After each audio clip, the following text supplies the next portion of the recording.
that he will.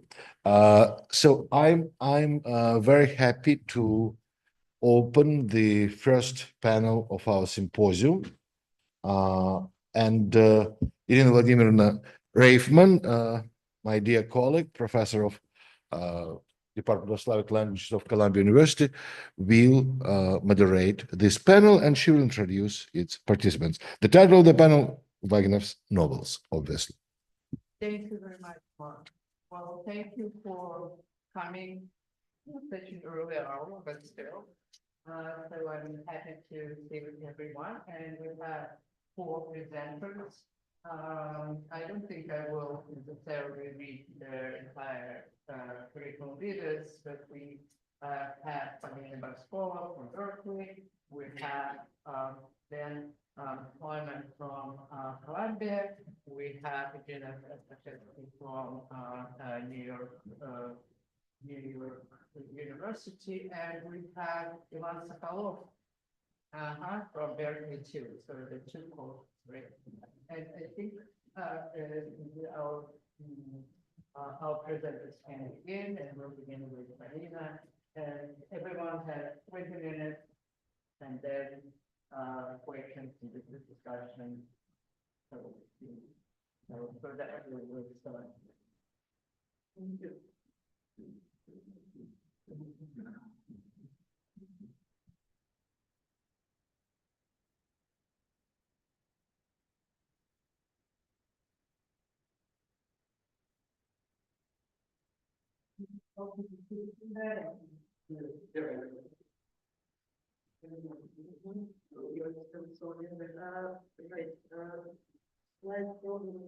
It's 2 pages. Okay. So each one will have 1 page. Each one? No,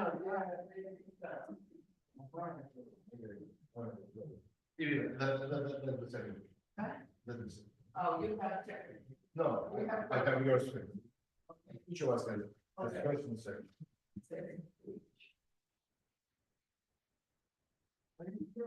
Yeah, there's one. Ah, okay. I have that where. Yes, right there. Start.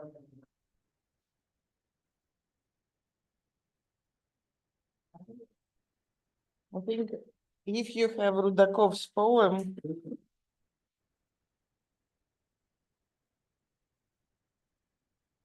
No?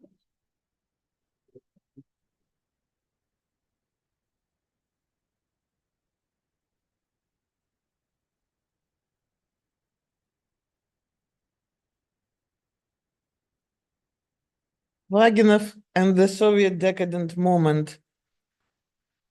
The plotless poetics of historical transition. Today we celebrate Konstantin Vaginov, almost 90 years after his demise. For the most of this time, his work was hidden from the broad reading audience. Yet why? For what reason?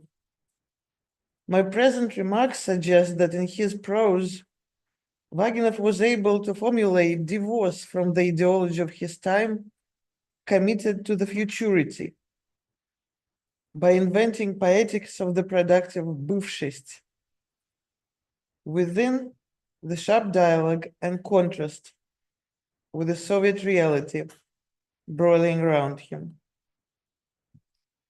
As I said yesterday, it's an exciting and difficult question. How would Vaginov write if he wouldn't die in 1934? And this is where this paper begins, with a rare, well-forgotten poem.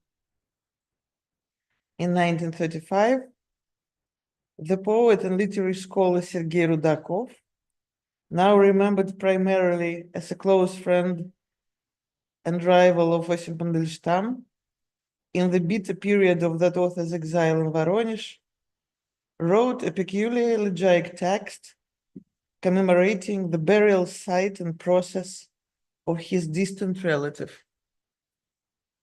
That was Vaginov. Знакомые писательской толпой теснились на булыжной мостовой, теснились в ожидании гроба, Старухи и мальчишки в оба глазели в надушии своем. Давно не ремонтированный дом, начало невозвратного пути, консерватории ютится позади. В сознание вошел значительной фигурой, антично-петербургскую скульптурой. Театр Мариинский, а за театром хмурый конца 20-х лет квадратный дом культуры. Тут первые толчки последней колесницы. В последний раз канал обводный снится, а дух таинственный под сенью милый, с травой зеленую, что над могилой. Rudakov's poem presents a multi-layered homage, clearly imitating Vaginov's own poetic practice of fragmented rhythmical patterns and drastic shifts in stylistic register. Yet also this text aims to evoke the realm of Vaginov's thematic commitments. The description of the poet's burial is intensely spectacle-oriented, conveying a message as follows. While Vaginov's spirit has gone off to roam in the idyllic space with its milая сень, furial attendees and gawkers, whose gaze acquires the actual agency in this text, are left to observe the eclectic urbanscape next to Ekaterinensky Canal as it stood in the mid-1930s.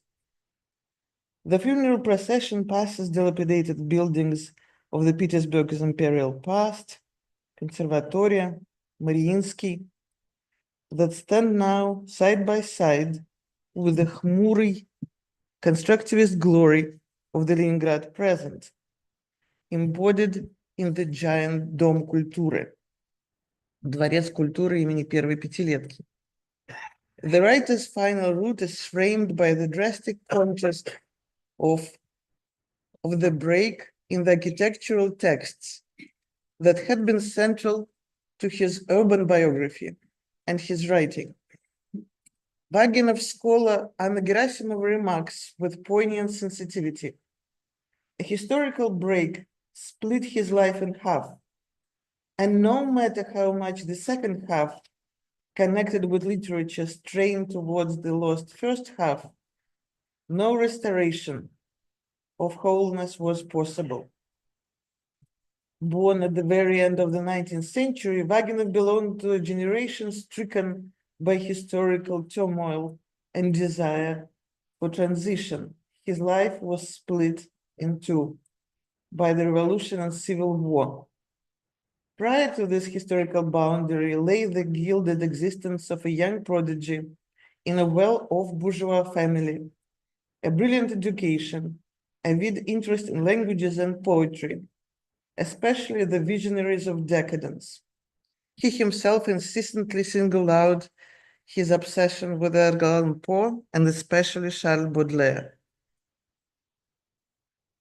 Depicting the deceased Vaginov as a part of the post-Petersburg urbanscape, Rudakov explores in his elegy the main thematic directions of Vaginov's own quest: the spectacle of urban decay, the conflict between seemingly historically incompatible layers of the urban text, and the intention to construct a narrative of resistance to destruction by preserving the fragile urban experience rhetorically.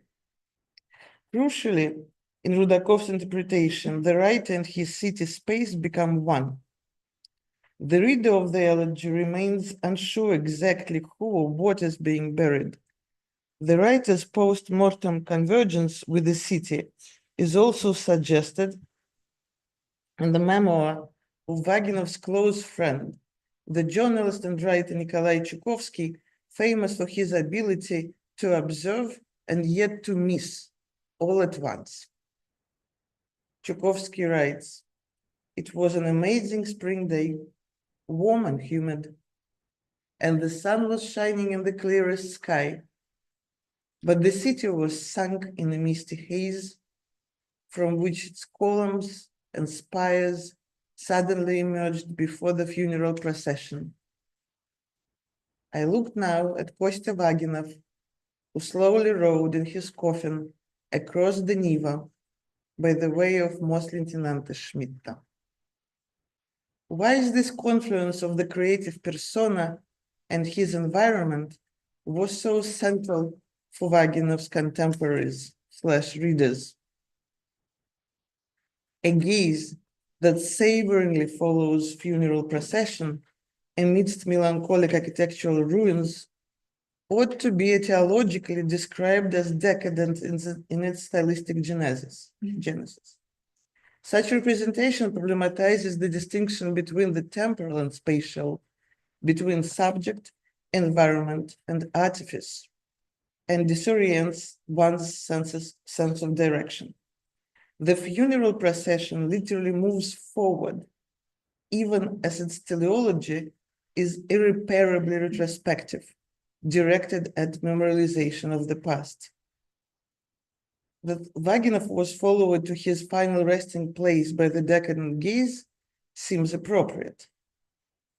He was received as a decadent both before and after his demise.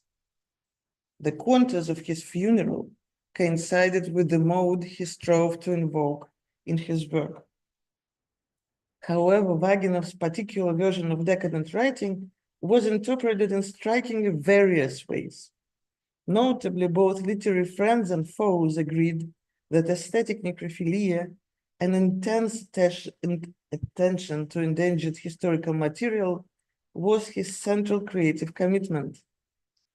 The terms of morbidity, what Mark Lipovetsky deems as mortality, смертность, смертельность, that formed, according to Lipovetsky, later transition to Russian postmodernism, seep from Vaginov's writings into writings about him. Such was the contagious attraction of this discourse.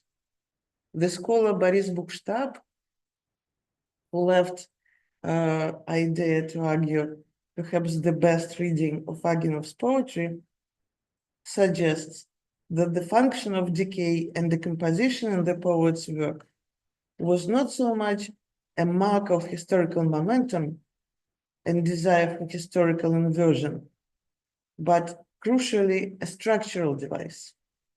Vaginov акмеист, it's a handout, лучше сказать, его путь идет от места гибели акмеизма. В Вагинове разложение акмеистической системы достигло предела. Ни строфа, ни двустрочия, но каждое слово отталкивается здесь от соседнего. This analysis combines in its oxymoronic manner collapse and construction, fragmentation and reassembling. Notably, strategies declared central for decadent poetics already in 1834 by Désiré Nizar, one of the first ideologists of decadence, who held that a decadent style of art places such emphasis on detail that the normal relationship of a work's parts to its whole is destroyed, the work disintegrating into a multitude of overwrought fragments.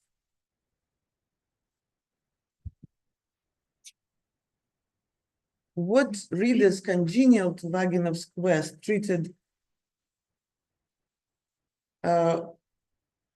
while readers congenial to Vaginov's quest treated his penchant for urban forms of decomposition reverently, his ideological opponents, especially pro-Soviet literary critics, indicted his morbidity as the primary symptom of his disease. And the next part of the paper is taken from the reviews, which is one of the most exciting readings one might desire. For example, Mark Gelfand writes, ordinary physical corpses are at least attractive in their silence. This cannot be said of the metaphorical social corpses on whose behalf Konstantin Vaginov comes out so derivatively. Vaginov's corpse, or rather corpses, are philosophizing chatterboxes. With the lovingness, нежность of a maniac, does Vaginov select his freaks. The more disgusting the freakishness, the more loathsome and nauseating the smell given off by the corpse, the greater the love, the more insistent the detail with which the author digs into his foul-smelling abscesses. Curiously, we observe here how the same effect, the treatment of historical nostalgia by means of decadent imagery and structural devices, may acquire radically different treatment when interpreted from different ideological standpoints within the early Soviet Leningrad. Fragrant decay becomes foul-smelling abscesses.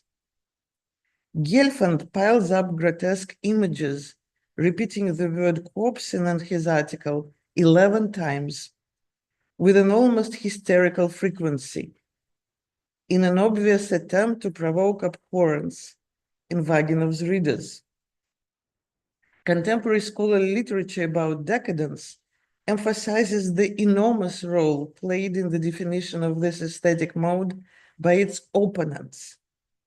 We find elaborations of the argument that decadence emerged precisely as a counter-reaction to the hegemonic cultural system of the day, and that it was the primary role of critics as discourse shapers and analysis to implement the task and forms of such reaction. As such, decadence might be evaluated as a reaction of cultural skepticism or outright rejection. In Vaginov's case, I argue, this reaction was entirely mutual. He sought to reject in his novels contemporary cultural forms and was in turn rejected by these forms' espousers. The sensation Soviet critics may well have experienced towards Vaginov's writing as of ambivalence, attracted to it to the extent that it contaminated their choice of rhetoric. They were at the same time disgusted by it and wanted to elicit an analogous reaction in Vaginov's potential readers, whom Vaginov's cult of the dying past would potentially distract from the future-oriented utopian project. Hence, the proliferation of rotting, stinking, contagious cadavers, which we just saw, which takes place in this prose. While the Soviet literary and critical practice of the 1920s was profoundly confused about the task and resurrecting the dying or dead novel, Konstantin Vaginov implemented his own strategy to relocate in his own present the decadent discourse able to perform an interrupted version of his historical past. What were the teleologies of Vaginov's decadent project? Historical, ideological, aesthetic?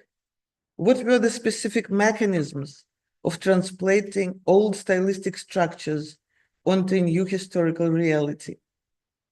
What were the intertextualities here, both synchronic and diachronic?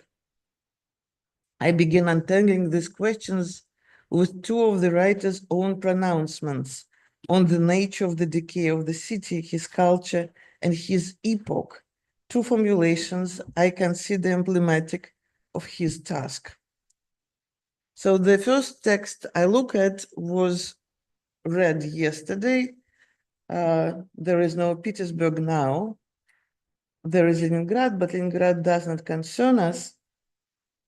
And we all know this text very much. Нет больше Петербурга, кончилась мечта моя. This text contains several instances of the sort of provocative semantic blurring we saw replicated in the texts dedicated to Vaginov's passing. In this prologue, he aims to unmake the boundary between the authorial self and its urban environment. Both are apparently in need of a coffin, and aims, moreover, the more difficult task to blur the boundary between life and death itself, asking provocatively where one ends and the other begins. According to Vaginov, this question of position is relative, and his notion of покойник при жизни becomes perhaps the most productive figure of his literary late work and mythos. And I want to add with one of my favorite textual moments, which is his reaction and his behavior, his text during the purge, the moment of самокритика на заседании Союза писателей, in reaction to the condemnation of the contemporary critic Sergei Malakhov, who predictably accuses Vaginov again in total разложение, the figure that we saw both in Buchstab and Gelfand, to which Vaginov replies: в эпохе великих сдвигов, в эпохе, являющейся гранями между двумя великими культурами, умирающей и нарождающейся, с железной необходимостью появляются люди, стоящие как бы на распутье, очарованные зрелищем гибели. Они некоторое время, иногда оно длится достаточно долго, всецело захвачены зрелищем старой культуры.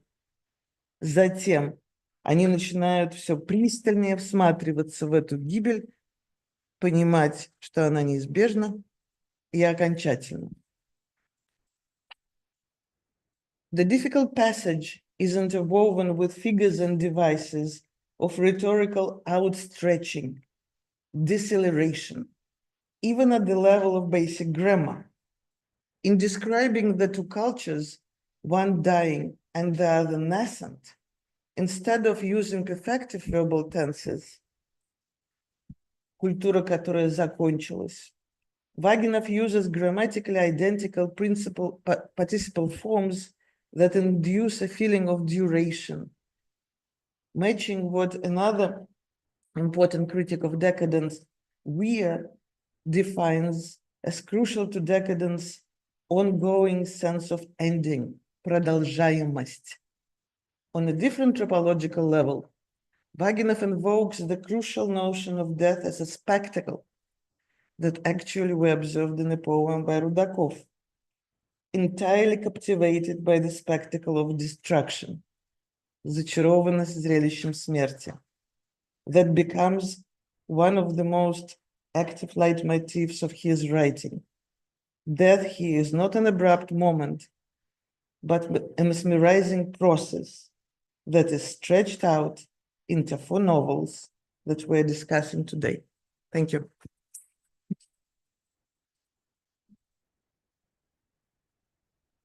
Thank you, Marina.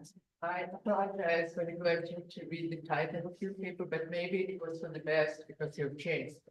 And you can find it in her handout. Right. Some changed mine. Okay, so why don't you announce it when you start? So Eugenia Stashevsky at New York University. Hi, so I'm going to talk about intertextuality in Vaginov, intertextuality as a device that creates a dialogism, that creates double voicedness, obviously, because it creates a second layer that we are to respond to. Super quickly before I start, with an obvious problem example that maybe a number of you have considered. In the first chapter, you have Tiptolkin, who is comparing Parny with Pushkin, and the obvious in your face conclusion is that this is about Gavriliada, which Tomaszewski publishes in 22, with a very big critical appendix about Gavriliada and La Guerre des Dieux by Parny, which 100% fits Vaginov's mythology because it's about the replacement of Olympian gods by Christian gods. But to imagine Tolkien reading Gavriliada and reading La Guerre de Dieu to the extent that he's going to be comparing them on page 1 with his sexual hangups. I mean, it just makes so like, am I understanding it correctly? Am I not understanding it correctly? It makes no sense. But I have two examples that I want us to look at. Oh, great. Can you read it? No. All right, so this is chapter 17. Переехав с дачи на город, снова Тёлкин давал бесплатные, like Socrates, уроки египетского, греческого, латинского, итальянского, французского, испанского, португальского языков. Надо было поддержать падающую культуру. Вот сегодня в этот ясный осенний день в своей комнате на фоне семейных фотографий сидел над египетской сказкой о потерпевшем кораблекрушении, разбирал иероглифы, выписывал слова на отдельные листки, Сибаид, поручение, Мер, начальник города, Нефер, прекрасный. Смотря в пространство, он слышал, как изображенные птицы поют, как проносятся разукрашенные лодки, как пальмы качаются. Вставал прекрасный образ Изиды, а затем последней царицы. And then outside the window you have пионеры singing «Поедем на моря». And then you have a shot of Sov Barishny being taken on boats around the canals of Petersburg. So why does Vaginov have him study this? Well, it's part of the Petersburg mythology because the only place where сказка о потерпевшем кораблекрушение exists is Petersburg, right? It's a Hermitage papyrus. It's discovered in 1880 by an Egyptologist named Vladimir Golenishev, who translates it. And it's published in 1912 in Cairo with a huge dictionary that you can find online, which is probably what Tolkien is studying. And then it's published also. It's actually really weird. I mean, I don't know anything about Egyptology, but this is what the papyrus looks like. And the first thing that Golenishev does is he translates this cursive into like нормальные египетские иероглифы, you know? So, so these are two publications right before the revolution. And also, I mean, Golenishev's discovery is a worldwide sensation. I mean, there are other translations of it. People write about it even beforehand. Anyway, so this is Nefer in the Cairo book. And it looks kosher. Nefer is a word that we all know because it's Nefertiti, right? But then Sibaid is weird. It's not in the dictionary. And there's a word Sibaid, which is instruction, which must be what Vaginov is looking at. But then you have Mer начальник города, and you're like, wait, what language is this? Is he really confusing the languages that he's supposed to be teaching? And he is confusing a lot in that scene because he imagines an Egyptian painted tomb relief, you know, он слышал, как изображенные птицы поют, but then he has Isis as an apparition, which is the ending of Apuleius, which is 2,000 years off. That's a lot of years, right? And then he has последняя царица, and I don't know who последняя царица is. It could be Cleopatra, it could be Alexandra. I mean, what последняя царица, right? Yeah, so it's just 2,000 years hop, and then another 2,000 years hop, right? And Tolkien, of course, is somebody who's constantly making mistakes, right? His allusions, they're all full of errors, very interesting errors. So, and then, apart from it being Petersburg, how does the tale of the shipwrecked sailor fit with the rest of the book? Well, it fits really well. The shipwrecked sailor is shipwrecked on a deserted island. On this deserted island, he meets the local god in the shape of a serpent. The serpent complains to the sailor that the serpent's family of 74 other gods, including his daughter, have been wiped out in a natural catastrophe, which is just like, I don't know what to do with that. And then eventually, as the serpent prophesies, the marooned sailor is picked up by kind of an Egyptian rescue boat, the Coast Guard of the Pharaoh. And again, as the serpent prophesies, when another ship comes back to look for the island is not there. The island has sunk, has gone underwater. I mean, this is really, Petersburg text avant la lettre, right? And the very obvious parallel, and this is a parallel that Golenishev makes, is to the Odyssey, right? And another parallel that also Golenishev makes, right? The Egyptian text is exactly, given 100 years, is the contemporary of the old Babylonian Gilgamesh and Atrahasis, right? So it's Utanapishtim also on the island. It's about the island of immortality, right? The island that Odysseus stays on, right? In that line that everybody notices when they're reading the book of Tolkien talking about the unknown poet, that if he dies now, sorry, I missed a word in the quotation.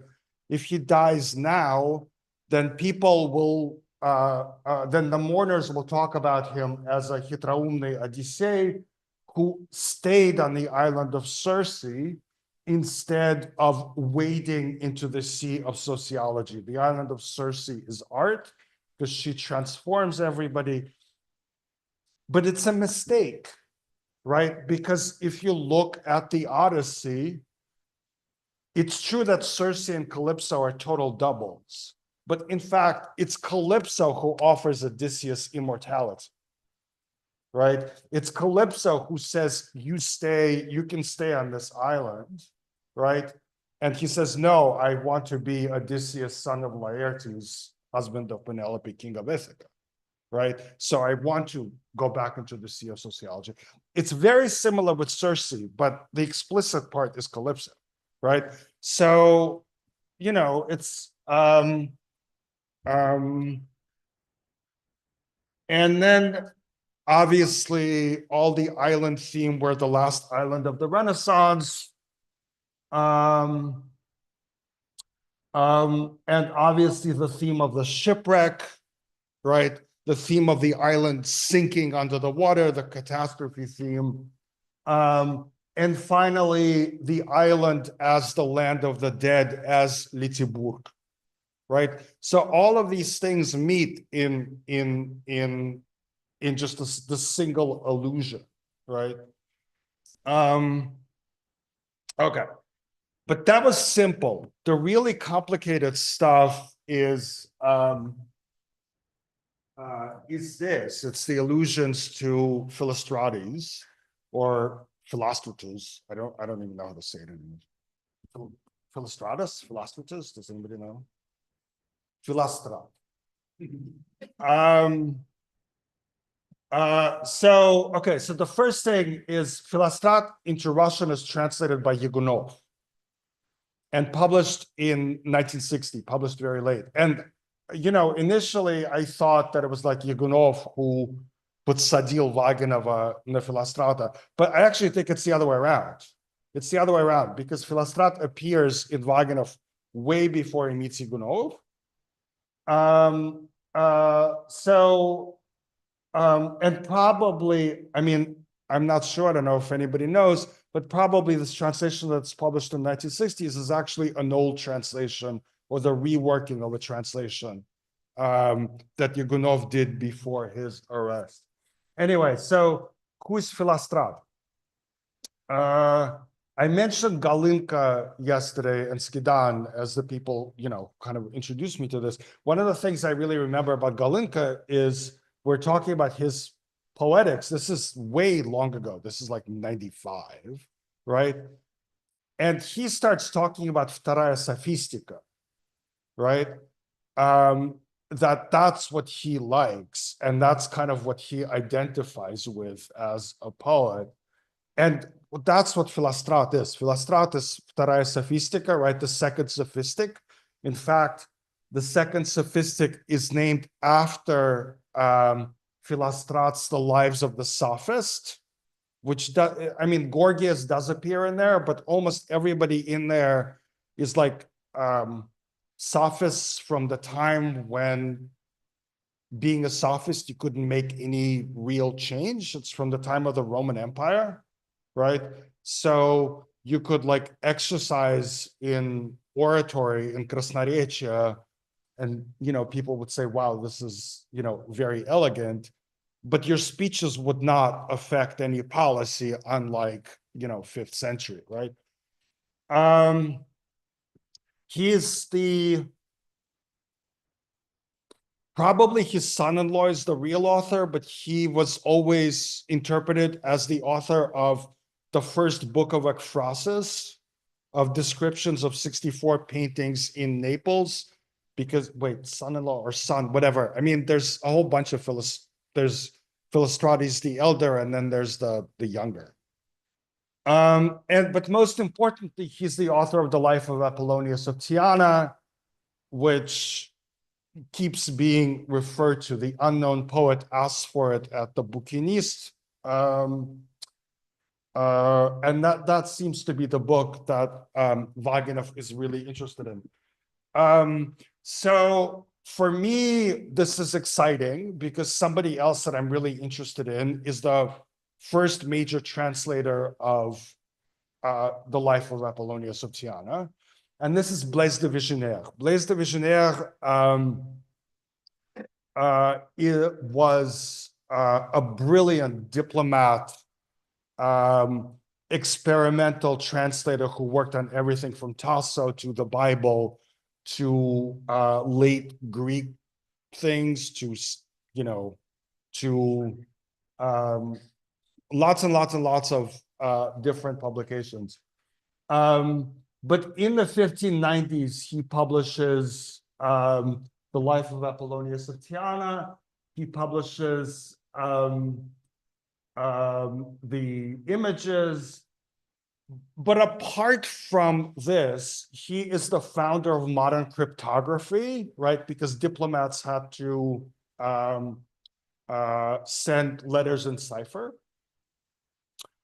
And again, in 95, 96, when I was in Petersburg, it turned out that at the Publichka, they have the original, the first and the last edition of his Traité des Chiffres, which is a famous work that until Google, nobody read because, and until Gallica, now it's just online at Gallica, anybody can read it. But before that, it was like a super rare work. And I thought this would be like a work on cryptography, but it's basically 600 pages on the Christian Kabbalah. It's completely insane and super interesting. Anyway, okay. So there's this weird connection. It's almost certain that Vaginov would have read this in French, just because that's, that's the language he read best. And probably my guess is in this edition, although there were later 18th century editions. Obviously, 16th century editions is just much more cool. 18th century edition. So that's probably what he read. Okay, so what's interesting about Apollonius? So Philostratus writes the Life of Apollonius of Tyana at the request of the Empress of Septimus Severus, so around the year 200.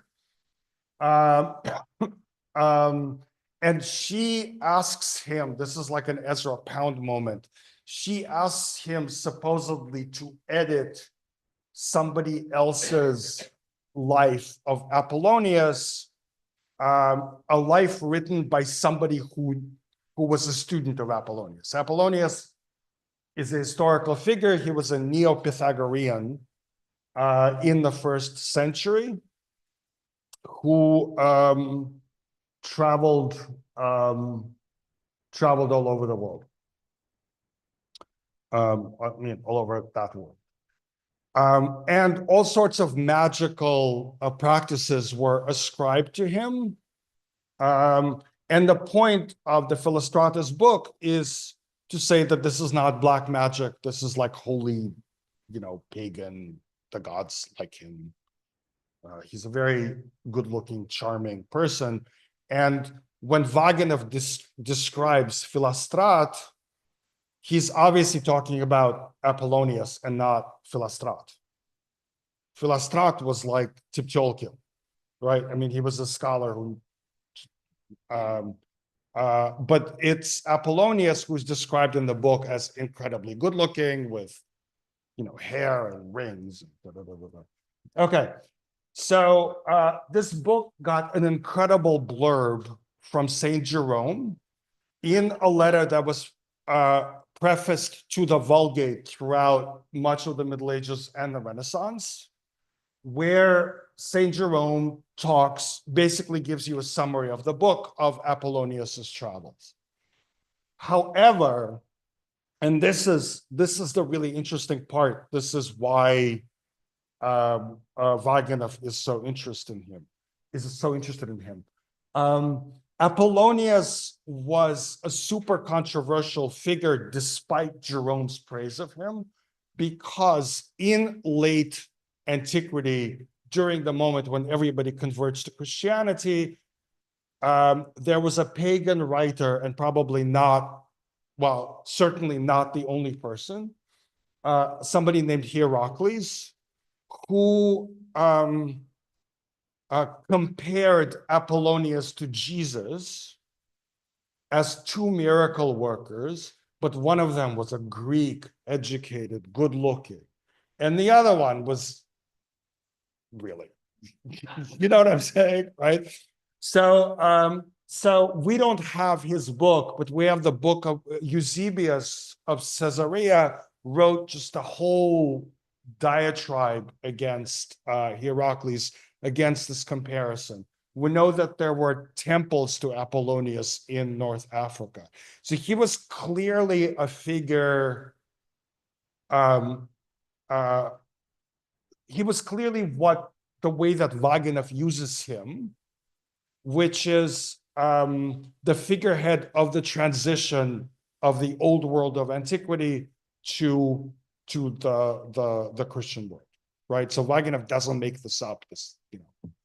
He knows about it. What's interesting also is that the book appears in Cavafy, and it appears in Cavafy not once, but in 3 separate poems, which is basically half of what Cavafy wrote. I mean, Cavafy doesn't write a lot, right? But at the exact same time, without them knowing about each other, presumably, Cavafy is also writing about Apollonius and about Philostratus.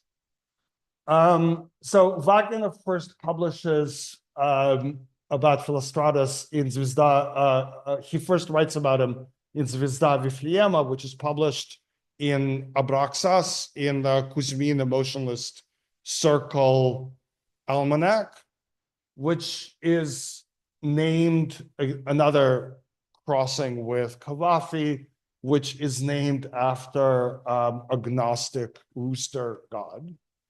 And if you go online and you type in Abraxas, you get all of these cameos of this rooster god. And then he appears in the poetry, and then in the end, he appears in the goat song as a double of Tipcholkin. Again, I mean, as I already said, the basic frame for this is Gibbon, the basic frame for this is the idea, is the projection by Vaginov, and not only Vaginov, of the fall of Rome and the takeover of Rome by the uneducated, unwashed Christian masses, and the comparison between that and the Russian Revolution. Okay, which is kind of the basic comparison of the goat song.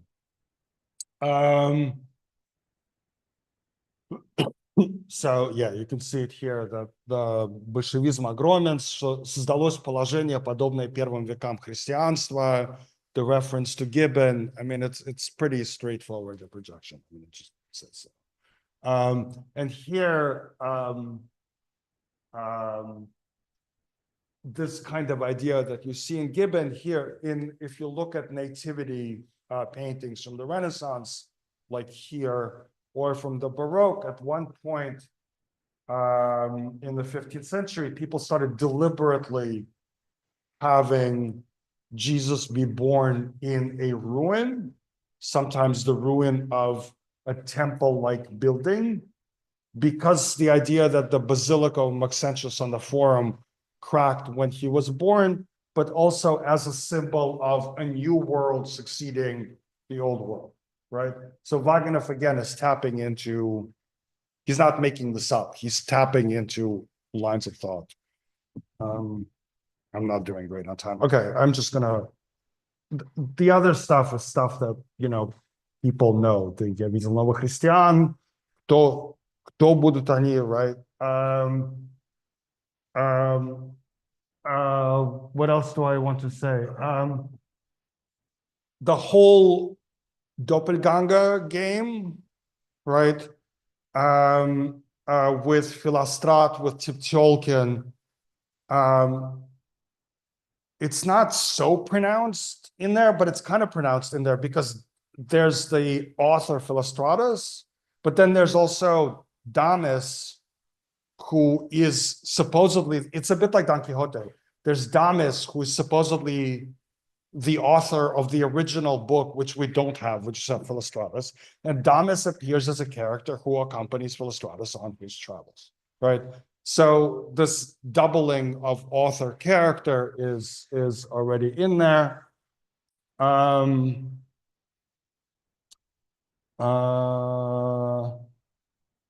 Yeah, I mean, I think the rest of it,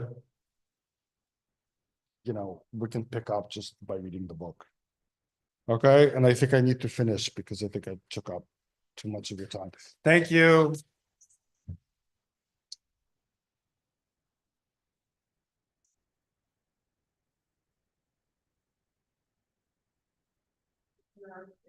Ben Harriman, and you announce your own title.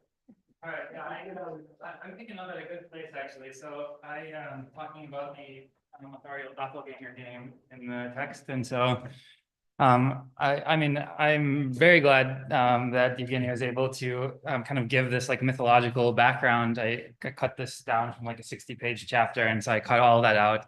I assumed a little bit more of a general reader, so I'll begin with kind of an overview of the things you need to know about the text.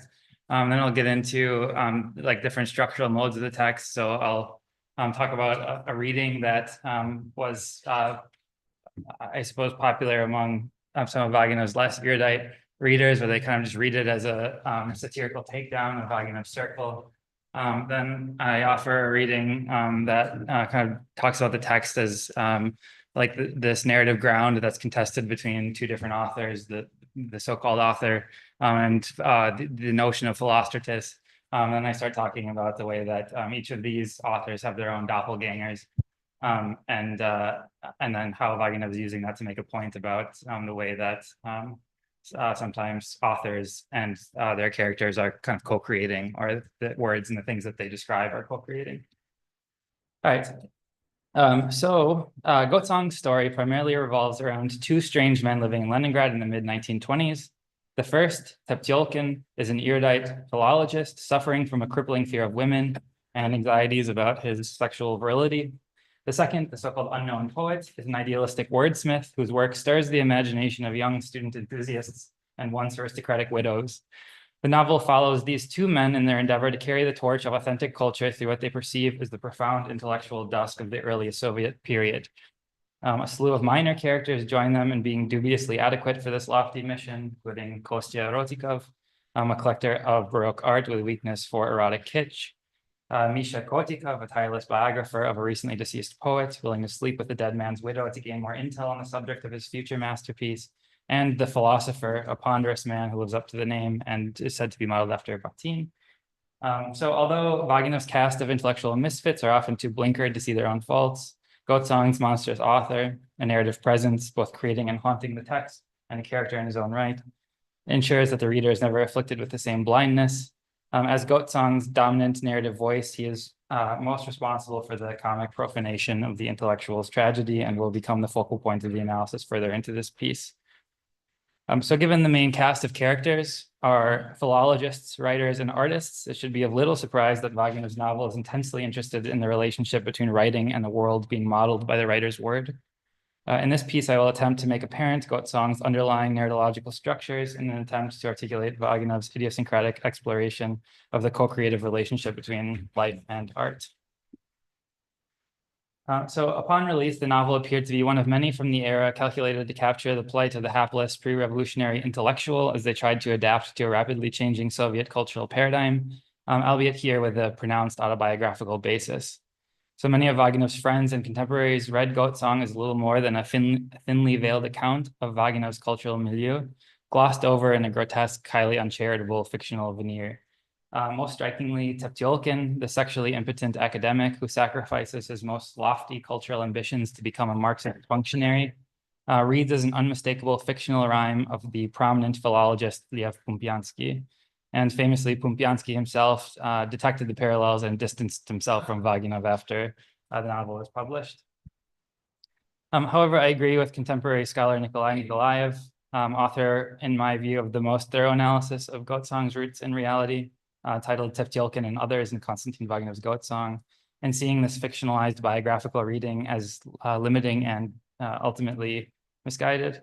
Nikolaev writes, let's get something straight from the start. It is true that the prototypes for the protagonists of Vaginov's Gotsang were representatives of the Nouvelle School, Pumpiansky, Bakhtin, their friends and acquaintances. However, one couldn't make a bigger mistake than to think that the prototypes correspond with their protagonists, to think, for example, that Teptiolkin is Pumpiansky. So in a foreword to the text, the first of three, Vaginov warns against a reading that would equate him with Gotsang's mysterious fictional author, again known in the text only as the author.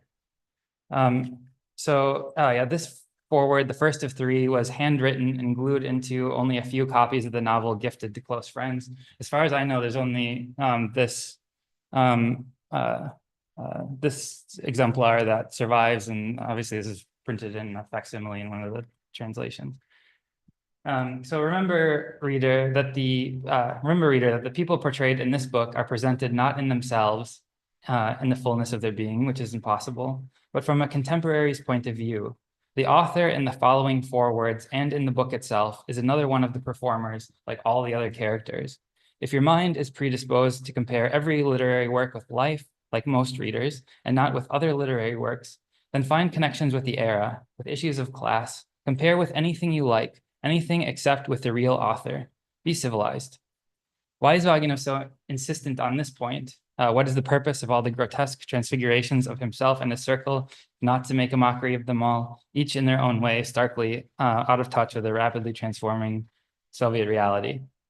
The satirical grotesquerie does seem to be an integral part of the project, but I'm not convinced that it is the novel's ultimate end. Rather, a closer reading of Gotsang reveals that Vaginov's desacralizations are performed in service of a more sophisticated examination of the relationship between an author and their subject, descriptors, and the things they describe. And given that authorship is so central to the text aesthetic project, readers should be more deeply acquainted with the two main authorial presences that haunt Vaginov's novel, Philostratus and the so-called author. So Philostratus is a ephemeral presence whose existence in the novel is more notional than truly embodied. Goatsong's Philostratus is imagined by Teptiolkin and friends as a beautiful Greek youth. Sometimes the kind of pederastic implications of him as a Greek youth are mocked and explored. So as Philostratus, the author of Life of Apollonius of Tyana, recorded and preserved an obsequious and rather credulous account of the work of his work for the future. So hopes are placed on the Goatsong's Philostratus to one day produce an equally fawning biographical record of Teptiolkin and friends. In a heroic act of authorship, Teptiolkin and his crew imagine that Philostratus will write them into an extended encomium that will outlast the desolation of Petrograd's cultural desert and enrapture the appreciative, erudite denizens of some future world. So in one scene, for example, the philosopher laments, a writer ought to have appeared that could have sung our praises, extolled our feelings. The unknown poet replies, Philostratus is that author, to which the philosopher responds, let it be as you say, we'll call the stranger who must appear Philostratus, and the unknown poet. No doubt our names will be tarred, but Philostratus should portray us bright and radiant, and not as some pack of devils. Unlike their contemporaries, who see them as the roguish, obsolete incarnations of the old culture, the imaginary Philostratus will see them for who they think they are, the last cultural paragons of a dying era, heralds of a coming resurrection of authentic Hellenistic culture. So Philostratus, it is clear, is a manifestation of a joint wish fantasy. This reading is reinforced several chapters later when Goatsong's true author declares, my protagonists imagine themselves to be part of a certain Philostratus. They fall together with the last of the autumn leaves, crumble together with the houses on the shore, are annihilated together with the men of the past. So if Philostratus is the circle's potential savior, what of his counterpart, the author? The authorial presences in Goatsong exist in a kind of Manichaean dualism, Philostratus on the side of the good and the virtuous, and the author on the side of the profane and vulgar. In an earlier revision of the novel, the author allows readers to witness him in the flesh, and he has nothing of Philostratus's fresh-faced youthfulness. So this is the author. I finished writing my novel, lifted my sharp-pointed head with yellow membranous eyes half sealed shut, and looked at my hands, deformed from birth. On the right hand, 3 fingers, on the left, 4. I slowly undress, and naked, walk to the table, open the window, look out upon the pedestrians and the city, and begin to write. His grotesque appearance is mirrored in a style of writing that seeks to expose the deficiencies of everything his pen touches. In the third of 3 forewords to the novel, text you're very familiar with by this point, the author defines his own narrative role as a coffin maker. He writes, now there is no Petersburg, there is Leningrad, but Leningrad is of no interest to us. The author is no cradle builder, but a coffin maker by trade, and he loves his dead ones, powdering after them while they're still alive, shaking their hands and chatting with them, while leisurely preparing the wooden planks, spying the nails, and picking up the lace needed for their coming funeral. Like Philostratus, the author too finds purpose in making contact with soon-to-be relics of a fading culture. However, his mission is not to propel these relics forward, but to bury them and seal them away. Philostratus's great talent is bringing the dead back to life, turning graves into cradles. The author, not to be outdone, all but buries the living, sensing their impending death with enough of a lead to have a custom coffin ready for their final hour. Perhaps then one might begin to suspect that Goatsong is meant to elicit sympathy for a cast of characters who are condemned to a profaning rather than sacralizing narration. They want to be saved by a neo-Philostratus, but are condemned to the pen of a 3-fingered monstrosity intent on entombing them in obscurity. This reading is made available in the text, but it too is incomplete. Goatsong's narrators do not preside over the text like gods, shaping events to their every whim. Instead, the novel makes it clear in a number of instances that they themselves are shaped by the very characters they create. Perhaps this is most intuitive in the case of Philostratus, who, as I've shown, is explicitly an imaginal wish fantasy shared by Teptiolkin and friends. In a later revision of the novel, Vaginov adds a passage that makes explicit the fact that Teptiolkin and his author Philostratus are mutually co-creating. Do not let the reader think that the author does not respect Teptiolkin or that he laughs at him. Quite the opposite, for perhaps Teptiolkin thought up his unbearable family name on his own to chase the reality of his being into it, so that no one who laughs at him would manage to reach past him to Philostratus. As is well attested, one's consciousness can become split, and perhaps Teptiolkin suffered from this kind of split consciousness. And who can tell who dreamed up whom? Was Philostratus a projection of Teptiolkin, or Teptiolkin of Philostratus? Less intuitive is the notion of the author being a creation of his literary subjects, for he has a much more robust physical presence in the text than Philostratus. We not only hear from him in the first person, and as you've seen, we witness his body, but we are also privy to several scenes wherein the author meets with and speaks to the characters of his novel. And yet, and perhaps Goatsong's most famous scene, the unknown poet has a frightening vision of hell and must face a last judgment before a tribunal of literary titans. These authors are deliberately selected to represent history's greatest comic and satirical writers. We have Gogol, Dante, Juvenal, and others. And the tribunal demands to know what the unknown poet did with his time on earth. And he responds that, though he did not offend any orphans or widows, he did something much worse.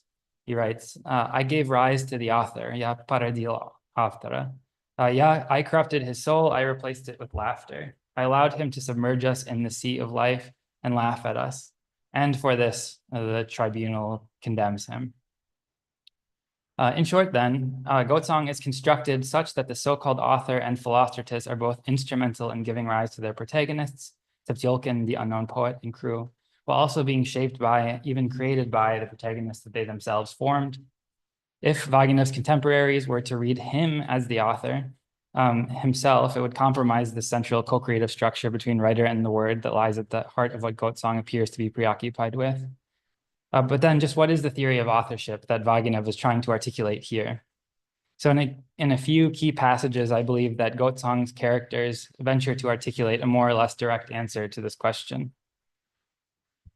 Take, for example, an early scene that sees Teptiolkin noting how frightening it must be for Maria Dalmatova, his less educated love interest, to live life knowing so little, and thinks to himself, we, the cultured ones, we explain and understand everything. Yes, yes. First we explain, and then we understand. Words do our thinking for us. You start to explain something to a person, you listen closely to your own words, and suddenly much becomes clear to you too. So I hope the relevance of this passage to the creator-creation relationship is clear enough. The authors or speakers have a semblance of control over their words while they are producing them. Once they're out in the world, they assume a life of their own and begin to reflexively act on the one who created them. The unknown poet shares a similar sentiment about the power of poetry. He writes, it's a frightening phenomenon and a dangerous one. You take a few words, arrange them in uncommon ways, and over several nights you spend time thinking about the arrangement of words, and you notice the hand of meaning stretches out under one word and shakes the hand that's crawled out from another word, and the third word offers its hand, and then a whole new world opens up behind the words, swallows you up. In the third scene, in my opinion, the most expressive on this theme in Goatsong, the unknown poet reveals himself to the author in a dream, showing the author his book. So this is the unknown poet. No one suspects that this book arose from the arrangement of words. An artist is given something outside of language, but he, spreading words out and arranging them, creates, and only then comes to know his soul. In this way, arranging words in my youth, I came to know the universe, and a whole world rose before me in language and emerged from language. And as it turned out, that world rising out of language was surprisingly in accord with reality. So given that Vaginov includes three different articulations of this dynamic in Goatsong, it ought not to be too surprising that he was looking not only to express this idea, but to model it in his own work. So if readers are seeking to understand how Vaginov himself understood the notion that an author could simultaneously create and be created by their own creations, these passages provide the necessary hermeneutic key. However, if reality and word are as powerful a co-creative force as the unknown poet and others believe, then, in some sense, Vaginov's Goatsong itself is a potentially dangerous book, itself capable of reaching out into the real world beyond literature. So in articulating a deconstructing, desacralizing stylistic register tailored to himself and his intellectual generation, their ideals, their sacred assumptions, their vision of history, their privately held fantasies, Vaginov instantiates a ready-made lens through which readers can view the novella school's participants and their ideals, assumptions, and fantasies. So a mental lens, once rooted in the mind, is not something that can easily be dispensed with and risks becoming a default hermeneutic. Such a lens forces the impressions of perception through itself, often automatically, and transforms the experience of passive reception. So Goat Song provides a comic example of this dynamic in a scene where Teptiolkin is disgusted with his finger because it is vulnerable to Freudian interpretation. So it's one of my favorite scenes in the novel. Teptiolkin was sad. He walked home and thought about how a finger could be interpreted through Freud, thought about how such a revolting concept was created so recently. Imagine him walking around staring at his finger.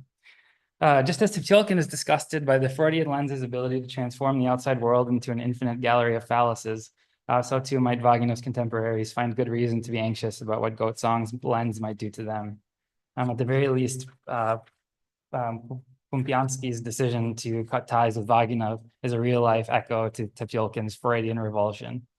It is no wonder then that Vaginov's debut served as the seed for his following novel, The Works and Days of Svistonov, a text about fictional impressions overriding reality, parasitic fictional characters pushing their real-life counterparts out of sync with existence. So the characters themselves are terrified of the transformative power of the word, for they have their image on the line. When their image is being assailed by the hostile author, they duly react with revulsion at the idea that he will subject it to his characteristic profanation.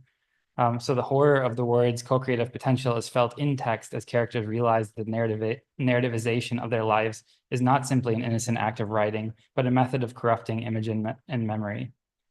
Correspondingly, the intensity of Teptiolkin and friends' desire for a Philostratus to arise and tell their story is justified by the novel's implication that the narrative binds itself to something in reality beyond the text. Philostratus would not only offer them narrative salvation from the author's profanations, but a real redemption too. They would live their lives beyond, in the visage of cultural heroes, looking far more attractive in the story than they ever did in life. Unfortunately, they are stuck with their author, just as Vaginov's circle is stuck with their Vaginov. But if we're still keeping the memory of the book alive, did it really turn out so bad for them? Perhaps there's a kind of salvation in profanation too. Thank you.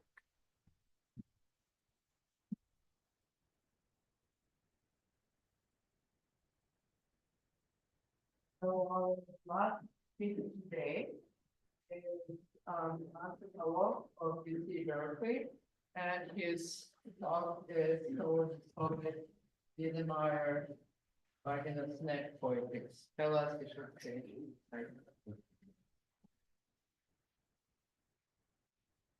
Let's see.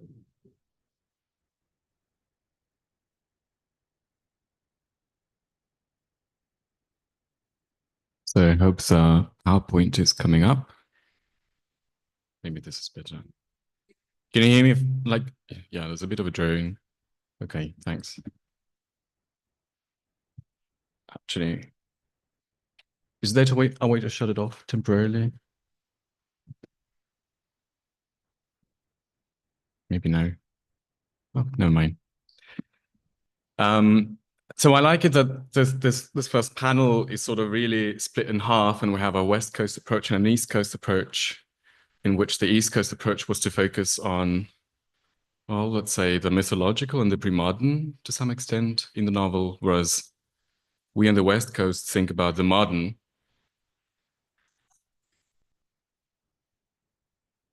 The paper I'm going to present today is a section from an ongoing project of mine on Vaginov, which I'm thinking of, provisional title could be Unseemly Affect. And there I have three vignettes, three studies, one on kitsch, the other on camp, and the one I'm presenting today on the Biedermeier. Each of those unseemly affects are maybe similar to what Polina brought up to yesterday when she was talking about the squeamish compassion that readers of Vaginov experience.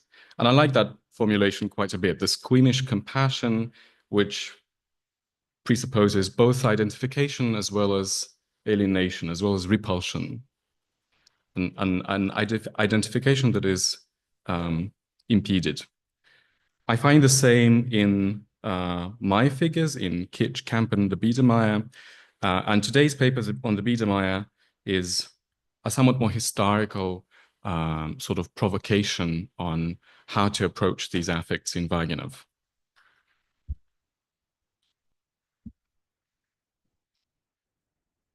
In a way, this provocation is derived from a more general question of what to do with Vaginov as a 1920s author. To what extent is he part of his era? How do we explain his participation in the early Soviet context? How do we teach him? How do we present him to foreign audiences? How do we introduce him in our talks?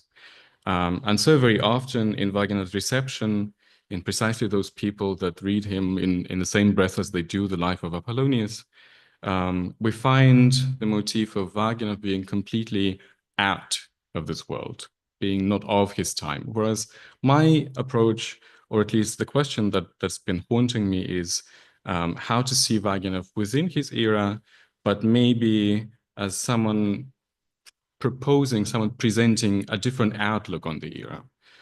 So perhaps contrary to some of the recent studies of Vaginov in Russia, which claim Vaginov as a completely Soviet author, I think that there's a pромежуток, there's a gap between a wholesale Sovietness and something that Vaginov represents, which today I will call the Biedermeier. The term itself is notoriously difficult in that it can be a historical period in Central Europe, also known as the Metternich Restoration, 1815, 1848. It can also be a mood of that era, an artistic movement of the style of interior decoration characteristic of it. The latter perhaps the oldest, the most popular use dates back itself to 1886. And what kind of a system, what kind of a style it is? It is a system of interior design, which is a pared-down version of the French Empire and the English Regency, an aesthetic and economic manifestation of the rise of the Austro-German middle class of Bürgertum, an unfamiliar version of the events. After the massive revision of Europe's territory at the conquest of Vienna, the revolutionary ideals are compromised, and the newly developing social class is nurturing a vast demand for housing and decorations to foster congenial ideals of self-respect, hence their orientation towards former aristocratic interiors. And the other ideal would be familial peace to replace previous philosophies of universal harmony. Writers emphasize the stifling atmosphere of this period in Central Europe, which cultivated the idea of free expression only in the domestic arena, at the cost of brutal statewide control, ever solidifying censorship and self-censorship guaranteed by pervasive surveillance. The cheerful wallpaper and comfortable furniture comes at the cost of state-driven oppression, and perhaps this resonates well with the depictions of Russia of the same period in the 19th century. But my concern is not the 19th century Russia, but the 1920s Soviet culture. To be sure, the comfort of a home was more desired than available in the 1920s, that's to put it mildly. Yet it is the fascination with the refashioning of byt as a means of catching up the material with the social that is of interest to me, and that I think underpins in the sort of basis superstructure kind of way my comparison, my provocation between the historical Biedermeier in 19th century Austro-Germany and the new proletarian culture in the early Soviet state. So what I'm going to do now, I'm going to offer a few considerations of the Biedermeier as a mode, as an affect, as a system, historical as well as theoretical, trying to triangulate between those and the NEP, culture and poetics. And then hopefully I will be able to demonstrate a couple of moments in at least Goat Song, probably we won't get to Svisdonov, as a manifestation of the Biedermeier poetics.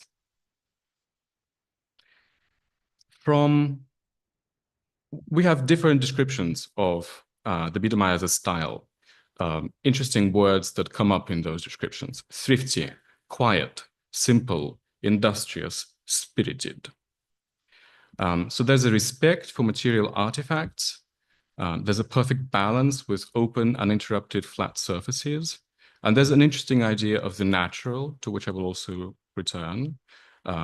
In fact, as scholars put it, there's a concern for asymmetrical geometry, which implied that pristine order could generate novel coziness. This in itself might recall many of the 1920s functionalist projects and their commitment to saving space and materials at the same time as producing an ideally orchestrated, unimpeded kind of living. In Маяковский's words, изящество — это стопроцентная польза, удобство одежд и жилья, простор. From Walter Benjamin's writing on the 19th century, we also may recall the idea of a material way of self-pacification in the politically impotent bourgeoisie. For instance, his favorite image of plush upholstery as a protective casing, a sort of constrained harmony, a conflicted sensibility. In the words of a Schubert scholar describing the Biedermeier era, it's a cheerfulness based on melancholy.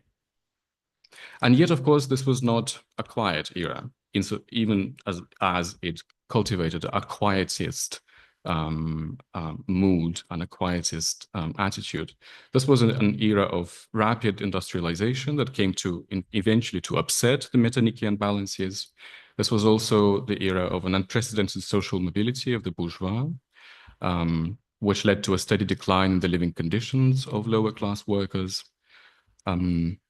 In many sense, this is a moment of the mixing of the classes, of the erasure of the borders between the classes. When Lenin was to say our proletariat is in large measure déclassé, this indeed echoes that status of the bourgeois in the Metternician Biedermeier, which eventually becomes conducive to aesthetic explorations of affects, modes, and sensibilities that look for just that kind of smudge, just that kind of blur and discrepancy between something like an official rhetoric of surfeit and the actual experience of deficit. Perhaps to continue with contexts closer to the history of literature, we can turn to the literary Biedermeier, which, as historians of the Biedermeier remind us, is a self-identity ambivalent since its very birth.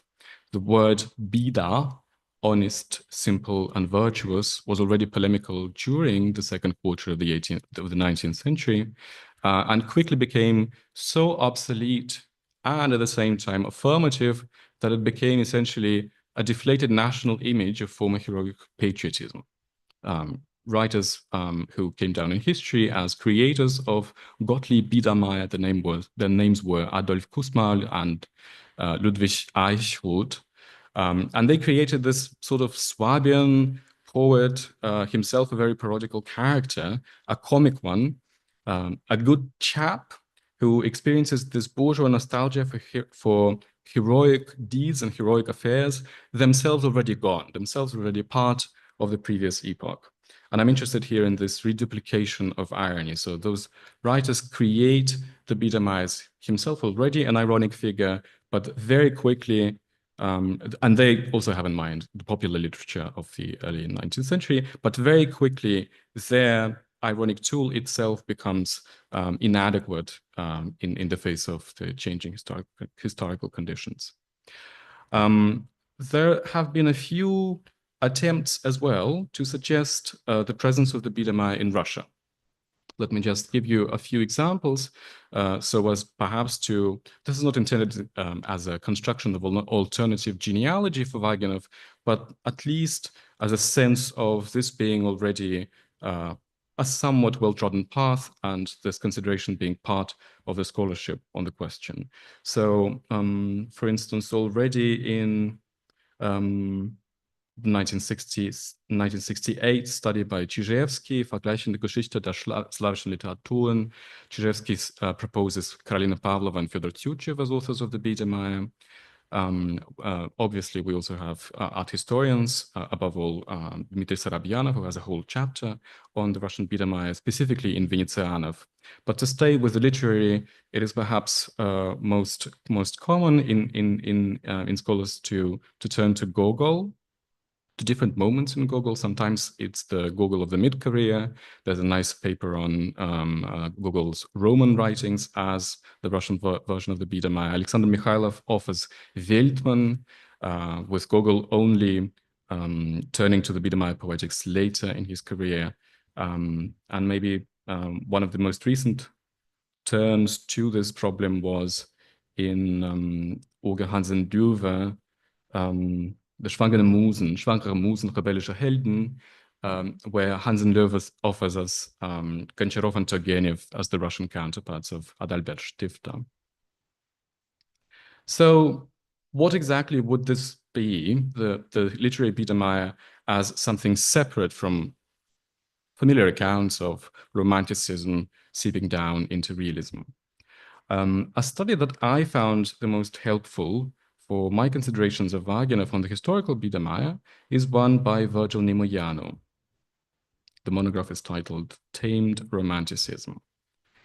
And Nemoiano's idea is that, precisely that the Biedermeier appears as an aesthetic that seeks to domesticate a revolutionary art. It is an aesthetic that intervenes at a moment when revolutionary ideals have been on the one hand, radicalized to the extent of dissipating, but on the other hand, compromised. They reveal themselves as inadequate. And this is what he describes as the Biedermeier Zeit, the era of the Biedermeier. Nemoiano thinks of the Biedermeier as a morphocultural notion. So it is a historical one, but it also presents something, it also has something typological about itself. That's precisely why I find the concept helpful, not necessarily as something that can be easily transplanted or grafted onto any other period in history, but there's something I think in particular, particularly evocative about the connection between the second quarter of the 19th century and the 1920s in Soviet Russia, which is precisely this notion of a pромежуток that itself comes on the heels of radical disjuncture and radical transformation, which is historical, political, cultural, but for my purposes, aesthetic. In other words, the question of the Soviet Biedermeier would be how to write, how to take photographs after Rodchenko, how to write after Khlebnikov or Belый. Perhaps this is the Vaginov we know, but let's see what happens on the textual level.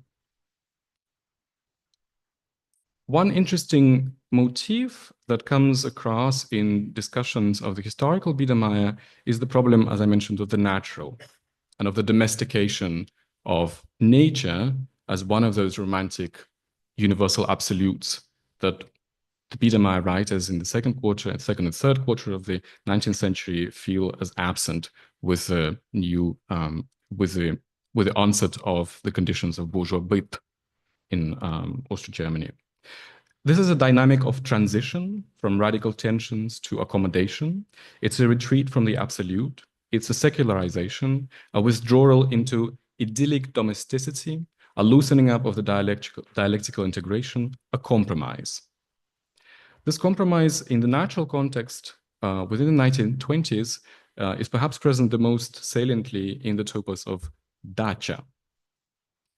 I have a nice quote from Tretьяков, cited by Eric Neyman. Representatives of the party always remember that they are in the trenches and that the enemy's muzzles are in front of them. Even when they grow potatoes around this trench and stretch out their cots beneath the ramparts, they never allow themselves the illusion that the trench is not a trench, but a dacha. It's interesting to imagine of dacha as being something at least dialectically connected to the forefront of social progress, socioeconomic progress. Of course, dacha is itself an imaginary site of freedom from urban nightmares, one that is conveniently less taxing to inhabit than a proper rural setting. It's important in 19th century European context, close to nature, but not the wild romantic Alps, easygoing in mood, We can think of Viennese villas that share their function with early 20th century dacha in Russia. There's this mythological appeal. There's this idea of the unimpeded freedom of movement hailed by romantics, especially by Wordsworth. But in the 1920s, it becomes reconceived as a site of recreation for Soviet workers. It still has with it the indelible halo of noble, sublime leisure, which tends to leads to an understanding of dacha leisure as ideologically incorrect kind of byt. And that's precisely what we find in Vaginov's works. Half of the events in Goat Song and the Works and Days of Whistling take place in the Petrograd and Leningrad suburbs, which I think is the complex manifestation of the Biedermeier idyllic mode.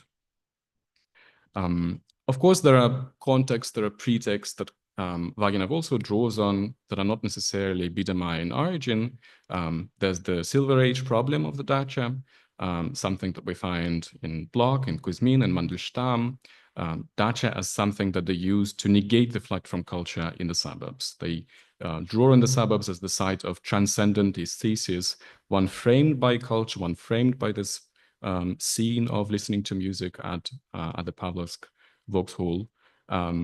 But as the Soviet era rolls on, there are new ideas of the dacha bit and who exactly goes to the dacha, what kind of workers or maybe officials begin to spend their leisure time there. What is interesting in Goat Song, as for instance, in the fascinating Vaginov guide published by Dmitrienko and Khadikov, there is this meticulousness with which the writer reproduces the minutiae of the Leningrad suburbs. And yet those real locations probably must have looked different. Perhaps Vaginov even shifts the actual positions of places in his text from the actual space in Peterhof. So if this is a topopoetics, if this is a Petersburg, Peterhof text, it's one that is already muddied from the very beginning. Peterhof bit in Vaginov oscillates between a transcendent culture and a profane philistry. The quote, let's see. Yeah. Tiptolkin rents the tower to transform his life and the space itself into a site of art and knowledge. But the new Soviet elite ridicules the intelligentsia's yearning for an educated tranquility in which they follow the ideological prescriptions of an open war against reification of pleasures. The intelligentsia's fantasy contradicts the strict official regulation of byt as a space of respite from labor, a space intended for recreation and not proliferation of production, even if immaterial, hence the derision that we find in this locale, right? The утихомирившиеся советские чиновники. The domestication, the taming of affect is present there on every level. It's there in the nature, it's there in everyone who comes from the city to the country or to the suburbs, right? But it's even there in the figures of the authority. There are waves of parody rolling on across all the levels of the novel, which time and again return to this topos of the suburban idyll. A site of cheerful leisure where bourgeois and proletarian masses for now can peacefully intermingle. And yet it is also a site of leisure increasingly undermined by the intrusion of the perverse dimension of byt, which comes from the external Soviet reality and from the corrupted core of the very intelligentsia the characters reverently identify with. One of the climactic episodes that we will remember. Oh, I don't have that quote, but we just heard it right there. The fingers in Tiptolkin. People wear interesting garments, such as a желтый китайский халат, купленный на барахолке, right? That's what Tiptolkin wraps himself when he's at home. There's a sense of abusing privacy in shameless antisocial acts. Remember when Rotikov, Jesus, I don't have that quote. So there's a moment when Rotikov comes upon Tiptolkin, who is taking a sunbath. Он сидел голый в трехногом кресле, играл пальцами ног, улыбался, пил чай, читал «Дух христианства» Шатобриана. This is the kind of dacha leisure that we have in Vaginov. As Nep goes on, the characters overcome post-war privations. They grow bellies, they grow bald spots, they acquire prettier dresses, pick up with spouses, give in to more perverse desires, such as, for instance, Rotikov's fascination with pornography, with Beskutitsa. The topos of dacha deteriorates at a similar pace until it becomes firmly associated with impropriety. Thus, when a joke mentions a boyfriend from Lahta, he is bound to indulge in an unambitious sexual innuendo. Все кобылы, на которых я езжу, забеременели. And when the лысеющие молодые люди, троица наркотиков, go to Ostrova for a more romantic setting, the second they encounter some young ladies, they proceed to a cynical erotic contact, как бы случайно поцеловал плечо своей соседки. One of the main motifs in the historical Biedermeier was the German idea of Gemütlichkeit, which the Vaginov novel echoes time and again as the Russian уют, the roots that we find in many contexts here. В комнате было уютно, как у вас уютно. Interestingly, each of those moments is in itself, for Vaginov, obviously a genuinely ironic use, right?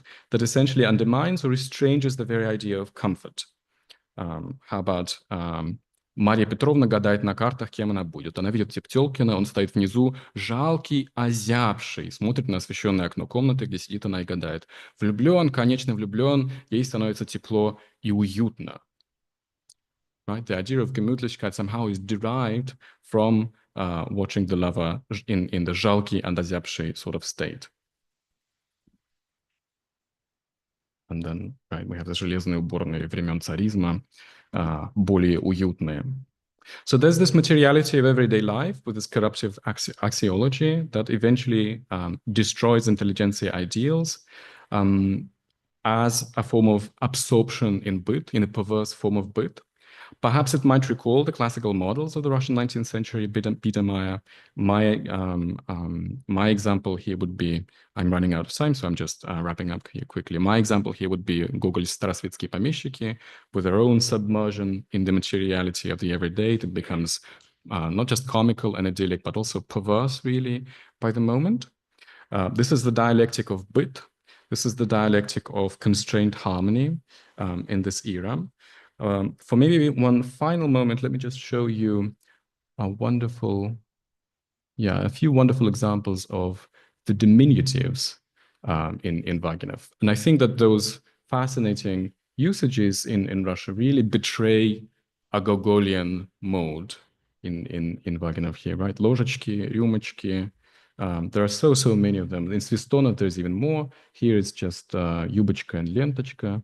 But interestingly, right, those diminutives come in the episode about старички, right? The сухонькая Таня, сухонький Петя. This is the episode that I would really read juxtaposed with Starosvetsky помещики. But I'm wrapping up. This is the unseemly affect that I wanted to present today. Sardonic, tranquil, but also constrained. A moment of a collapsed ideal, an uncertainty of an uncertainty. This is a sort of disillusionment, or perhaps the cheerfulness based on melancholy that I brought up before. There's a fascination with a sort of byt. Vaginov obviously loves and quite relishes in it. And yet there's also a relentless rebuke, which might recall for some of us the writings of Benjamin on the nature. There's a relentless rebuke of the conditions that give rise to these passions, to these affects, even as the subject, embittered or radicalized as he may be, partakes in the pleasures of these surfaces, these clothes, these little animals, etc., etc. That's it. Thank you.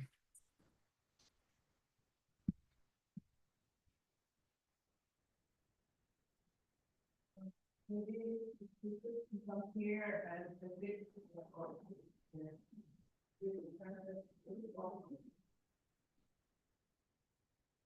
we will start with allowing things to ask questions to each other, and then we'll open the floor today if you want to. But the papers there, so I'm sure that. Anyway,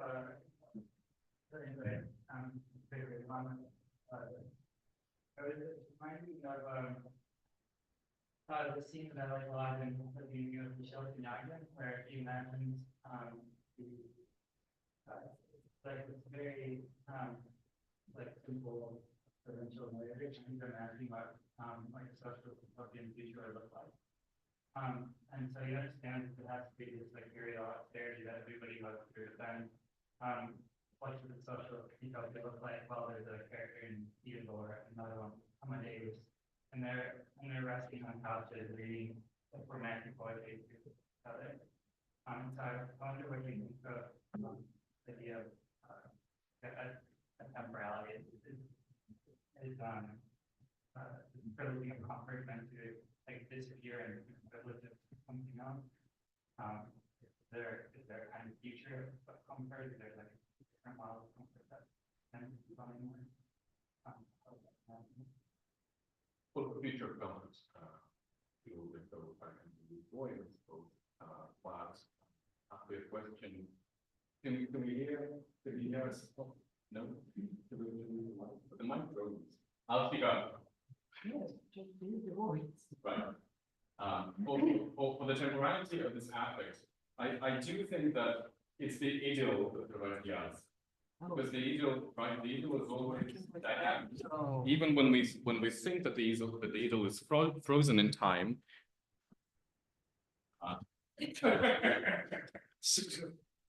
Да, ну, у нас запись. So when we find an idyllic moment that creates the impression of frozen time, whether it's Tarasevsky Pomeshchiki or the different trysts, the love trysts in Vaginov novels, even if we don't have that sort of cinematic progress of different shots traveling past our eyes, it's the very moment itself that is located outside of time. So I do think that it simply engages the temporality on a more abstract cognitive level, insofar as we reach that idyll as what? As a lost object or as one to come, right? The idyll, we know that this is one of the features of the genre. It is an experience that perhaps is lapsarian, right? Perhaps has a cyclical nature, when nature within an idyllic moment is, it deteriorates and then it is reborn, it is raped, then it heals itself.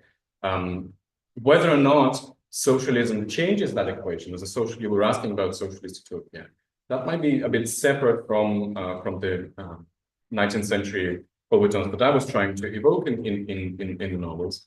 But I will be happy to hear more about this from others as well, because this is for me also a provocation that I would like to expand on. This is more of an open-ended comment, a reaction. When you were talking about a youth, I was thinking in particular about the place towards the end of the novel where Tolkien and Maria they marry, and then they have this sweet little garden, right? And then there are all these allusions to the pastoral, especially in the second edition, where she buys and purchases at the market, instead of the Paul and Virginie, two main Italian texts on the Italy, right? I mean, Guarini and Samatana. So I was wondering, it's perfectly possible for, something to be Biedermeier, but also to have a relationship to the 15th and the 16th century. And I'm also wondering, sorry, this is really open. I'm also wondering in general about this idea of Sovetskaya Pastora, right? In other words, Ivanov, and I don't have anything to say about it, except that I'm kind of wondering. I think we're right to wonder. One of the goals I had in mind was, recontextualizing Vaginov, seeing where else Vaginov belongs within the 20s. So if we're back to square one with Vaginov and Ivanov, this is a I think, a great answer because it allows us to see them again anew. If these are modes of the Soviet utopia, socialist utopia, as a Soviet pastoral, who else belongs there? Does Platonov? Does Bible? And in what sense? Right. There are many directions we could follow. Yeah. Yes. Other questions to check? Come on, okay. All questions are for one, right? That's what it means to provoke. You made me very detailed. You're thinking about Vaginov and Gogol.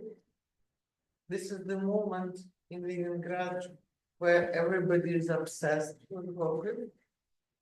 My favorite moment is when Shostakovich is writing letters to Svertinsky, which are Centon. He writes letters in Gogol language, basically. But what you show Vaginov is doing so different from this dedication to grotesque that is reigning in this city. So going back to my humble attempts to see Vaginov as a decadent, which is kind of unmaking of romanticism. So is that Gogol that you need? Unmaking of romanticism?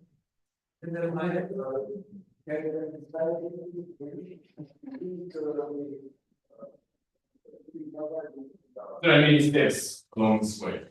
If we do identify, as Santos suggests, the Russian leader as that moment between Harriman and Belarusia, for example, then we do need to fill in the gaps between Belarusia and Katerina Casey. Indeed, decadence would be one of those steps on the way. But this was also my question to you, insofar as Vaginov is decadent. What changes do you think between the 1890s and the 1920s poetically? Are there stylistic shifts from Soloviev to Belarusian? This was not only actually my question to you, this was also my question to him, but more ideological, like ideologically. A lot of what we were talking about with respect to the self-creating work, the dialectical relation between North and hero within Logos, really reminded me what Konstantin says about the Vaginov, about figures, about a whole role of symbolist writers, specifically from the 90s, specifically from the third generation. I'm wondering, how does that survive? How does that endure those three violent one-off decades to then reach us in this pastoral, not pastoral, ironic, in this other mode? What happens? Question to both of you. What happens across 30 years? That's a great question. My first reaction is to think about the problem of the plot. And what we all rather counterintuitively attempt to see as Vaginov's plot, which I see in the case of basically all the four novels is an exciting failure. And his movement was plotless, with every novel developing more and more. As I mentioned, one of the most interesting things is that decadence as a mode of thinking defines itself very much by what critics are giving. Vaginov at the end of the 1920s in Leningrad, what he does has no nourishment from his peer writers, unlike 1905. And how he creates his dialogues is very different. He talks mostly with the people for whom is the calm situation, he is the opener, he is the antagonist. At the moment of its emergence, decadence was a scandal, both a symptom and a scandal. And I think this is the situation that Norwich is in. So the answer is for the question of the plot, that I think there is much still to be studied, and the critical context of it now. Ben, question? Yeah. Yeah, so I'm really interested in kind of the development of the way that this study evolved through Pro. And at least for me, it's kind of interesting to think about it in three different novels. Patty Demon, Petersburg, and then Vaginov. And like Patty Demon is this real problem of like center and periphery where so Sologub is really worried about these like provincial school masters like are threatening to like come into the center. Like there's the real sense you get that there is like an impending invasion, and that's all is very much on the like trying to ring the alarm bells. And then you get to Petersburg, and it's like okay, the only orderly place we have is this like central island, and right around the periphery of Petersburg are these like masses of workers, this foggy, like smoky, nebulous, unconscious that threatens to like pierce the center of the empire. And what I like about what Vaginov does says that the tastelessness is not like something that you're keeping out; it's already in you.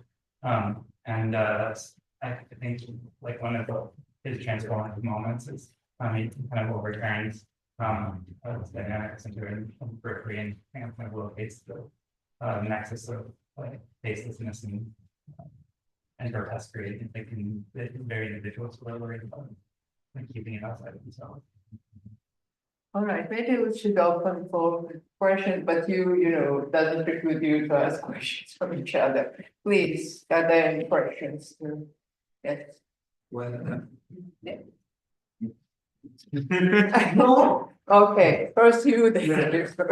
I don't really have questions. I have several small comments. Thank you. It was very inspiring. And when we were talking about Vaginov and Vidima, I thought that actually this could be broadened, and it is a lens for which we can see the whole the sphere, this movement of the Leningrad prose and even poetry of the late 20s, early 30s, more or less of the Kuzmin cycle. This is Kuzmin himself, the Dabrichin, Vaginov, Yevunov, a little bit of war, of Roman, because it's all very similar, because it's comfy, there's this lewdness, it's very disturbing, and it's very ironical, it's very like disturbed by a Soviet world, but at the same time distancing from it. So it's very interesting, because I was thinking like, what is all this world of the similar and different writers, and this is more or less the way to put them all together.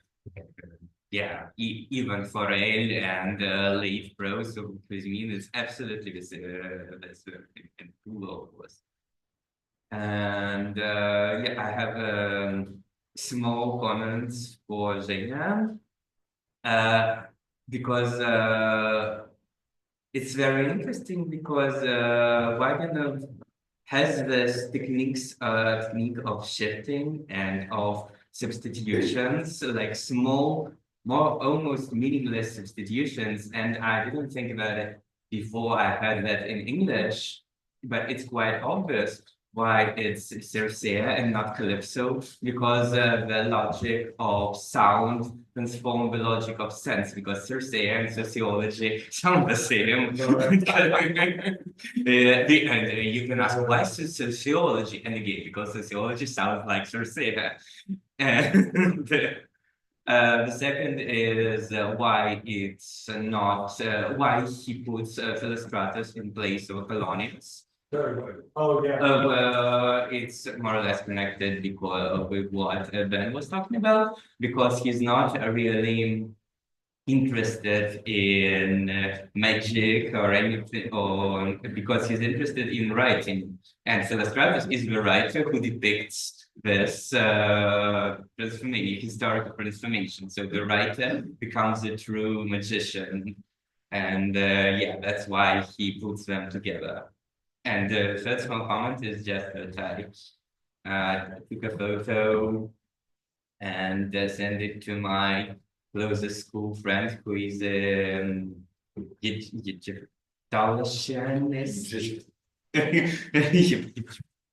whatever.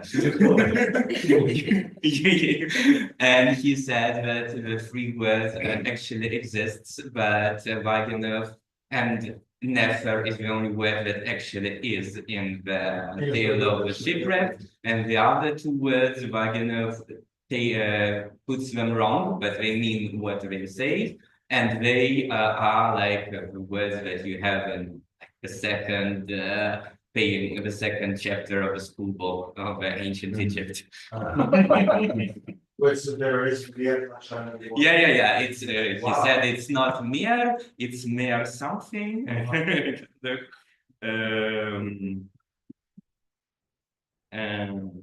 Sure. It's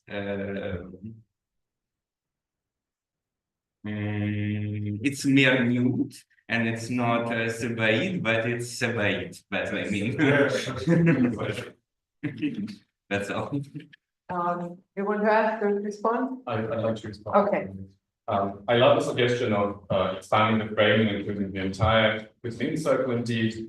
With cuisine, what I think is maybe fascinating for them, or at least let's put it this way, what's productive about cuisine for these writers is that cuisine works in facets, right? There are facets, there are little pockets that he describes in one way, and there's another pocket he adds in a different way. There's a pocket of the domestic life, there's a pocket of the natural, pocket of history, there's a pocket of culture, which are not necessarily, in my reading, they're not necessarily integrated.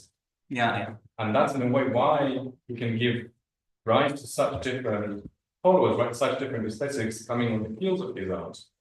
Indeed, in a very specific way. And of course, my ambition would be different. My ambition would be to see where Vaginov belongs in a broader terrain, where we have Platonov, where we have Bari, where we have other writers engaging with this problem, with the subject in the 1920s. But it is true that I do think that the final answer would lie within the community. Okay, anyone want to respond? No? Okay, if not, then there is another question. Could you maybe come? Sorry to pile on Biedermeier point here. It's a great. Let's come Yeah, forward. could We you can see you maybe from move? the call. Of course, yeah. I will sit for it. So just to pick up on a couple points here. Slide improvement.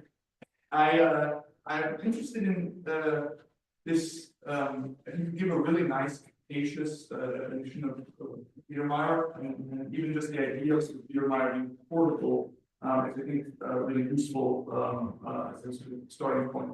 A piece I was wondering if you noticed migrating along the other pieces.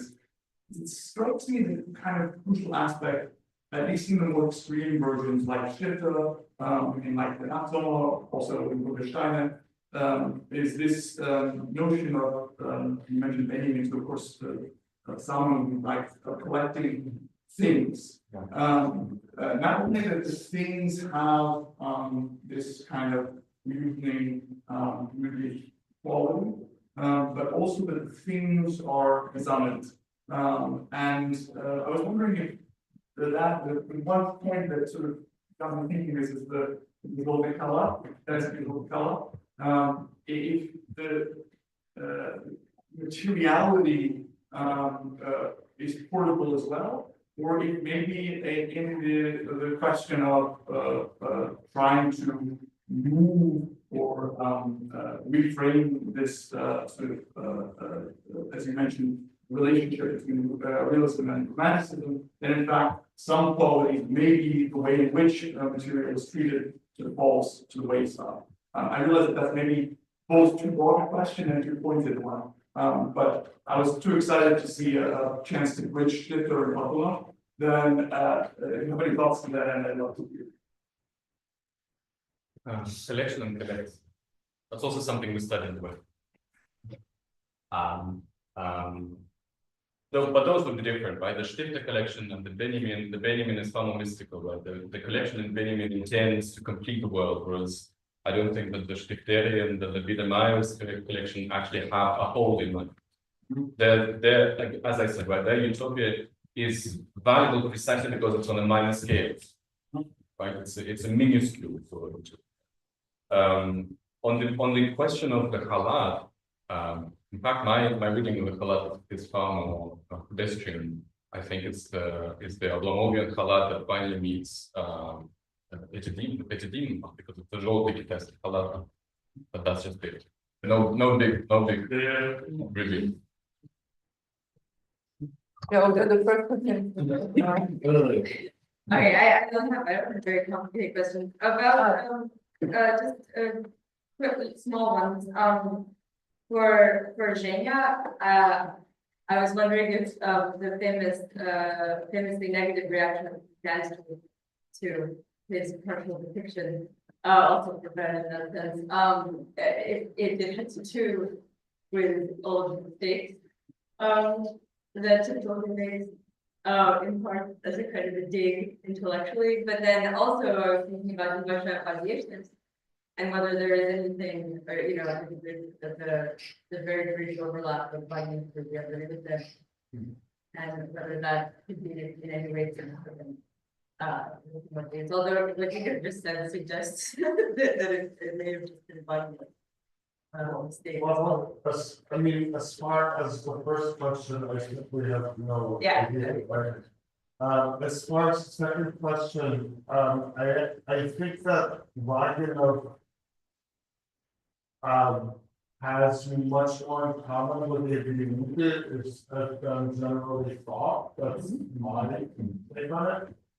And much more with Zavalowski than with Lipovetsky. I actually think people don't have a lot in common with Lipovetsky. That's also my opinion. And what he has in common is basically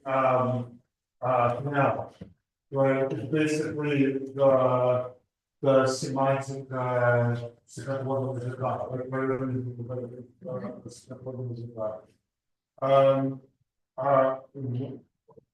which it's not like they read Kinyanov and then developed their poetics. I think Kinyanov expresses the obsession that you see in completely different people like Eisenstein with collision, okay, with collision with the poetics of disjuncture, yes, which is the net. It's kind of it's a weird kind of post-futurism, right? And I think, and this is my experience in trying to translate, those several poems, and also reading Buchstab, because really this is what Buchstab's article is very much about, right? It's about the way that the epithet, the adjective in Vaginov doesn't correspond to the noun, right? And it's this non-correspondence, which is extraordinarily difficult, maybe impossible to translate, right? Correspondence is easy to translate, non-correspondence is not. I think that is what unites him as a poet, at least, with a video. But I think that's a super strong man. I think that is a very serious, very strong connection. And I mean, everything in life is accidental. But I don't view Vaginov's membership in the BDU as like it's a matter of everyone. I mean, I actually think that, at least in hindsight, it makes sense. At least on that aspect. Maybe not on my own aspect. I have one very small question for Vanya. It's maybe a bit of a naive question because I haven't done too deep into Biedermeier, but in Vaginov, in application to Vaginov, I'm wondering about the connection between blut and sex as bad things. Because sex is so bad in goat song. You know, I mean, it's just the worst, right? I mean, it's, you know, thinking about even just that, it's an obvious thing, but the novel begins with a violent rape, right? And it kind of just runs through the whole way, right? Right into the little cute inside that towards children is relatively because he finally. Right. So I just wonder about, because you mentioned the bigger project you have camp, you have theater bar, these are all dancing around, right? So if you could just, if there's anything you thought about, particularly in relation to that. But my query here is less sex and more erotics. Really different things. I mean, it's the erotics of language, it's the erotics of sensation and aesthetics. It's the erotics of those graffiti on the wall of the press room, as well as even the sonic erotics of repeating the word "Uyghur," right, with the legalization that comes again and again and again. The Kissinger, it's really that moment of the Uyghur, right? Everything Uyghur, the almost repulsive sense of all those diminutives, the Yubachka, the Kasichka, which become. They just explode the nature of services, the nature of the movement of qualities and attributes in that scene, because you can't really reconcile the ministries with no later. There's something deeply wrong, profoundly wrong about that. And it's that kind of attraction and repulsion that troubles and interests me about the erotic in Vaginov, rather than indeed the rape episode or the matrimony, etc. Small this funny because this is really bringing Vaginov together with the more avant-garde and more leftist windows of the culture of the era, because actually Dennis was speaking about little films which are both about Biedermeier and about how Biedermeier is bad, how sex is bad, but they're made from the more left point. It's Tretья Vyshanska and Poisons with Travelers Adna, which is partly written by Zabolotsky, and it's absolutely Biedermeier of this little teapots, etc., which has to be broken, and the protagonist. And Platonov, yeah, absolutely, of course. Okay, Mark. I have comments on the questions, and I have comments for free, except for Jenny, because for Jenny I only have all. For Polina, it is very compelling argument about decadence, but at the same time, I'm thinking that what Wagner is doing with his decadent practice of death and ending era, he's basically playing all the more or less official cliché, умирающий класс, конец эпохи, etc. So he just makes them very much intimate, right? But this is exactly the language that was constantly used, right? And I would, okay, so we, one of the problems that we have with Vaginov, we need to situate him in literary history, right? And we more or less generally agree that he is a modern, okay, fine. But modernism is too large of a term to be specific. So now we're trying to narrow it down, and Polina suggests a very interesting direction. So looking at him as Soviet decadent, right? So somebody who returns to the early forms of modernism in order to sort of create his own niche. But if we consider that this decadence is in the constant dialogue with official language, then it is a form of queerness. It basically shifts this language, so it's queer without necessary attachment to sexuality. Right? It's queerness that is present in Soviet culture, and maybe that I'm not negating the idea of decadence, but actually complicated. Right? For Penn, I'm familiar with what you've done, but when listening it again, I was surprised by the symmetry of composition. You speak about two protagonists and two authors, right? Tolkien and неизвестный on the one side, after the illustration on the other side. But certainly, Tolkien and неизвестный are authors themselves, and you mentioned this by yourself. Plus, we have parodic pairs of authors and subjects. We have Kotikov and Zayatsky, right? And we have Rotikov and his collection. That's his creation, his creativity. And all of them in various configurations, right? Display this dichotomy of sublime, and as you said, vulgar, profane, downplay. So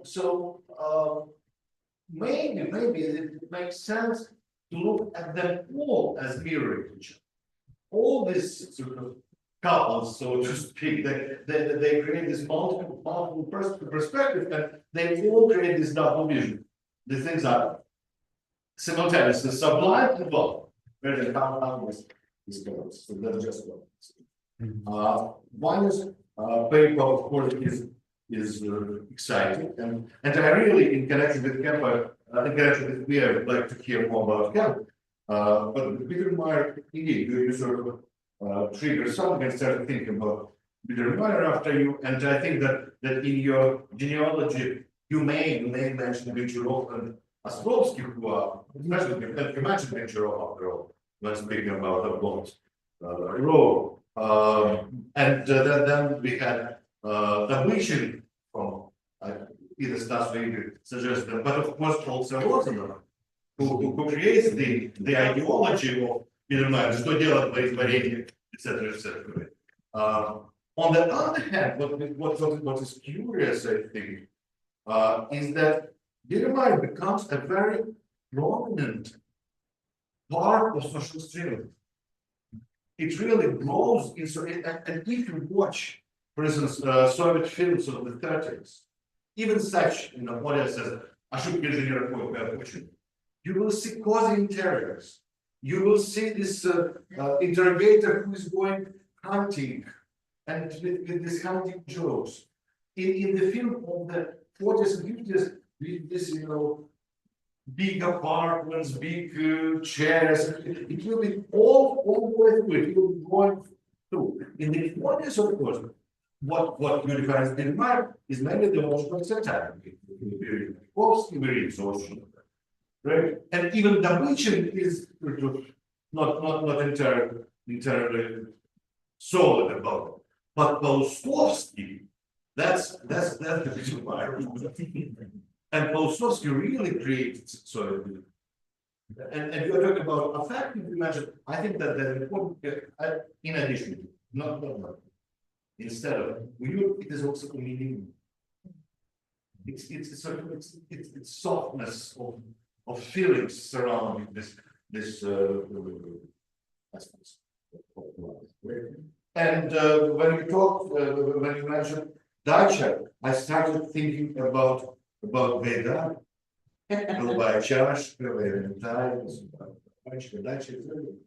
so it is and if you look at Vaginov's Biedermeier at this perspective, so he's indeed between Biedermeier coming from the 19th century and brought to this point of grotesque by Rosenberg, and before Biedermeier that develops into social realism, which of course Ivanov in his basically is in a dialogue. That's his ironic Biedermeier, which looks like Soviet Biedermeier. It's not. That's it. Thank you so much for one. It's fun. Yeah, I think Mark, some useful formulations. Your useful formulations are helping me to think about climate question. I think I've been thinking a lot in life why Konstantin was the only one who was able to revolt against Vaginov. I think they all should have somehow self-organized and killed what they did. But somehow they didn't have the guts. And I thought about this a lot. Another very important and surprising point revolved against Vaginov is from the reaction of Bielek. Reaction Bielek. Yeah. And I think somehow it is something that I'm thinking about. Because in the plain view, that Vaginov is the most interesting product. Anyway. Well, where did you say it? It's a small remark in his critical writing, that's in my book. Okay. Yeah, I know. So this, for Bielek, who creates his version of what we usually associate with the Russophone fantasy, this moment when everything is broken and reimagined, Vaginov's belated irony that, as Vanya said, peculiarly mixes tenderness with disgust. Постоянное умиление, отвращение, this point about gentility that you showed. Notice that it describes status in terms of childhood. And again, it's about temporality. I think that Vaginov shifts many of the modes of writing that we're discussing to the historical period when many things are becoming kind of off. And this is something I think. Yeah. Ben? Yeah, I don't have much to say other than that I agree. I wasn't sure what the audience was going to be like, if there was going to be a lot of people here who just were totally unfamiliar with the work. What I really wanted to do is kind of impart sensitivity to kind of dualistic structure that exists everywhere. And initially, when I conceived of the paper, I thought it was going to be between two optics, literally, like there's going to be a competition between like almost Pandiac mode from Philosophics and this kind of profane mode from the opera. And I really think that you can almost read that into everything. If there's even the small thing, if there's a statue of Venus with saggy breasts and a bottle like that you leave folks. And I think my favorite is just Kostya wrote this name. It's it's kind of his like mirror in text and like Konstantin de Kostya as a warring in the Vaginov that Rosikov is an elevation. And so the poets of Vidyaska disconnect about kind of competing signifiers.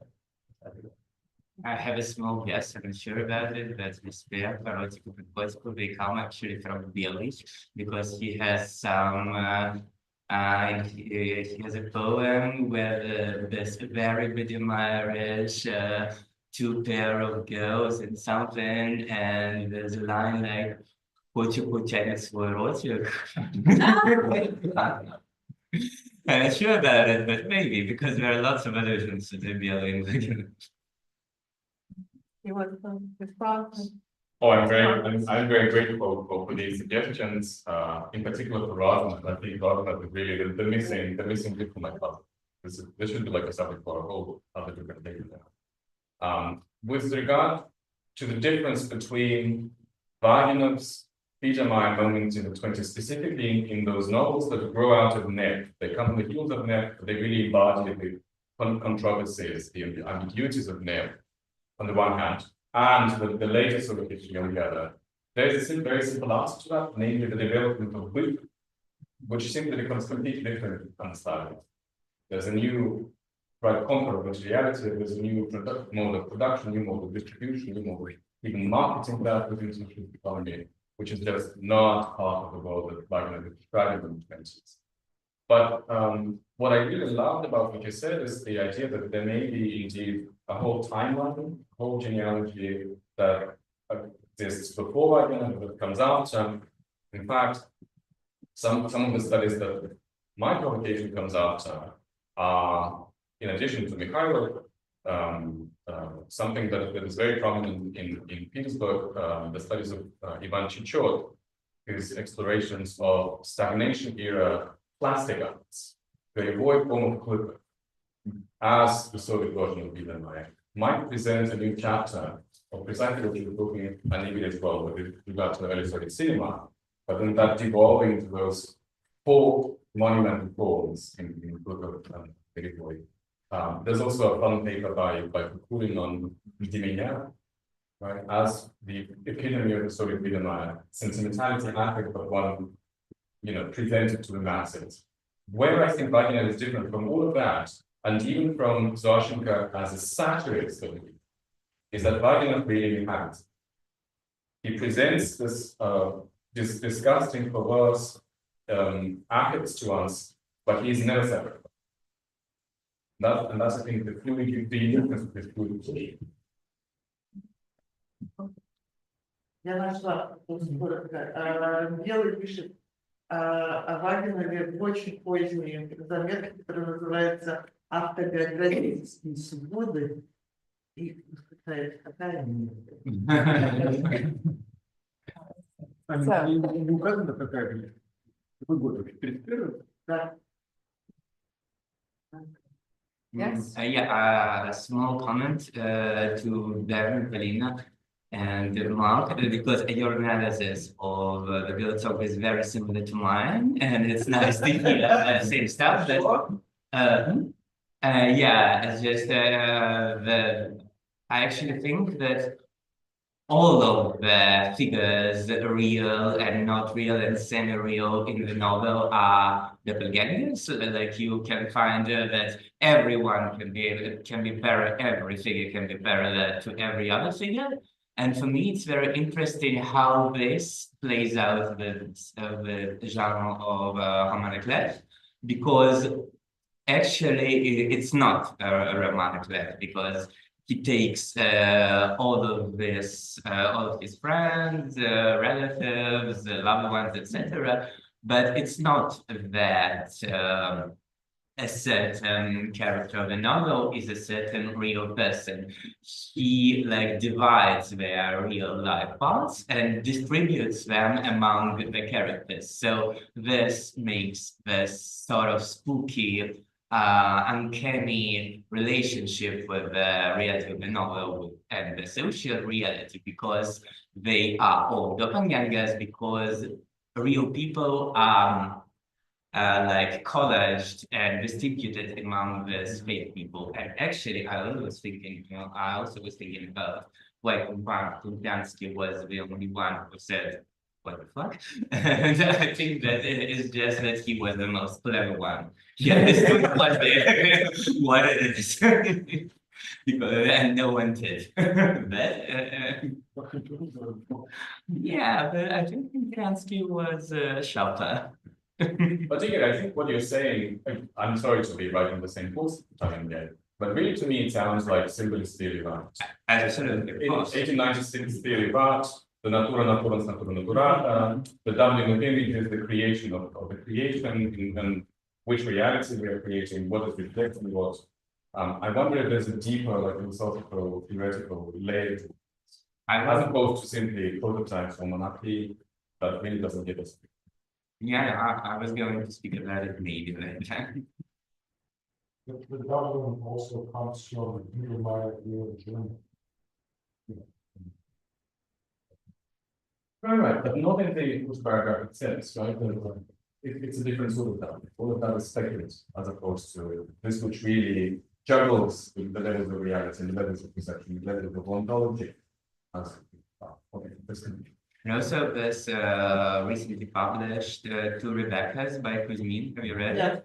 It's absolutely this Biedermeier doubling thing that everyone is people are lost if they are themselves or they are these other characters, etc. And this cozy world, which is absolutely horrifying. Okay. And agree. Any other questions and comments from the audience? Are you sure? All right, then on this note, let's thank our presenters and everyone who participated in the.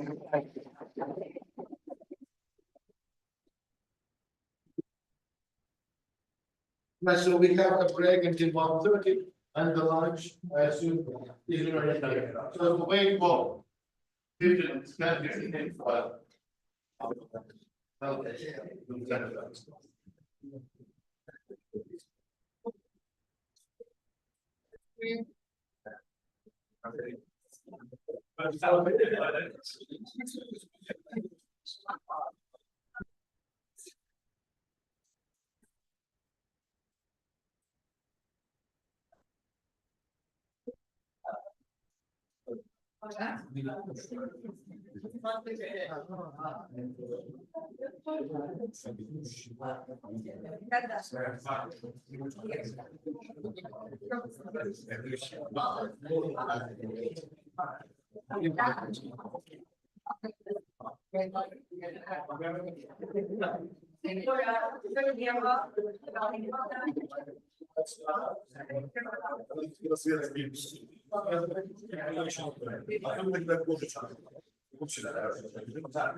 panel, and the title is Vaginov Beyond Novels.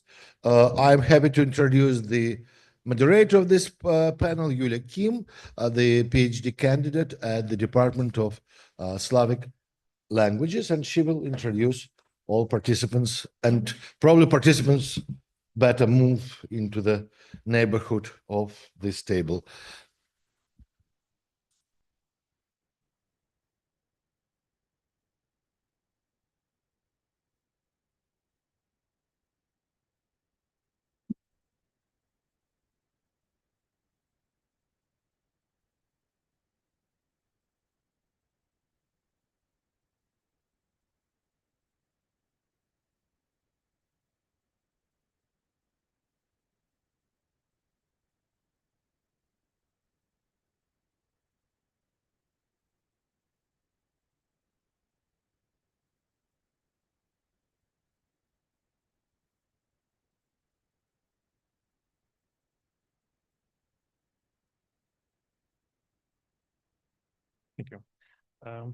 Спасибо. Я начну с того, что дистанцируюсь от названия своего доклада, потому что та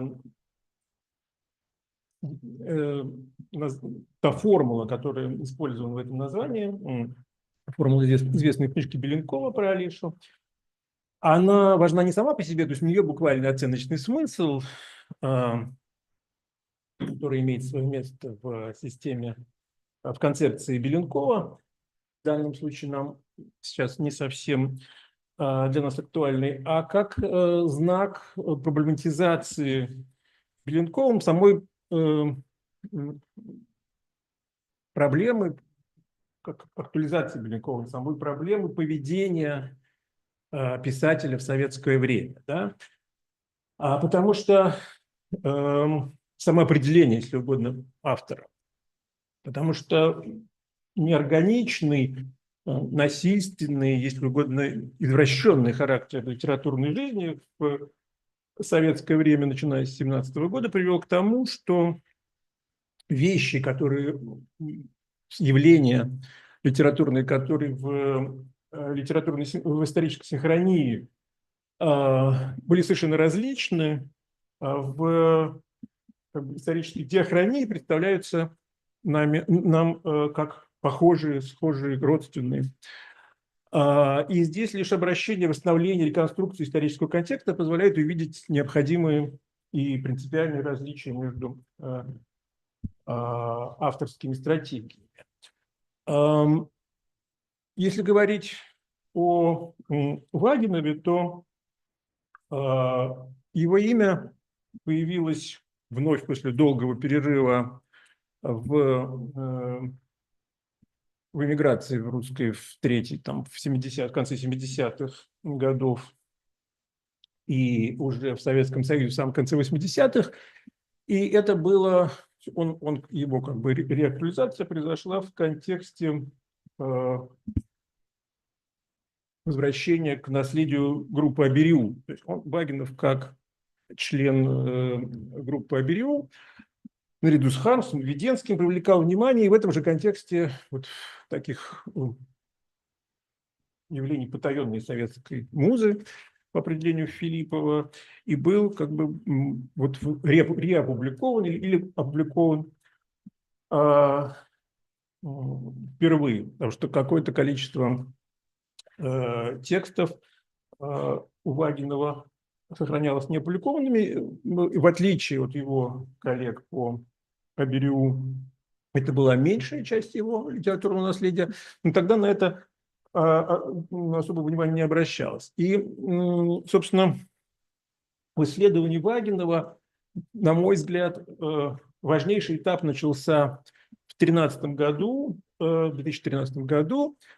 когда присутствующий здесь Дима Бреслер и его соавтор Леша Дмитренко напечатали материал под названием «Вагинов. Диалоги с пролетариатом», журнале «Русская литература». А год назад, собственно, да, вышло под редакцией Бреслера и коллег, группы коллег, филологов, вышло комментированное издание записной книжки Вагинова «Семечки», записная книжка, которая велась последние 2 года жизни, с конца 1932 года.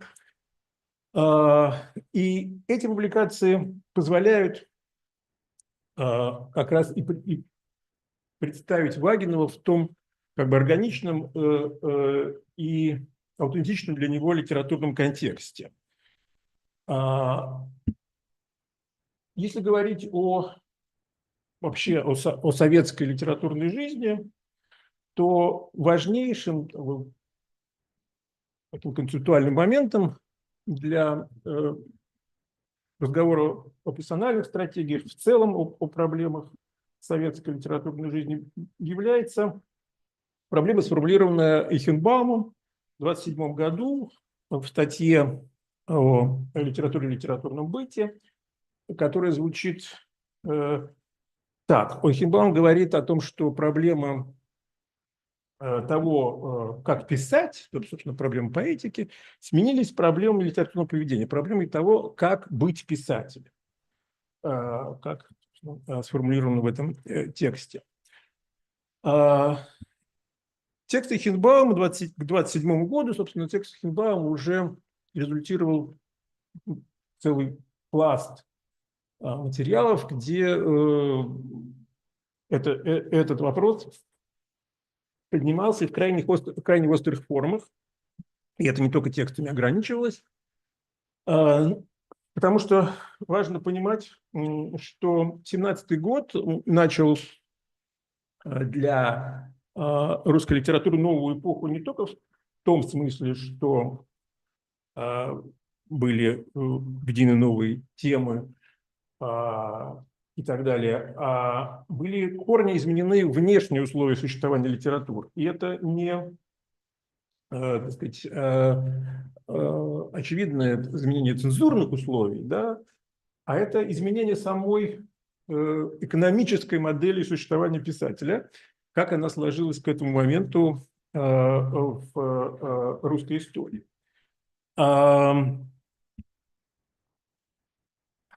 Первым как бы знаком, то публичным проявлением вот остроты этой проблемы было знаменитое обращение Розанова в одном из последних выпусков «Временника», который он выпускал в Сергиевом Посаде, «Апокалипсис нашего времени», называлось это периодическое издание, где Розанов напрямую обращается к своему читателю, к подписчикам или покупателям этого издания с просьбой, фактически с просьбой о милости. Там этот текст, его знаменитый, звучит так: «Сохрани, читатель, своего писателя». И дальше он просит прислать ему денег, продуктов, еды какой-то и печатает свой домашний адрес. То есть это буквально, действительно, насколько я знаю, первое в русской литературе вот такое печатное, публичное обращение с просьбой о вспомоществовании. Такое, какое, так сказать, в социальном плане делают люди неимущие, да, то есть как бы, по преимуществу нищие. Потому что это не было какой-то стилистической позой, каким-то поэтическим приемом, а это было отражение реально существовавшей проблемы, потому что в тех условиях, которые сложились к 18 году, стало понятно, что, в частности, Розанов, например, вполне коммерчески успешный автор, который замышлял издание этого своего временника «Апокалипсис нашего времени» как потенциально коммерчески окупаемый, рассчитывал на некоторое количество подписчиков, которые позволят ему существовать, значит, в Сергиевом Посаде, где он жил последние годы. Вся эта модель совершенно не работала, поскольку он столкнулся с условиями, когда типографии отказывались печатать этот антибольшевистский журнал, и таким образом он был лишен того, что Блок тогда же, в 2018 году, в записных книжках назовет простым правом писательским. Блок напишет эту формулировку в дневнике поперек длинного перечня своих служб. И обязанностей в разных кружках, в театральном отделе наркомпроса, в каких-то вот таких постреволюционных институциях, где он вынужден был зарабатывать какие-то деньги, а под простым писательским правом имелось в виду традиционное право писателя публиковать, печатать, получать за него гонорар и жить на эти деньги. В этой ситуации это было невозможно. Сразу за этим эта же тема поднимается Белым в дневнике писателя, тоже очень резонансном тексте, где он говорит, что вот в Торе Блоку, что вынужден проводить большую часть своего времени не сочиняя новые тексты, а работая вот по разным курсам повышения, так сказать, квалификации культурной для красноармейцев, в пролеткульте и так далее. И говорил, что хочет спросить, так сказать, своих читателей, это было опубликовано в журнале «Дневники мечтателей», записки мечтателей, простите, что если русской литературе нужен автор Петербурга, то как-то она найдет способ, значит,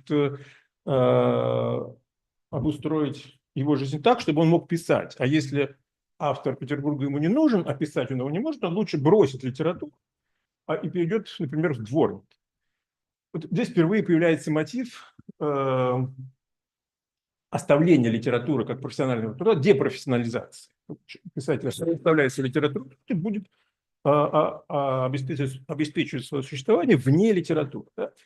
Белый, как бы для Белого это риторический прием, он, так сказать, не собирается, не перешел никогда в дворники, не пытался это сделать, но, тем не менее, как бы выводя эту формулу, он показывал остроту этой ситуации и был абсолютно прав, поскольку уже через несколько лет то, что Белый описывал, так сказать, как такой риторический прием, буквально было осуществлено в реальной жизни. Я имею в виду жест, который предпринял менее известный, но достаточно известный русский поэт и журналист Александр Иванович Тиняков, который в 26 году превратился в профессионального нищего.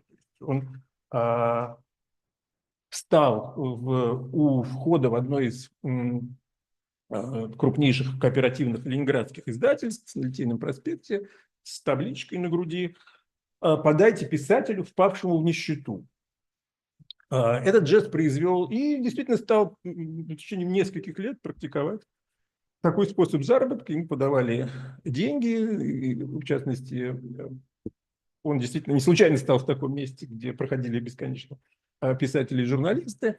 Они подавали ему милостыню, и одновременно этот жест произвел огромное впечатление на литературное сообщество, потому что он действительно материализовал те страхи и реальные проблемы, с которыми столкнулись литераторы в пореволюционной России. Потому что старая модель писательского существования в новых условиях не работала. Нельзя было, как бы не отстаивая какую-то свою, сохраняя свою какую-то независимость, нельзя было вписаться в ту экономическую схему, которая была выстроена большевиками. Да? То есть, как бы для того, чтобы публиковаться, печататься и жить литературным трудом, требовалось полное и по мере развития исторического процесса, по мере укрепления большевистской диктатуры, полная и все более абсолютная лояльность. Да. В 26 году Тиняков встает, значит, с протянутой рукой. В 27 году Хинбаум печатает эту статью, и мы видим, что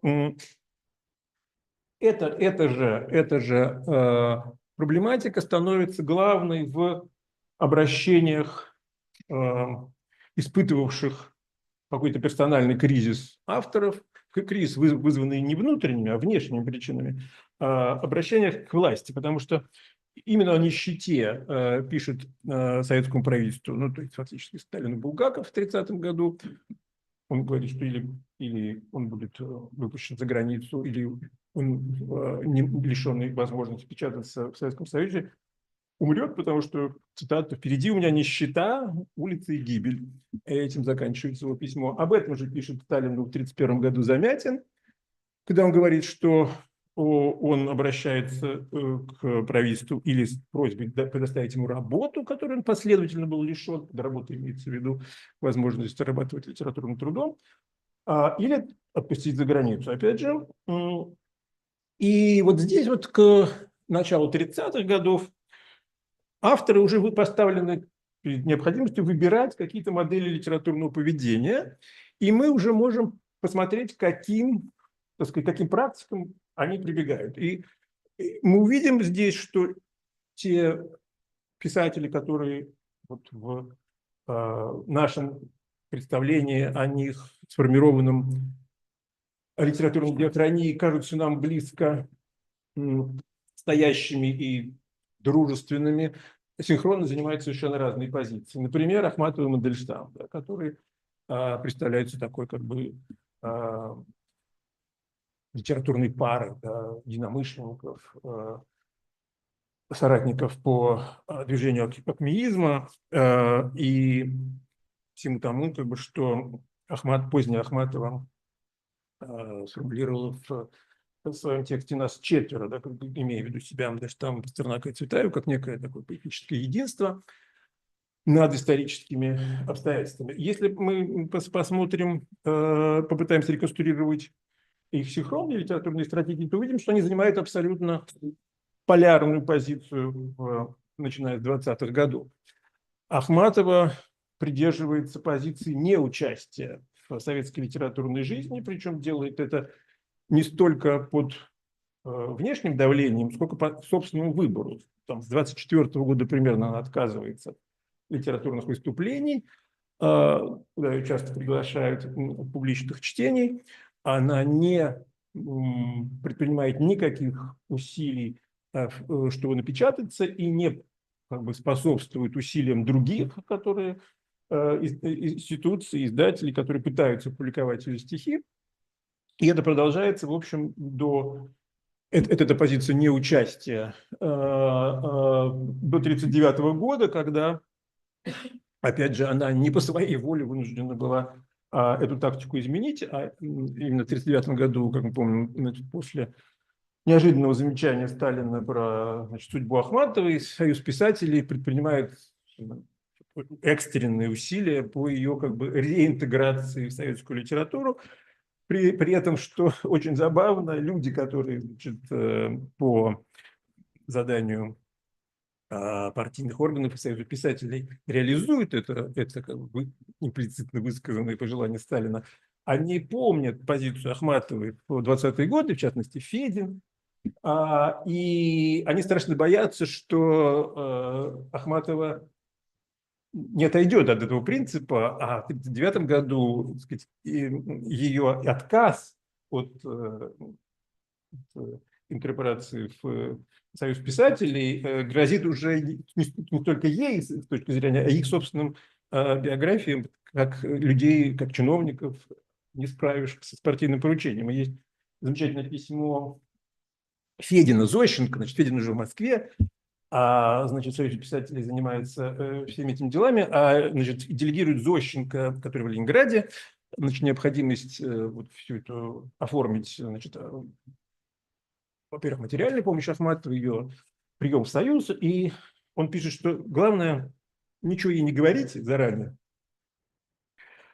И дальше цитата, что Анна Андреевна, значит, должна быть поставлена перед фактом нашей помощи ей. То есть, как бы, они очень боятся, что она откажется, и они как бы хотят как бы все принять, как бы уже оформить, и потом уже ей сообщить, чтобы было бы уже поздно от чего-либо отказываться. Значит, Мандельштам, возвращаясь на 1939 года, там, на 15 лет раньше, занимает совершенно другую позицию. Он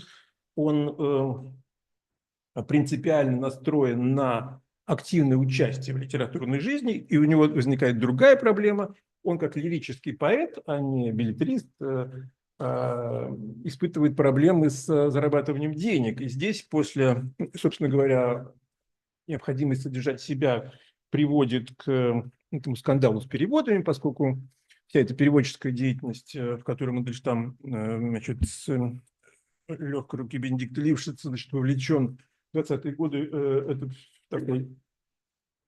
такой, в общем, то, что сам потом Мандельштам, не имея в виду себя и Лившица, а других, называет потоки халтуры. Ну, в общем, это был такой переводческий гон, и когда после конфликта с Гарнфельдом и попытки Мандельштама как бы перевернуть этот конфликт и, пользуясь как бы критикой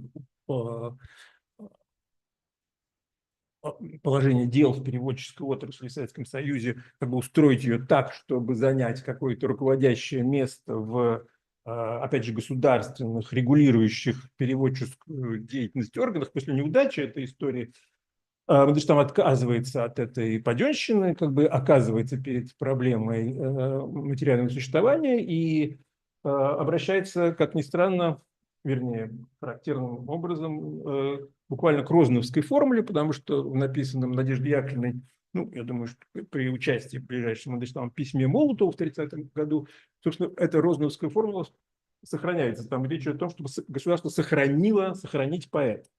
Вот на этих условиях, на условиях патронажа государства по отношению к нему, который он принимает, он и существует в начале 30-х годов, и эта позиция приводит к тяжелому внутреннему конфликту, потому что по мере, с одной стороны, по мере как бы либерализации некоторой литературной жизни перед первым съездом писателей и после распуска РАПа в 1932 году Мандельштам находится на некотором привилегированном положении как номенклатурный автор, так сказать, входящий в список людей, получающих персональный паёк, спецснабжение, имеющий возможность приобрести свое жилье, пресловутую квартиру на Щекинском, да, а одновременно это все происходит синхронно с его растущим отторжением от сталинского террора, да, и все это результируется в написании стихов о квартире и, главное, в жесте, можно сказать, индивидуального литературного террора, каким было написание антисталинской инвективы, которая действительно писалась не как литературный текст, а как именно текст политической прагматикой, да, и самоубийственность которого была Мандельштаму ясна, и поэтому, собственно, этим желанием как бы осуществить этот акт, и который должен был, по его мысли, привести к его гибели, и объясняется чтением бесконечным, почти случайным людям этой эпиграммы, которая ставила не только его, но и слушателей в очень опасное положение.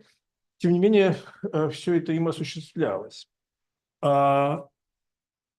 Это две стратегии, значит, отказ от участия в литературной жизни патронажа государства. Возвращаясь к нашему герою и группе Аберю, мы видим, что в это же время внутри этой группы тоже совершенно две разные стратегии.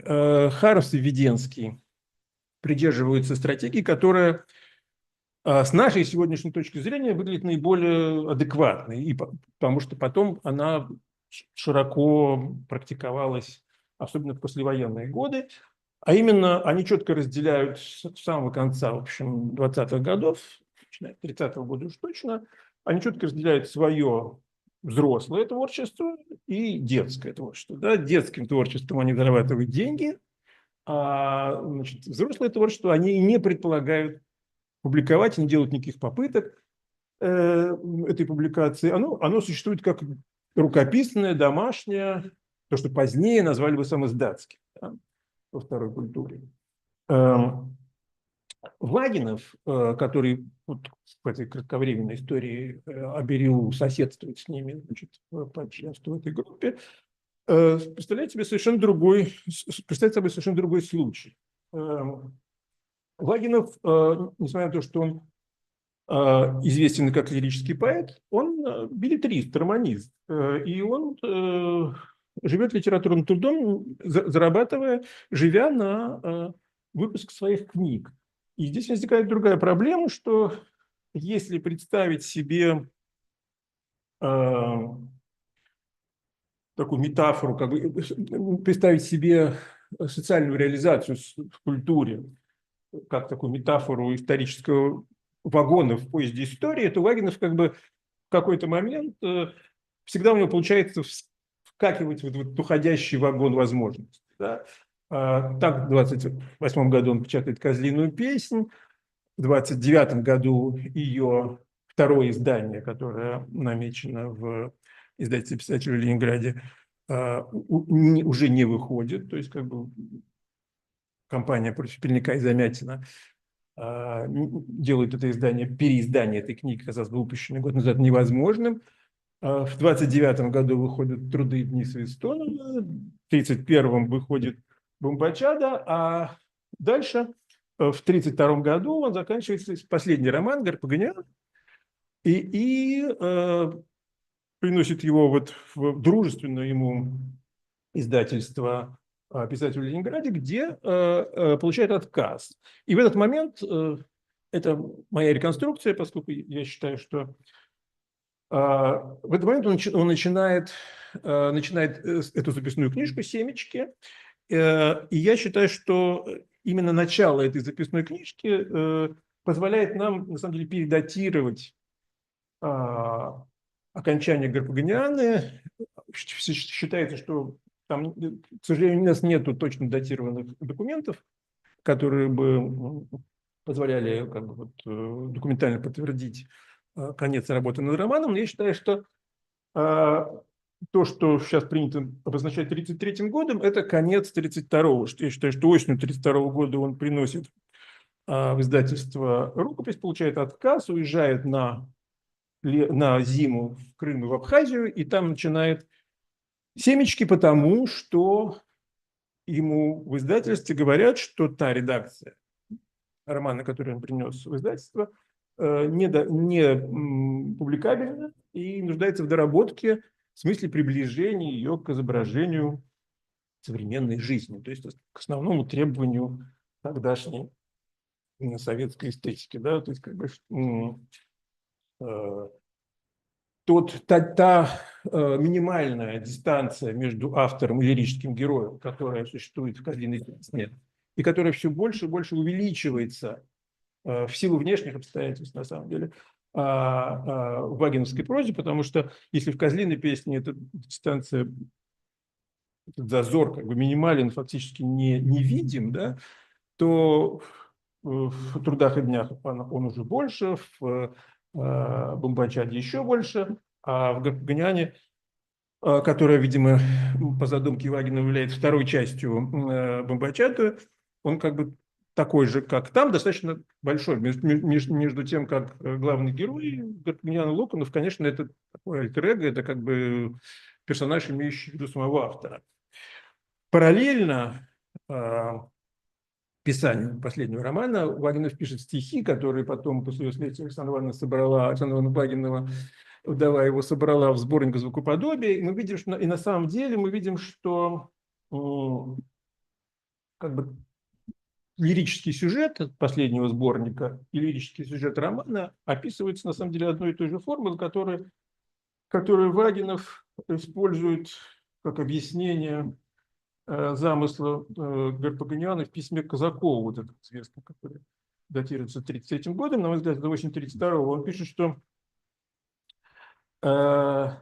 некий герой моего романа чувствует постепенное свое превращение в музейный экспонат, чувствует, как он сам и сердце его увядает, он боится дряхлости, бледнеет перед старостью, он решает попытаться вернуть молодость.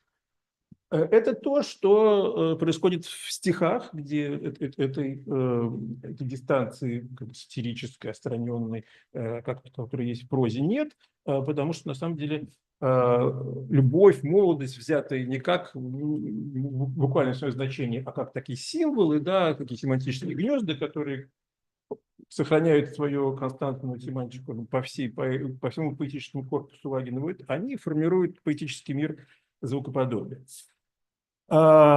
И вот, уезжая на юг вот, в зиму 1932-1933 года, Вагинов начинает эту тетрадку «Семечки», где, собственно говоря, из чего она состоит? Это такой компендию материалов о живой жизни, да, которые ему нужно инсталлировать в свой роман. Эта живая жизнь ему чужда, она ему неизвестна, и он заимствует, так сказать, информацию о ней из печатных изданий, книги о гражданской войне на Урале и из городского фольклора, из, так сказать, собранных им песен, частушек или каких-то выражений городских низов.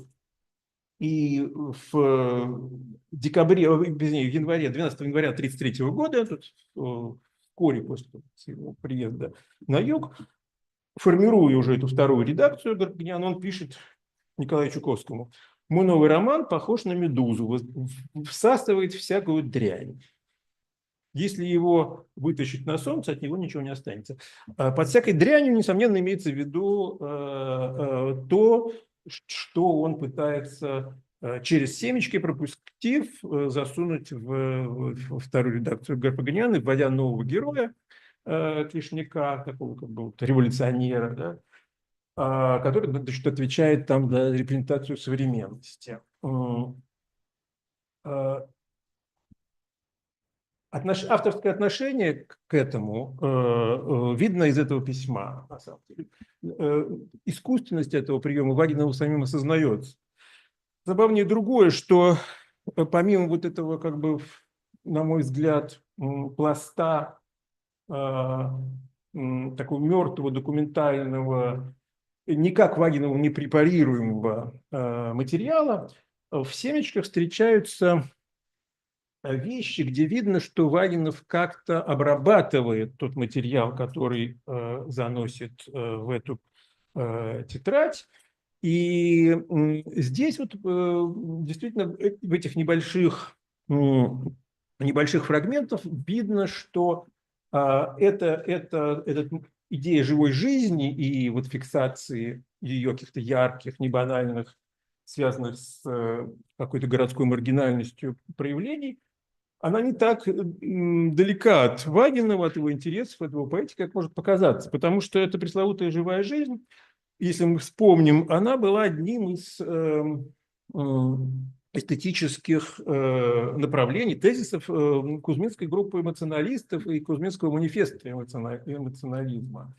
И в это же время у Кузьмина это как бы ценностное отношение к такого рода документам, передающим интенсивность чувства, как он выражается, да, которые определяют его подлинность и обеспечивают как бы их эстетическую ценность, она сохраняется. И Кузьмин в 1932 году в статье о Багрицком, которая в рамках предсъездовской либерализации печатается в литературной газете, и если мы посмотрим на нее внимательно, то основным, собственно говоря, таким положительным моментом и центральным тезисом в восхвалении Багрицкого, значит, принятым в этой статье, является вот именно вот это вот вменение ему Кузьминым повышенной эмоциональности, проявление живой жизни, вот буквально с этим термином и так далее.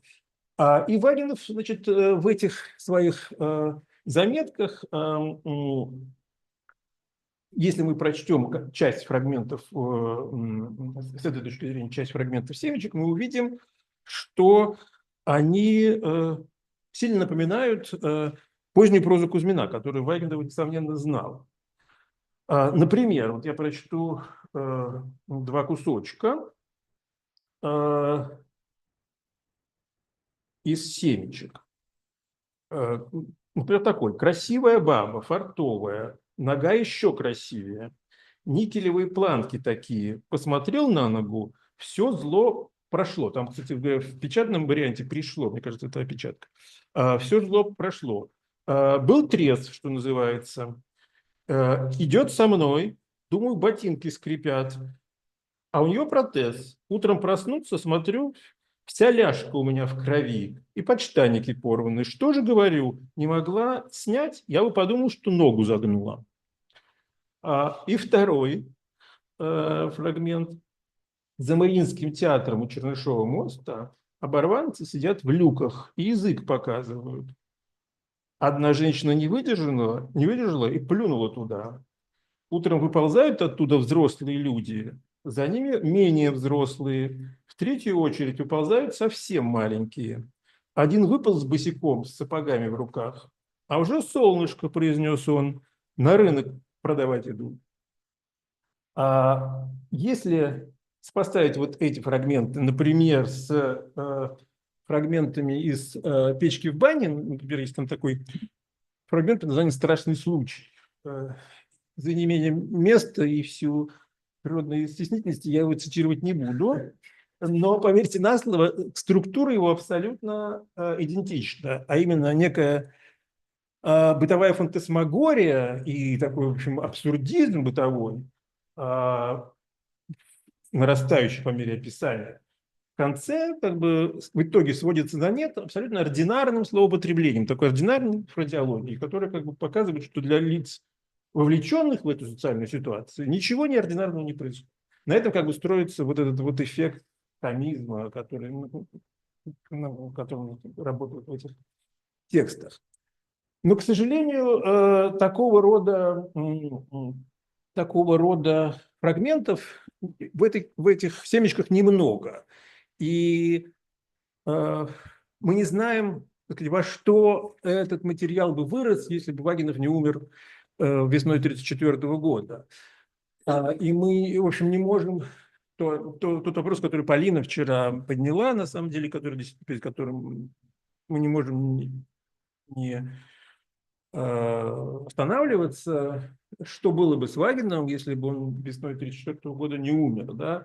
Куда развивались бы эти семечки, например. Да? И, на мой взгляд, они сейчас, в данный момент, они, возвращаясь к началу нашего разговора, вот к этой беленковской формуле, примененной к Олеше, эти семечки лежат в основании той как бы пирамиды рукописей, длинной, значит, объемной, в конце которой находится ни дня без строчки, да, который, как мы знаем, есть некий набор таких паралитературных текстов, то есть это была та литературная деятельность, которой Олеша замещал отсутствие реальной литературной деятельности многие десятилетия, да, которая была найдена в его архиве и по-разному скомпонована Шкловским, Гудковой, Импольским Борисом. Но потому что там был литературный материал, было из чего это компоновать. Выросли ли бы семечки вот в такого рода материал или нет, неизвестно. Да? Но в тот вариант семечек, который мы имеем, и который был замечательно, значит, опубликован и прокомментирован недавно, показывает, что нет, это не случилось. Но все равно этот текст лежит в основании вот этой вот этого памятника нереализованной литературе, да, ставя Вагинова вот в другой совершенно ряд, да, нежели мы представляли его ранее, в ряд как бы вот нереализованных в силу выбора ими этой определенной профессиональной модели советских писателей, которые до последнего надеялись сохранить возможность своего профессионального существования в литературе, в которой уже не было возможности для присутствия такого рода авторов без потери ими идентичности. Вот в этом, на мой взгляд, ценность этого материала и его значение для понимания нами эволюции и места Вагинова в литературной синхронии. Спасибо.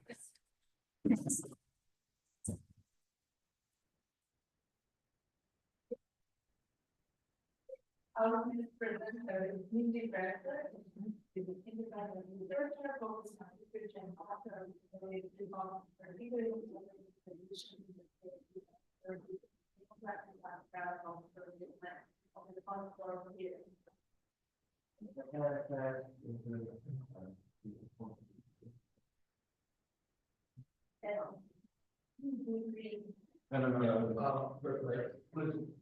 You should speak into the microphone because people who listen to the broadcast, they complain that there's no sound.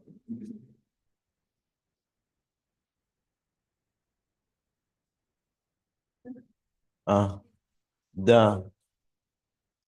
А,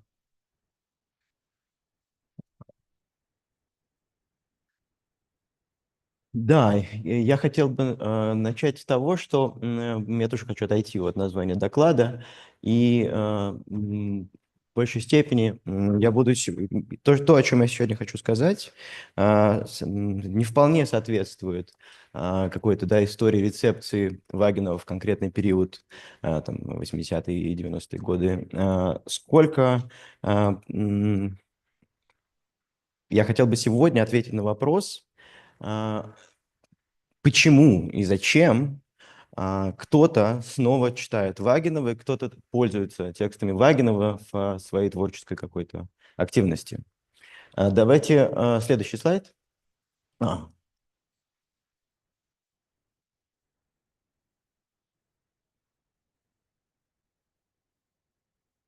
Окей.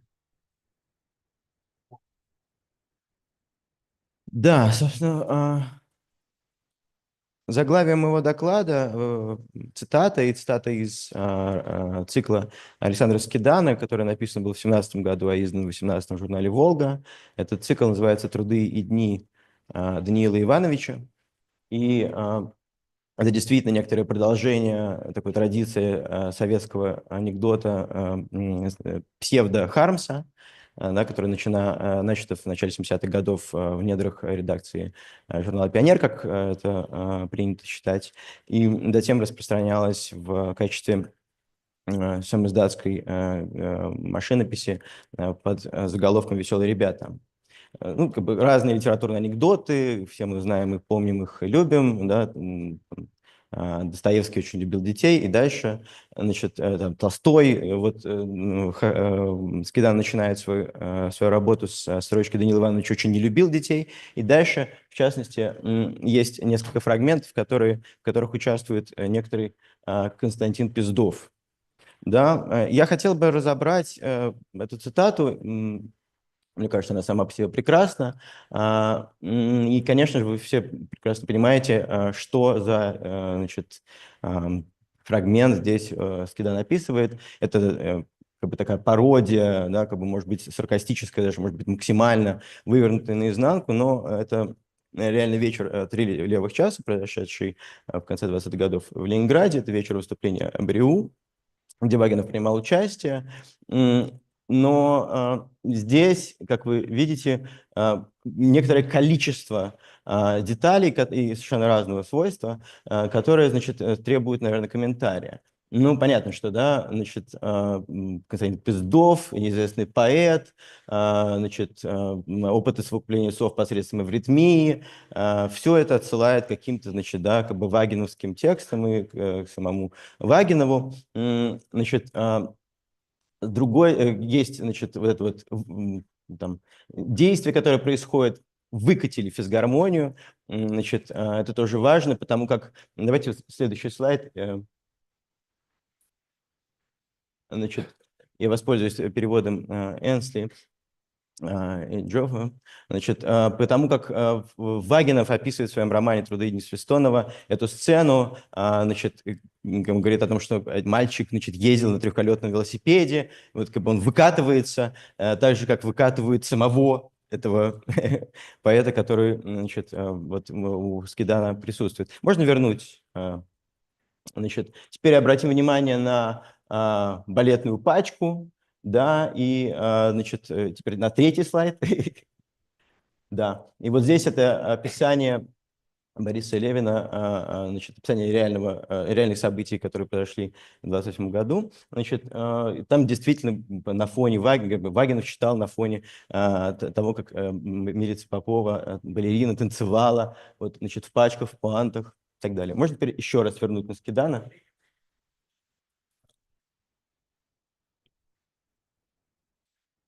Окей. Так, значит, Есть еще один важный момент, который здесь я хотел бы подчеркнуть, потому что как бы, помимо того, что Скидан использует реальные описания вечера, помимо того, что Скидан использует какие-то черты из биографии Вагинова, помимо того, что Скидан использует роман Вагинова как источник, Скидан использует некоторый опыт советской рецепции Вагинова, и здесь есть упоминание Бехтерева, ну, понятно, что это Бахтерев, да, который, конечно же, никого не объявлял, но в 70-е годы, есть много воспоминаний об этом, он, как реальный участник событий, как свидетель, как лично знакомый с героями, которые были удивительно интересны молодому поколению 60-х, 70-х годов, он приходил на вечера, приходил в квартиры, был приглашаем, сам собирал, значит, людей с тем, чтобы рассказать и представить своих друзей, которых уже не было, которые уже умерли, этих самых мертвых поэтов. Так вот, для Скидана в этом фрагменте, как мне кажется, важно достаточно много разных дискурсивных фонов, разных дискурсивных вариаций, в котором предстоит Вагинов. Да? Одновременно ему интересна работа, продолжение такого, да, как бы традиции анекдотической, может быть, фольклорного типа даже, да, как бы, которая вот, связана с анекдотами псевдо-Хармса. С другой стороны, ему интересно деконструировать Вагинова, как бы, да, разобрать его на приемы и акселерировать, что ли, действия вагиновской иронии, когда Вагинов описывает «Вечер 3 часа», да, в своем романе. И с другой стороны, ему Скидану важно показать тот ремейк, что ли, да, как бы Вагинова в советское время, когда Вагинов оказывается одним из тех авторов, которые могут, как я предполагаю, могут считаться такими, значит, основообразующими авторами для некоторого сообщества, для читательского сообщества. Существует в Ленинграде, по крайней мере, в Москве, существуют круги, которые интересуются Вагиновым и не столько когда продуцируют какие-то художественные тексты и не столько читают его, сколько обращаются с ним, да, как бы ведут жизнь как герои Вагинова и ну, как бы помещают себя на уровень такого, да, как бы фикционального, что ли, мира. Вот все это для Скидана здесь, как бы, все это Скидана здесь присутствует, но и это понятно, что Александр использует какой-то, в общем, уже достаточно большой архив знаний о Вагинове, большой опыт взаимодействия с ним. Эту цитату я привел для того, чтобы просто как бы показать возможный арсенал взаимодействия с Вагиновым. Но мне больше всего интересно сегодня разобраться, как и почему Скидан взаимодействует с Вагиновым в самом начале 90-х годов, в своем, может быть, первом тексте, который должен быть ассоциирован с... Так, сейчас, а теперь они опять не работают. Почему нет? Который должен был ассоциирован с Вагиновым. Вперед, да.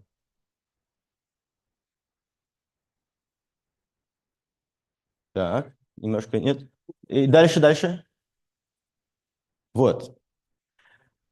И здесь нужно рассказать об этом эссе, да, потому что кажется, что это может быть не всем известный текст, да, хотя достаточно известный. Это эссе написано в 91 году и опубликовано в 92 в Вестнике новой литературы, и на самом деле это эссе являлось идея написать это эссе была подана Скидану Бергом и Шенкнером, редакторами Вестника новой литературы, после того, когда Скидан принес критическую статью, разбор, текст во след романа Кривулина «Шмон». Шенкнер сказал, что этот как бы, и роман-то сложно читать, и он, в общем, как бы, достаточно герметичный. Вот. А ваше критическое эссе еще только как бы, затемняет его. Совершенно невозможно ничего сделать. Ну, как бы, если вы хотите, вы можете написать ну, про себя, вот, про ваше это молодое поколение поэтов новых. Вот напишите что-нибудь, да, как бы какой-нибудь больше связанный с вами лично. И Скидан пишет такой текст-манифест, который действительно воспринимается в сообществе как манифест. Он пишет о молодом поколении, о новом поколении, может быть, самым-самым последним, может быть, уже да, как бы таким послесловно последним поколением неофициальной культуры, потому что значит, Скидан был частью поэтического семинара в Свободном университете, который вел Борис Астамер. Вместе с Голынко, вместе с другими известными и не очень известными поэтами и писателями. Собственно, там, кроме поэтического семинара, был еще семинар так называемой критической прозы, который вела Ольга Хрусталева. Часто туда приезжал Андрей Левкин. И, собственно, самая концепция критической прозы легла в основу этого текста. В чем она заключалась? Она заключалась в том, что идея писать критику, идея писать эссеистику, значит, таким образом, как пишут художественные тексты. Если вы почитаете текст, допустим, Ольги Хрусталевой и Набоковой, вы увидите Набокова, которого вы еще никогда не читали, и, может быть, даже несколько пародийного, да, как бы настолько это все у нее как бы, настолько много она использует метафор и стилистических приемов Набокова для того, чтобы описать эти самые стилистические приемы метафоры в его тексте. И Скидан делает то же самое. Скидан и в рецензии на Шмон, и в этом эссе, манифесте, значит, он пытается писать почти центонно, с огромным количеством цитат, переигрывая каждый раз заново эти слова, как бы наслаивая друг на друга слова. И вот, например, даже в заглавии мы видим это, да, как бы, когда песнь песней, библейский текст возникает во след названия романа Вагинова, да, значит, и затем разрешается таким заводным апельсином, я бы сказал, да, уточнение, о каком поколении, как бы, о каком именно объекте идет речь, да, то есть как бы это какая-то поколенческая такая метафора. И удивляет, единственное, что меня здесь удивляет, действительно, да, ну то есть почему Скидан читает тогда Вагинова, он очень увлеченным и по многим причинам, и, значит, и это входит действительно в круг чтения этой компании, и он инспирирован Драгомощенко в этом смысле, конечно, когда он тогда знакомится. Но почему Скидан выбирает текст, на самом деле, в большей степени здесь цитируется не «Козлиная песня», конечно, а как раз ранняя проза, вот, на это сейчас я прокомментирую. «Монастырь Господа нашего Аполлона» и «Звезда Вифлеема». Почему Скидан выбирает текст Вагинова для того, чтобы манифестировать какую-то новую литературу? Тексты Вагинова – это ранняя проза. Напомню, как бы, может быть, кратко скажу, просто что, конечно, как бы, может быть описано как бы такой какая регистрация смерти, увядания литературы, да, как бы disjunction, которую мы уже обсуждали. И представить себе перестроечное да, как бы, настроение увядания достаточно сложно, по крайней мере, на первый взгляд. Можно следующий слайд? Вот, нет. Да. Вот, собственно, цитата из «Звезды Вифлеема», в которой вы видите, собственно, да, как бы фрагмент, заимствованный Скиданом. Скидан пишет о Зевкиде Зороастре. Да, здесь, значит, мы видим это Зевкида Филострата, который сегодня тоже обсуждали. И Зороастр возникает у Скидана тоже по понятным причинам, потому как тогда идея мистического какого-то, да, и вообще чтение эзотерической литературы, мистикоориентированной литературы, литературы, связанной с религиозными какими-то практиками, было очень популярно как раз в этом кругу. Но вот эта вот идея, да, как бы идти во след Вагинова, использовать его опыт и как бы, да, взаимодействовать с ним, как кажется, воспринималось Киданом во многом, да, потому как, и вот здесь я цитирую Игоря Гулина, статью Игоря Гулина, значит, потому как для значит, Скидана представление о тексте Вагинова скорее как бы, он представляет его скорее как фиксацию мифологического, да, вневременного изменения литературы, изменения культуры, как бы, да, как бы движения культуры. Вагинов описывает момент перелома, момент трансформации, принципиальной трансформации, да, вот, литературы, которая, как мы помним, фиксируется им как смена эпох, эпох Римской империи, да, как бы на христианскую. И это удивительно, да, и поэтому, конечно, Скидан воспринимает, как бы имеет возможность использовать его как опыт переживания какой-то коренной как бы, трансформации. Но и это удивительно, да, что, как бы, конечно, Скидан об этом не знал. И я не знал до последней недели, поэтому я решил все изменить в своем докладе абсолютно и читать его сейчас так вот немножко хаотично.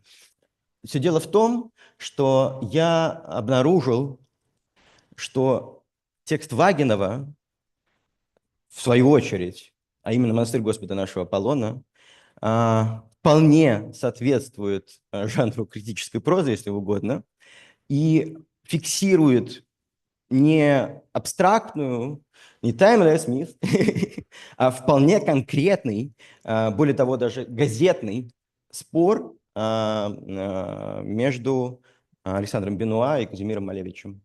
И можно я покажу, так, значит, ну это вот еще Скидан, давайте чуть-чуть тоже, ничего страшного, вот назад. Чуть-чуть назад. Нет, это вперед. Это еще вперед. Но надо назад. Надо было назад. Я там один слайд не прокомментировал. Мы только что пропустили. И вот прям до этого слайда есть один. Да, вот все. Да, значит, это как раз... Значит, как раз такой, может быть, самый явный фрагмент цитаты Скидана, значит, из эссе, как бы из текста Вагинова «Монастырь Господа нашего Аполлона». Да? Ну, вот, значит, здесь есть как раз эта динамика сдвига, да, как бы метафоры сдвига, метафоры трансформации, проблема как бы, прагматики этого, да, как бы существования внутри этого. Ну и вот это длинный последний абзац, длинная цитата, значит, собственно, сделанная, значит, на манер Вагинова. И здесь давайте следующий слайд. Вот этот фрагмент, который вполне, как мне кажется, соответствует. Ну, как бы ради есть христианство, братья мои, там вот, значит, пригов есть самовластие мои, братья мои и так далее. Ну и в предыдущая, значит, формула. Но это удивительно. Я сам до сих пор, может быть, вы меня опровергнете, может быть, я все придумывал, но я хочу показать вам, как это работает, как нашел это. Смотрите, вот самое начало текста, да, как бы наше время изобилует открытиями химии, физики и так далее, значит, забыли, значит, там, художников, забыли не только философию, но и сердце человеческое забыли. Это вполне общая повестка, да, как бы такой как бы дискуссии между вокруг авангарда, да, как бы в этом случае, конечно. Вот поэтому я стал искать как бы какие-то источники.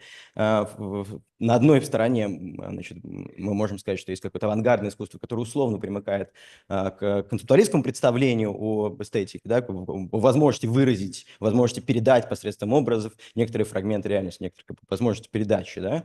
Значит, и с другой стороны, такой, может быть, модернистского характера, значит, критика, которая предполагала таки эту передачу, но да, как бы в трансформированном виде. И Бенуа, естественно, значит, вот буквально с этим тезисом о том, что сердце человеческое забыли, пишет значит, в 16 году, в самом начале 16 года, 9 января, значит, свою реакцию на выставку, значит, последняя футуристская выставка, которой и был выставлен «Черный квадрат». Значит, он буквально пишет о том, что черный квадрат лишает нас любви, лишает нас возможности чувствования, он отрицает возможность не просто даже передачи чувств, да, но лишает нас искусства, которое фиксирует для себя это эстетическое чувство. И, казалось бы, Вагинов должен находиться на стороне Бенуа. Давайте посмотрим дальше. И вот здесь мы читаем, значит, тот текст, как мне кажется, который оказывается в основе монастыря Господа нашего Аполлона. Да, значит, он, значит, это ответ Малевича, немножко запоздалый, да, значит, ответ Малевича Бенуа, и не только, он еще Ремезову, в принципе, ответ всем критикам, но здесь, посмотрите, значит, Малевич начинает с больших цитат из разных, цитаты на самом деле неточные, я еще покажу какие-то фрагменты от этого, это очень важно, тоже интересно, Вагинов с этим работает. Значит, но посмотрите, значит, Малевич начинает, собственно, цитаты из Бенуа, который буквально говорит о том, что вот упадочники, римляне, мы, да, значит, уповая на устои быта, прозевали нашествие варваров и появление новой силы христианства. Значит, это цитаты, которые, значит, мне важны, но мне также важен и стиль, который производит сам Малевич. Посмотрите, насколько по-разному пишет Бенуа и Малевич. Бенуа пишет без тех инверсий, той мифологизации, которые на самом деле использует Вагинов. Но Малевич также это использует. Для Малевича это мифологизация, это да, стиль, который может бить в точку вечности и будущего, который он там, любого вневременного пространства, да, который он формирует посредством своего да, вот этого супрематического искусства. А значит, для Вагинова это работа с мифологизацией, которая, но при этом которая полностью текстуально соответствует Малевичу. Давайте дальше, следующий слайд. Значит, в другом тексте Малевич критикует, значит, выставку, вечер, посвященный ей, презентацию выставки, которая прошла в Москве, Альтмана, Лурия и Пунина. Он буквально-таки цитирует значит, их воззвание, да, как бы, ну, их blurb для этой выставки. И вот мы читаем здесь, значит, оригинал, значит, их воззвание. «Мы у руля, левый руля, реют ревнивые наши радио, блестящие поршни стальным морям». Давайте следующий слайд. А вот Малевич пишет к приезду Вольтера террористов из Петербурга, да? Значит, и здесь мы видим, где же это? Так, по слухам, приехали трое. А где Радий? Есть, да? С Радием, да, остальным вариантом. Радий, тот, который появляется у Вагинова, это такая издевка Малевича, который как бы играет со словом радио, как бы играет с значит, альтмановским текстом. И это очень по-вагиновски. Это абсолютно как бы то, как производит Вагинов вот, как бы, свою стилистику. Но откуда он ее берет? И как он, как бы, откуда он с ним взаимодействует? Есть следующая перекличка. И это уже как бы такая образная перекличка. Ну, вот посмотрите, как Малевич описывает, значит, состояние как бы, да, вот этой культуры, с которой он взаимодействует. Боги умерли и больше не воскреснут, торчат их белые кости и безразлично смотрят на реющие над облаками аэропланы. Сыре у Вагинова, читаем в монастыре Господа нашего Аполлона. «Сыре в келье моей, Аполлон не приходит, лежит под липами, а вокруг в черном небе кружат аэропланы». Да, значит, кости упоминаются чуть выше, в том числе, потому что это кости как бы вот, собратьев, которых Аполлон съел, да, почему-то оставив рассказчика нам на милость. Вот эти фрагменты, да, давайте пока здесь оставимся. Вот эти фрагменты, которые, значит, дают мне право говорить о том, что, или дают возможность мне говорить о том, что Вагинов не просто взаимодействует с некоторым мифологическим образом тектонического разлома и производства как бы, новой культурной формации, но взаимодействует с конкретным текстом, и это тоже очень важно, это безумно, я пока не могу объяснить это толком. Он включается в полемику, которая не очень-то актуальна на момент 21-го, в текст 22 года, но на момент, когда это выходит в альманахе Абриско в 22 году.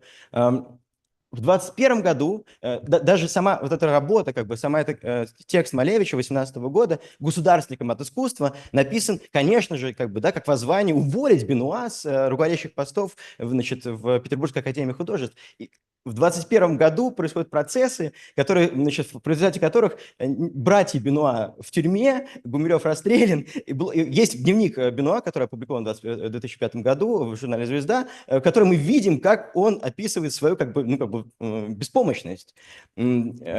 я думаю, что такого рода как бы восстановление, как бы, да, или как бы апелляция к полемике не актуальны на момент производства ее. Это удивительно интересно.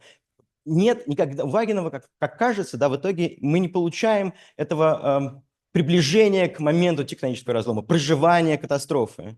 Это некоторое воспоминание о проживании катастрофы, с одной стороны. С другой стороны, это некоторое, я бы сказал, да, как бы некоторый перевод в конкретный текстуальный, как бы, как бы такого, да, экзистенциального характера, перевод экзистенциального образа, может быть, в текстуальные и даже цитатные, коллажные, значит, штрихи. Вагинов, когда я вот в том числе писал комментарий к семечкам, конечно, спекулятивно, ну, в какой-то степени, да, в контекстуальной, но в общей степени спекулятивно приближен, но к авангардным авторам в 30-е годы, хотя я другого объяснения не нахожу этой работе над семечками. Но, как выясняется, как я как бы на этой неделе выяснил, в начале 20-х годов, в самом начале его творчества, он работает с авангардными техниками, он работает с тем, что мы можем назвать тентоном, с тем, что мы можем назвать деконструкцией впоследствии, и с тем, что Скидан изобретает в перестройку, как будто бы, да, как бы совершенно не понимая, что он работает с уже вторичной продукцией.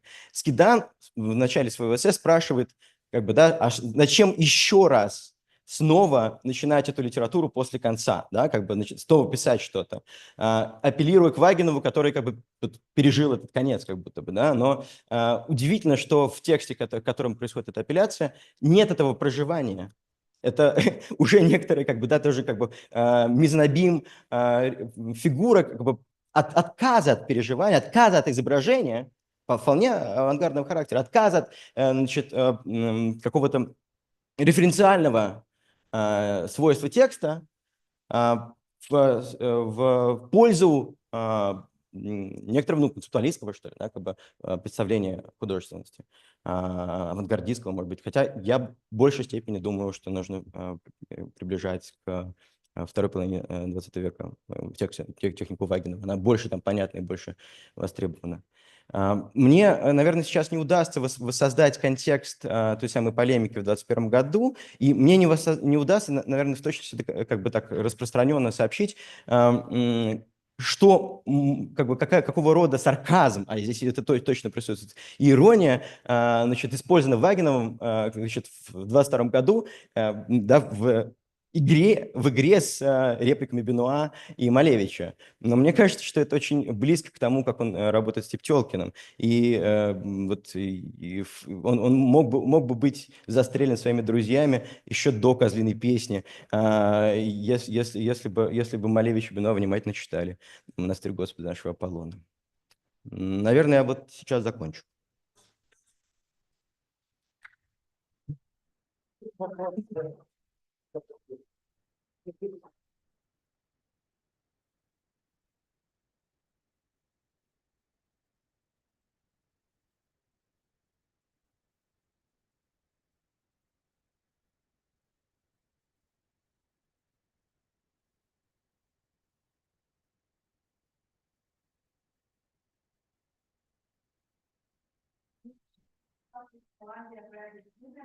And all of you who are going to join me, it is going to be on February 4th. Please consult everyone that and contact for more details. Okay, thank you. I get a little mixed up because I don't know what language is better to speak. Okay, I'll speak English. Okay. And it's absolutely fascinating that I'm talking after Dima, because I was going to talk about absolutely the same stuff. So not absolutely, but quite the same. And wow, okay. So because what you are saying is very, very helpful. And also, it's interesting that Ben's reading of Vaginov is very close to mine. So also, I didn't think that it would be such a dialogue, but okay. So, my reading of Vaginov of all of his work brought me to the conclusion that there is a certain technique, a certain device that he's using throughout all his career. And I called it sacrificial profanation. Well, I'll try to explain what I mean. Like, what is a sacrificial ritual? Like we know it from the anthropologist, beginning with Abraham Moss, that it is a way of connecting, of bringing together two spheres, the profane, everyday sphere of life and the sacred. And it is a way of gaining the benevolence of some deity or some spirit or something through destroying something, like a body or a person or an animal, like a goat, for example. Yeah, and we know that this mechanism is very much instated in their art. Like there's lots of theories how Greek tragedy is a playing out of a ritual through playing out of a myth.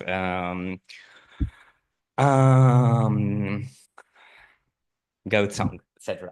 So the question is, can we see this ritualistic mechanism in the modern art?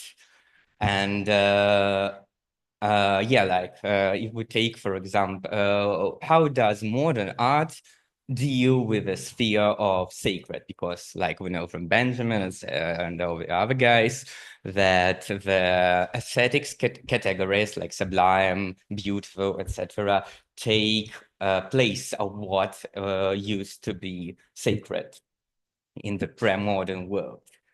But in the modernism, especially the Russian modernism, this logic is somewhat reversed. Like especially Russian symbolism is important here because what did symbolists try to do? They actually tried to take the means of the modern art and try to invent a somewhat to install some new sacred through this modernist means, to form new rituals, invent new myths, to bring this sphere of the sacred back to the contemporary world.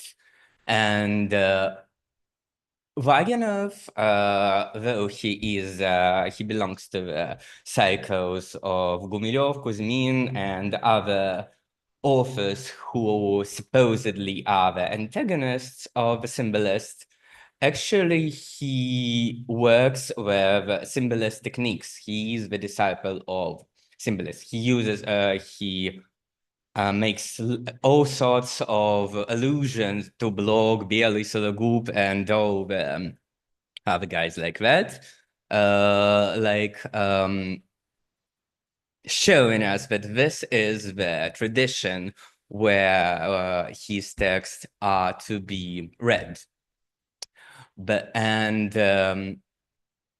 what is important here, that it's not only the style, it's also that he invents a sort of a myth through which the contemporary world, the recent events are to be read. The myth is well known, like that the coming of the revolution and the destroying of old Russia is similar to the death of antiquity and the coming of Christianity, blah, blah, blah. All this was not very original. It was quite spread in the poetry, in the publicistics of the era, etc. But he turns it into a proper myth with certain characters like Philostratus, Orpheus, etc., certain mythologemas, which come and go throughout all his texts. And the thing is that Vaginov's poems and his early short novels, stories, I don't know what how to call them, they can, as I think, they can be read as sort of ritualistic texts that actually perform this transformation, that allow the modernity to be transformed into this sacred, untimely myth of destroying the old civilization and the coming of a new one. That it allows like Petrograd to become Rome, for where the ancient gods like Apollo or somewhere else enter this Petrograd streets, and etc. But what is so interesting here is that there is very clear system of values in Vaginov. It is that there is the profane, which is modernity, which is revolution, social revolution, techniques, modern contemporary science, and avant-garde art. And there's this sacred or sublime, which is antiquity, harmony, beauty, paganism, etc. And I think Dima already cited it, this passage that radium is Christianity, locomotive is Christianity, Picasso is Christianity. It's all the same. It's this bad contemporary, more modern world. But how does his texts work? They take this beauty, they take this sacred things, these gods, these heroes, and they actually destroy it by the means, by the contemporary means, by the means precisely of avant-garde, because he shatters the rhythm, he uses the surrealistic imagery, he uses all sorts of cut-ups and collages, and he actually depicts how this beauty, the sacred antique stuff, is shattered and destroyed by their modernity. Actually, how it is profaned. And this is very interesting, that the act of his texts, it is the sacralization and the sacrifice and the profanation at the same time, because to write is to destroy the main value, to sacrifice the beauty, to extract new beauty. And actually, he was quite clear that we can read his texts as a sort of sacrificial rituals, because in this very story, the monastery of our Lord Apollo, it tells the story of this little society of the chosen ones, of the poets and artists who try to keep this flame of real art in this catastrophic revolutionary era. And they all possess the names of the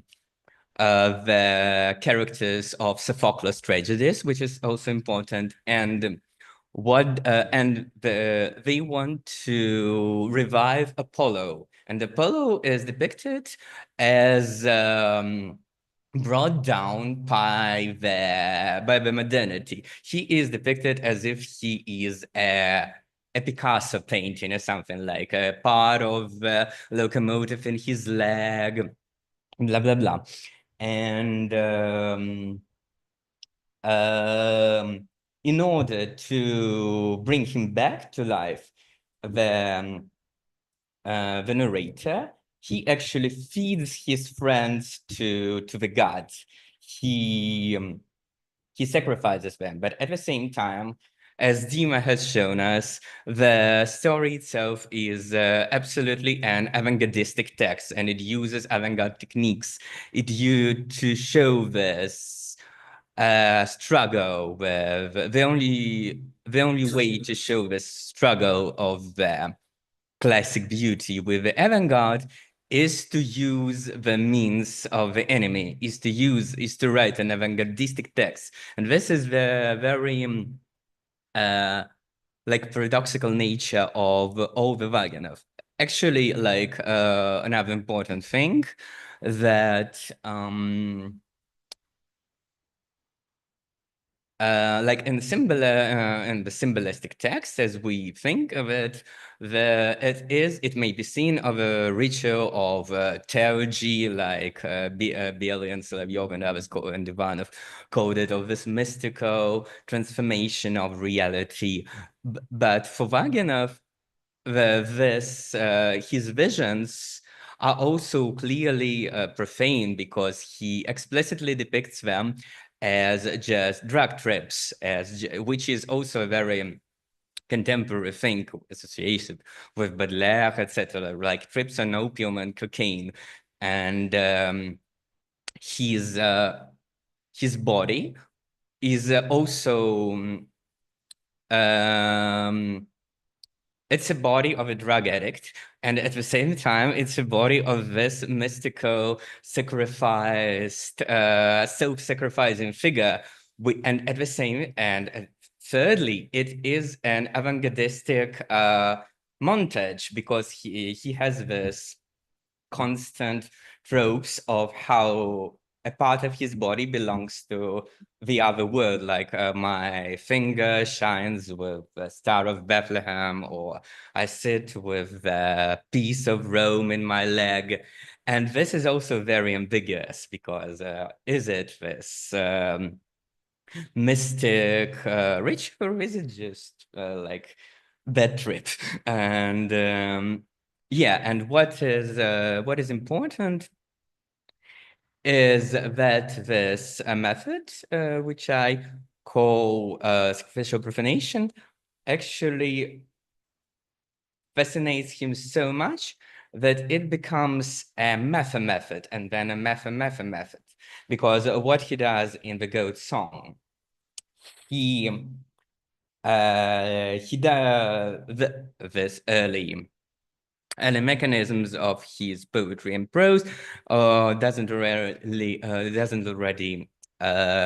work very well, and he profanizes and sacrifices once more, because he takes all his ideas, all his myths, all his beautiful characters like Philostratus, Psycheus, etc., and just mocks them and shows them as sheer absurd. He takes this ideology, this idea, which is, for example, in Monastery of Our Lord and Polo, of this society of the chosen who is trying to keep this flame of the high culture, and shows how they fail, how they actually become this pathetic, ugly figures. And in the meantime, this is one level of profanation, and the other one is what I was saying on a little bit on the previous panel, that he takes all of his friends, loved ones, teachers, all of the people who are important to him, and he takes all their most ugly, most pathetic traits and puts them into his novel, and so sacrifices them to this sort of mechanism of his writing, sacrifices through profaning. And we know that it isn't really some revenge or something, because he takes precisely the people he loves the most, precisely the stories that actually obviously traumatize him a lot, and does this to them. And well, then again, it works, because it helps him to extract a text, to write a novel. And when he does it again in days of and works of, how do you call him? Whistling. That he takes the story of the making of the goat song, which is still which is grotesque and at the same time sublime, which is at the same time very uncanny. And he retells it as just an anecdote, as a story of this writer who was some time ago, who was a romantic poet, but now he just writes this text where he puts his acquaintance and transforms them into textual figures. And this is the same device, because he in the goat song he made it with his poetry. In the days of Whistler, he makes it with the goat song, and goes on and on. And so it's also rather tragic thing, because actually as the modernity, as the world becomes more and more contemporary, as the antiquity, the old world, that's beautiful, becomes more and more old-fashioned, he has to make more and more. He has to sacrifice more and more and profane more and more. And this is what we see in his last novels, which I agree with Gleb should be read together with his later with the poetry of Zvukopodobia, because when read together, we see that he has to, once again, all this beautiful, strange, beautiful losers with nice and rather grotesque characters. Finally, the world is finally depicted as just some dumps with some people who collect nails. But at the same time, this is the way to extract some very last bits and scraps of poetry, of beauty, which he does in Zvukopodobia. Like it does this beauty, this sublime, does this anti-modern stuff, this psycheas which he sees and which disappear simultaneously. They don't believe in, they don't belong already to this world, but he has to dive deeper and deeper in the depth. He has to get rid of any of this poetic subjectivity to gain these last scraps of it. And that's what he does in his last stuff. I think it was rather clumsy, but yeah, I'll finish. I was very fast.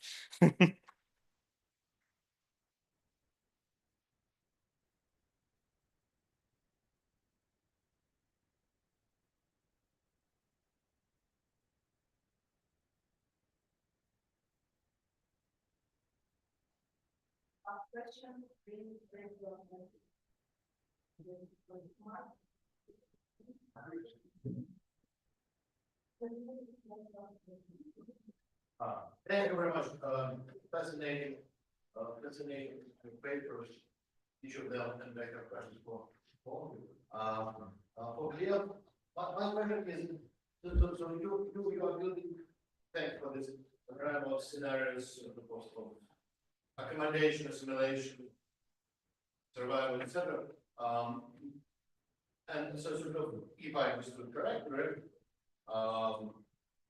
Vaginov's scenario is that sort of he tries to continue being a published writer, right? And so Semichki is an attempt to make his last novels, into normal, so it no according to the standards of early 30s, which you interpret as some kind of failure, but knowing other scenarios, it's quite possible to imagine that he could just leave it aside, because given that he survived this tuberculosis, and become, I don't know, a writer of historical fiction, like Vignat, or a writer of just lyrical poetry. So there are many scenarios that we could have used. How do you explain this sort of determinism, so to speak? That there is one scenario, and if he follows it, then he has to stay. For me, fascinating discovery, I agree with you.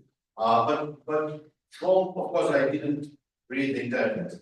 But from this quote that you put on screen from Malevich vis-a-vis Vaginov, I didn't feel the argument that much. Could you elaborate a little bit? Where is this argument? You said that Vaginov is working with Malevich, transforming him in a sort of Tolkien. No. Maybe I misunderstood. But so is that distancing? I thought that you said.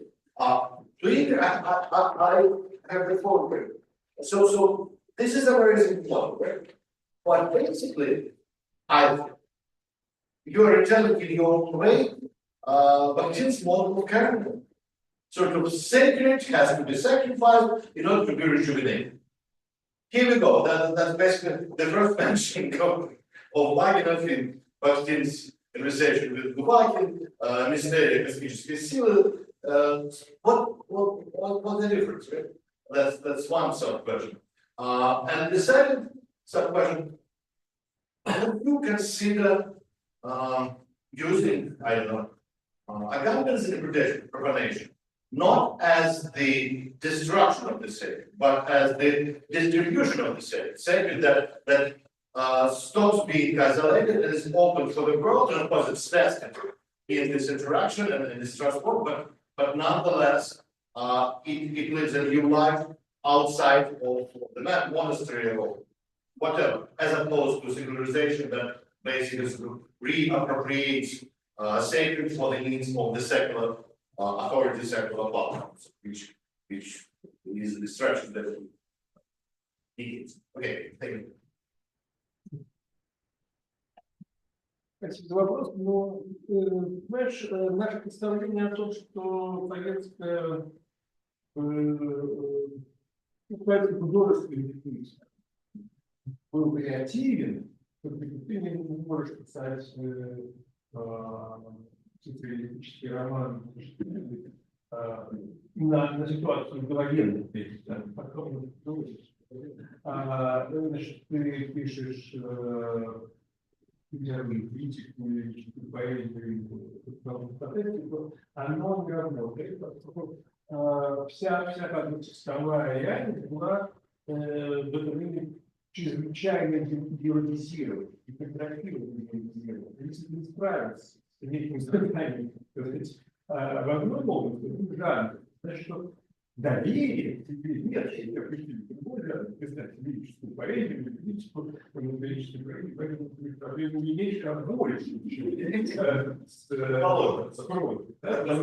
Если он еще теоретически больше представить, если он не умный, то как бы надо будет с помощью техники, сейчас работать удаленно, чтобы проросли какие-нибудь зерна, и его публиковали, то в принципе во второй редакции ухудшенные персонажи возможно представить, да? Но с подобием уже трудно представить. Да? Поэтому оно осталось выпустить важно, платить да, шантажи, свертками, подшитые, а он все вдруг, мы прекрасно относились сейчас. Люди, делавшие свои творческие карьеры, это было более менее. По времени был частно, поэтому дальше было важно Поэтому этой вариативности она де-факто не существовало. Если бы ты не справился на участок, то тогда социальный, ты как бы подал в или асоциальность, да, или вообще вариативность.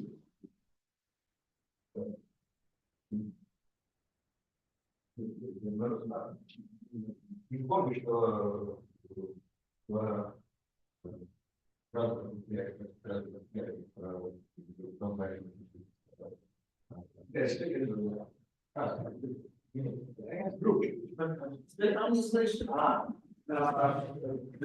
пришли с обыском на квартиру Вагиновой, и в частности Александра Ивановна говорила о том, что изъяли некоторую рукопись, относящуюся к истории 1905 года.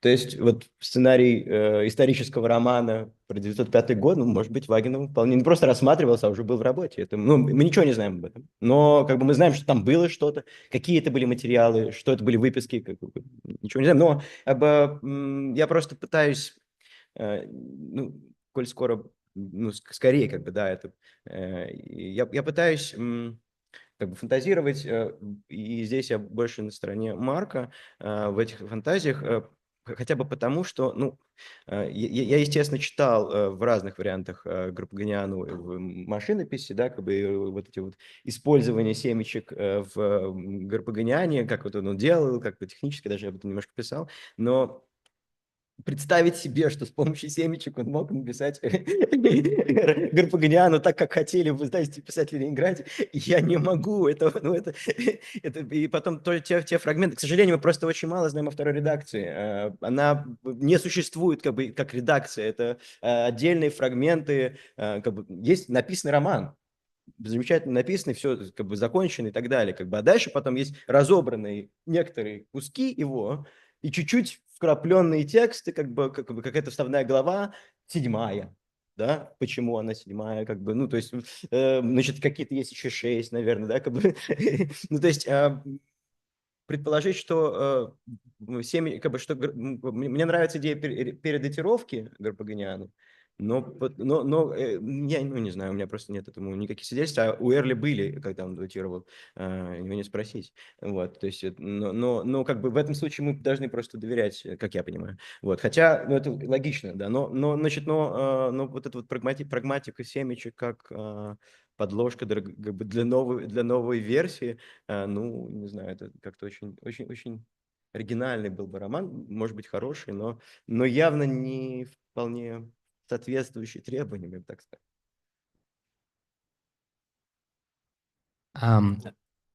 Let me answer to maybe let me answer to Mark. No, not ask. I want to answer for your question because it's easy to do. Окей, да, я просто я читал доклад по-русски просто потому, что после Глеба и потому что переписал. Да, но по-английски тоже. Все очень просто. Я имел в виду Бенуа. Я имел в виду не Малевича. Идею. Да, ну, это просто потому, что я очень хаотично читал. Но... Так, мне на каком языке говорить? Попробуй какого-нибудь такого. Genau.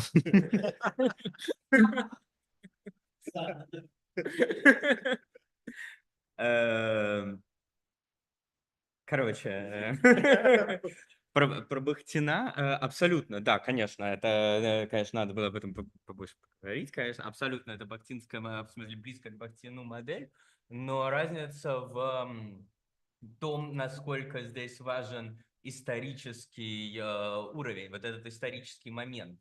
И вот этот как бы love-hate его с современностью, что весь этот механизм нужен для того, чтобы выйти из современности исключительно средствами современности. Другой способ оказаться в какой-то вне находимости по отношению к авангарду не существует, кроме как бы стать авангардистом в качестве какого-то самоубийственного контравангардистского жеста. На русском я бы это лучше все объяснил, не знаю, зачем я по-английски говорил.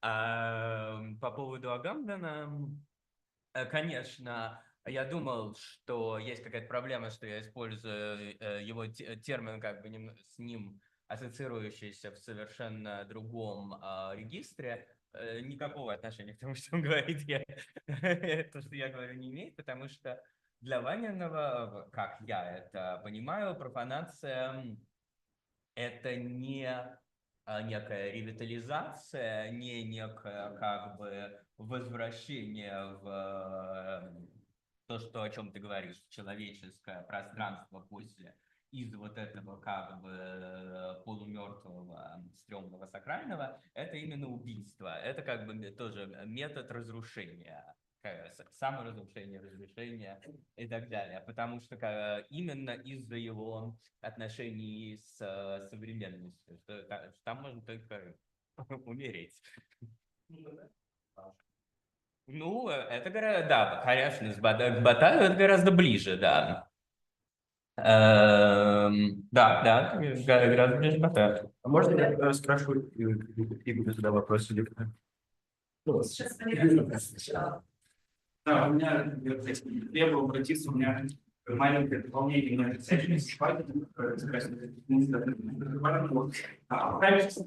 18 год. Да. Вот меня очень зацепило это сочинение читателя, потому что в 2014 году, почти до начала войны, в Риге напечатана книжка, которая в Петербурге, она выходит в книге издательства «Окно Европы». На обложке книги написано «Феноменальная гениальная поэма Тиаман великого мирового поэта Константина Липова». Вот, и как бы на специальной стороне последней обложки, написано начальное оглашение человека. Вы не можете себе представить, что великий мировой поэт Константин Липов в состоянии заработать даже одной пенной копейки, чтобы приобрести себе насущных макаронов при держании своей планетной оболочки. Он умирает от голода и нищеты, собственно, хранит после программы, во что через год отправляет письмо поэту Леониду Афанасьеву. Оно не напечатано, но он то ли хотел его опубликовать, то ли рассылать по знакомым литераторам, которым он пишет, в общем, он пишет о том, что вот, да, я создал время, я создал планету, потом у меня находилась печать, разругала, и за это я начал мировую войну, и дальше он пишет, что как бы имея силы прекратить мировую войну, всеми губами вышесказанного я требую от человечества материального обеспечения, потому что оно не может себе представить. Великий мировой поэт Константина Липова не в состоянии заработать даже на этой копейке, чтобы приобрести себе насущных макарон, поддержание своей человеческой оболочки. Он умирает от голода и нищеты. То есть это равно тоже фраза, которая меняется на одна вещь. Он меняет адрес, поскольку он успел переехать.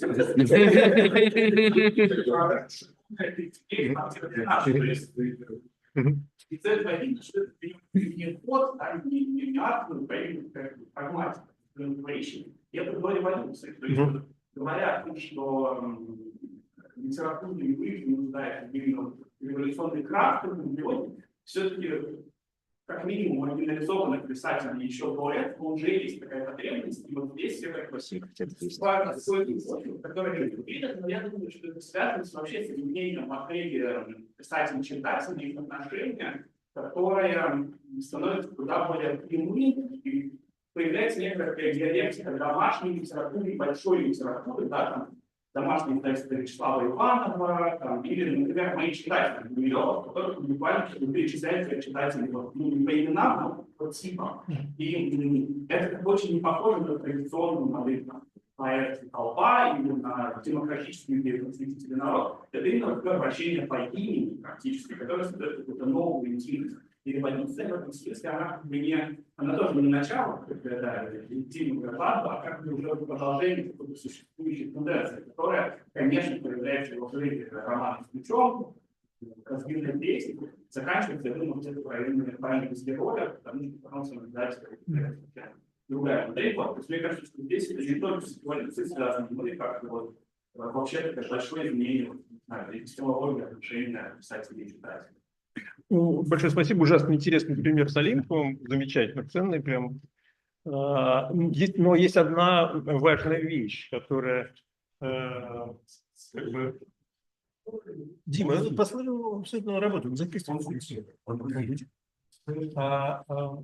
Не слышно. Значит... Да, не слышно, он записывает на состояние метра. Записывает. Значит, в чем разница прагматики? Текст Олимпова замечательный, написан, несомненно, как художественный жест. это часть футуристической поэтики. Да? Это как бы это явный, так сказать, шок-прием, да? То, чтобы читатель и стилистика этого с макаронами с этими, да, то есть это как бы, несмотря на наличие адреса реального и его перемену, все равно это реальный адрес тоже часть этой скандальной поэтики. Это часть поэтики скандала. У Розанова это абсолютно не часть поэтики скандала, это другой совершенно как бы репертуарно и другой репутационный автор, да, это известный, один из самых известных российских журналистов, коммерчески успешный автор, только что вышедшего там 3 тиражами «Опавших листьев» и значит, публиковавшихся в коммерческом издательстве Суворина, вдруг не как стилистический прием, не стилистический жест, а как прямое обращение к читателю дает реальный текст, как бы, функция которого действительно сводится к его сообщениям. Да? То есть здесь вот этот вот стилистический пласт, который доминирует у Олимпова, являясь частью футуристической поэтики, у Розанова отсутствует. Но как пример формальный, ужасно интересный и важный, конечно, учесть и объяснить эту разницу. Да. Что, конечно, очень классно. Сейчас это у нас в каком смысле воспроизводится этот же слово заново, потому что в соцсетевой литературе все присылают донаты.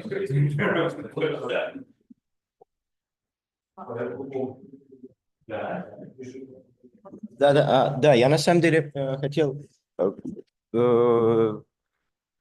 спросить.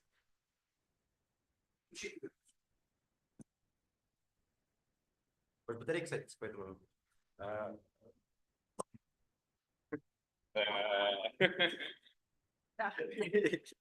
Да, ну, я хотел, Игорь, спросить у тебя, ну, да, мне действительно кажется, что мы как-то что-то пытаемся думать вместе, и, может быть, поэтому мой вопрос. Вот исходя из такого, да, как бы simplified авангардного текста Вагинова, можем ли мы говорить о некотором развитии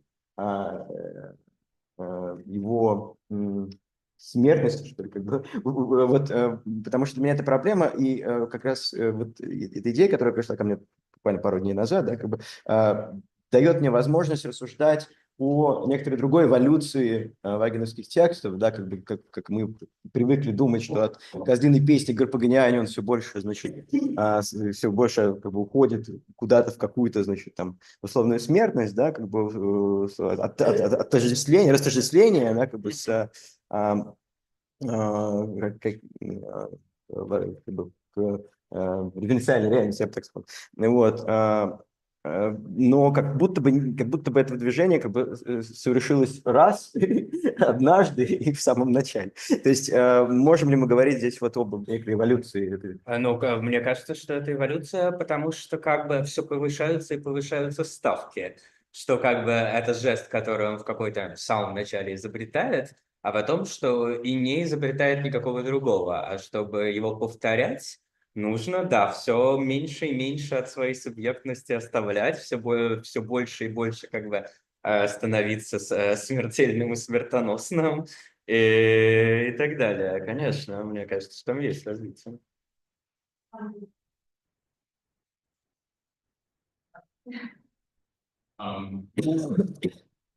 Вопрос, который ко всем 3 докладчикам.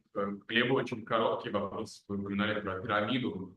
Но кто еще входит в пирамиду, кроме Вагинова и Олешки? Интересно было бы представить себе этот театр, какой дополнительный, промежуточный в свободной литературе.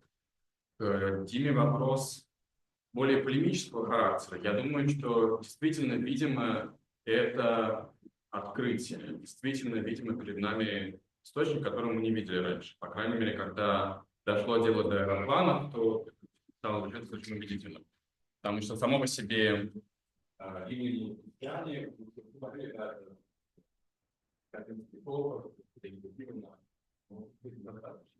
меня скорее хранила идея о том, что это феномен авангардистской техники, потому что последнее, что называют некую функциональность и эффект.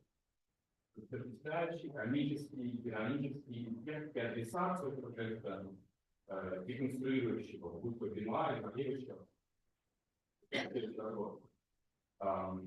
не вижу важного отсыла, я не вижу отрицания. Есть скорее кажется, что можно дать велосипед, положить чисто практическую работу начинающего автора, который движим, возможно, идеи развенчать, реальность зафиксировать, заархивировать или вообще построить хоть на чем-то свой воображаемый факт, на чем, на той социальной и дискурсивной реальности, которую он наблюдает, на тех материалах газеты, которые его впечатляют, вдохновляют. И в этом он был совсем не первый, но наоборот, проект подходит, есть некий субстрат, более даже. Игорь, вопрос такой более методологический, что ли, методологический. У жертвоприношения, как у понятия, есть... У жертвоприношения, как у понятия, есть четкая экономика. В реальности есть некий дефект, чтобы починить который мы производим, пересекаем этот порог между отсутствием и присутствием, чтобы восполнить какую-то дыру. И это всегда такая экономика, такая улица с односторонним движением, дверь, которая открывается только в одну сторону, она не вращающаяся, она с одной створкой. То есть в каком-то смысле это бинарная структура, очень жесткая. Мне интересно было бы спросить, есть ли в Вагинове, в прозе или в поэзии какие-то места, которые не укладываются в эту концепцию?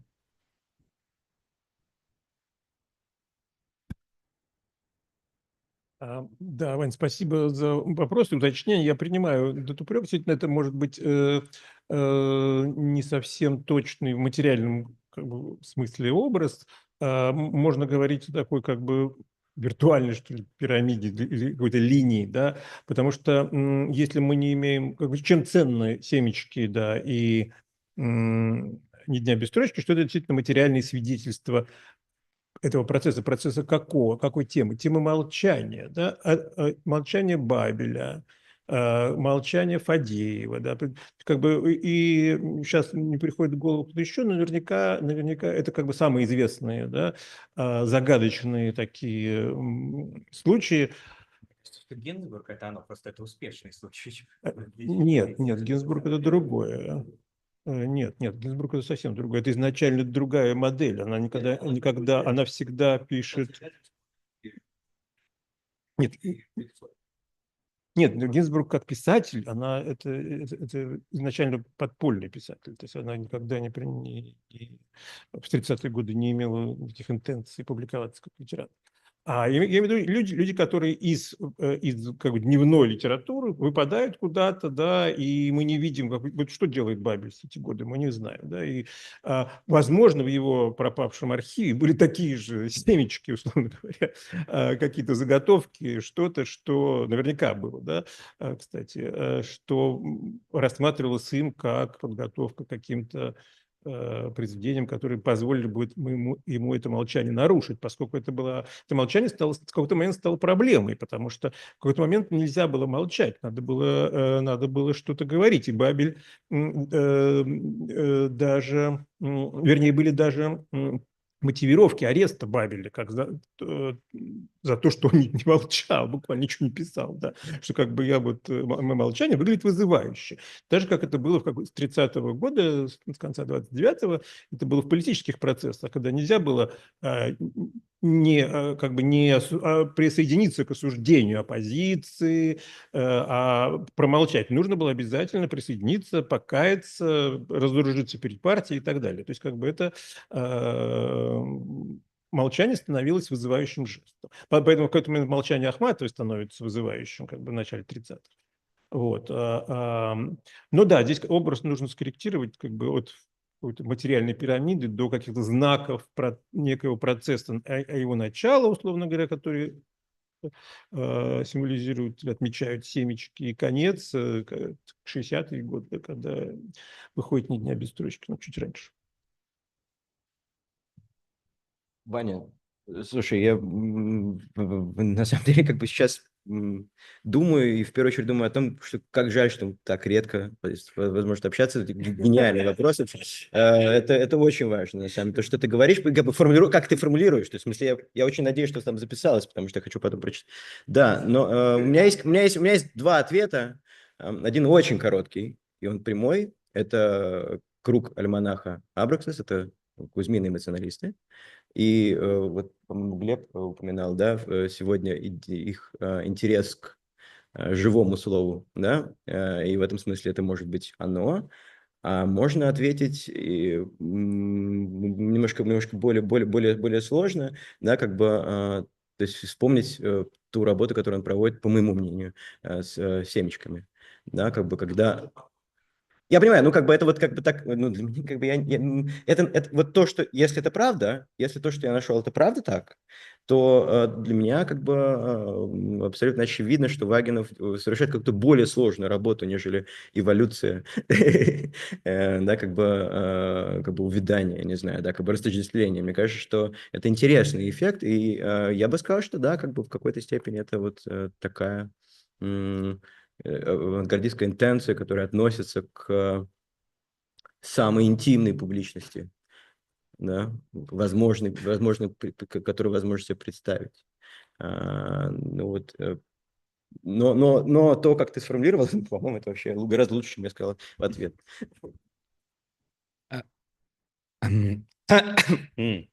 Да, Вань, спасибо, очень хороший вопрос. Я думаю, ну, как минимум об одной штуке.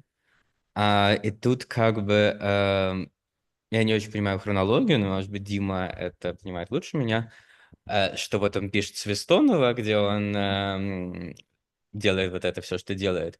Но одновременно с тем он как бы пишет вторую версию «Козлиной песни», где который, мне кажется, вот поразительный момент, что он как бы пытается, ну, не сдать назад, но как бы переиграть, что вот он уже это сделал, написал этот как бы мертвящий текст, где все умерли, потерпели поражение, где все как бы Тим Тёлкин стал вот этим каким-то советским чиновником и все прочее, а потом он как бы такое движение против шерсти, и мне кажется, там же есть едва ли не самое поразительное, вообще, что Вагин написал, это вот это письмо неизвестного поэта типа Тёлкину, как бы уже умершего персонажа, другому персонажу, который очевидным образом не будет это никогда читать, где он говорит, где он, начиная, как бы берет какие-то фразы из первой версии и их переворачивает наизнанку, типа, что первая версия, если я не путаю, в романе есть что-то не мы, а мечты наши были ложью. То есть как бы все, ничего не существовало. А в этом письме он говорит не мечты наши, а мы были ложью. То есть как бы... Ну, и это такой какой-то такой удивительный момент самооправдания. Типа у нас не получилось, но на самом деле вот это как бы полная негация, ее можно чуть-чуть обернуть назад. Но он как бы, он это не смог опубликовать.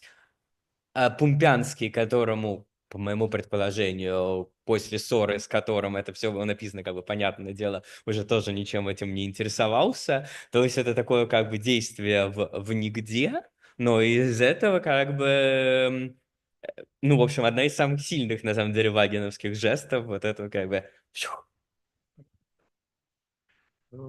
Просто насчет вот двух редакций «Козлиной песни», может быть, я диссонансно прозвучу здесь, как бы это не так, будет немножко далеко от вот этой стилистики высокой концептуализации, но мне кажется, что две редакции «Козлиной песни» объясняются очень просто. И если мы проанализируем вот это все добавки, вот эти вклеенные предисловия, послесловия, значит, эти междусловия во второй редакции, они все направлены на то, чтобы смягчить потенциально опасные смыслы в первого издания. То есть максимально отстранить как бы себя, осудить себя, как бы, чтобы максимально обезопасить себя от того, от тех обвинений, которые вызвало первое издание. А именно от обвинения в том, что он прославляет вот этот вот круг каких-то выпавших из современности, враждебных современности людей. И вот на смягчение этого смысла как он был представлен в критике, да? А этот смысл строился именно на минимальной зазоре между автором и героем. Направлена подготовка второй редакции, так называемой. Для чего? Для второго издания 29 года, для прохода через цензуру. Издание это не осуществилось, потому что уже в условиях после травли кампании против Пельника и Замятина было уже не до таких текстов. То есть этот текст уже не проходил эти сужающиеся исторические возможности. Вот как я мотивирую это все. Тут очень важно понимать, что на самом-то деле вот эта вторая редакция, во-первых, есть вторая редакция «Трудов и дней», да, если угодно. В таком же смысле, как и вторая редакция «Козлиной песни», то есть экземпляр книги, который испещрен вагиновскими пометами, вообще надо будет сдать, наверное, не знаю. Вот, но в этом смысле мы должны понимать, что компендиума, значит, в одном томе, условно, второй редакции, который бы мы могли считать по авторским ремаркам, пометам, не существует. Есть разные книжки, в которых как бы присутствует некоторое количество, значит, допустим, там вот в издании Витановой, которое я делал, как бы, конечно, там все воспроизведено, значит, по авторскому экземпляру. Именно поэтому часть, значит, вот этих вот других текстов, не вошедших, не напечатанных еще, да, как бы она не дана в книжке, как все остальные, там, да, значит, дана в части комментариев, потому что, на самом деле, как бы она не условно, если мы говорим о второй редакции, она не входит туда, потому что Вагинов в целом, как мне кажется, любил взаимодействовать с своими книгами и продолжать, если угодно, разговор, да, и в этом смысле как бы говорить о том, что эти пометы мотивированы непосредственно. Как бы у нас есть письмо просто о том, что как бы Федин пишет, что как бы не против этого самого второго издания, но в начале лета, да, но как бы...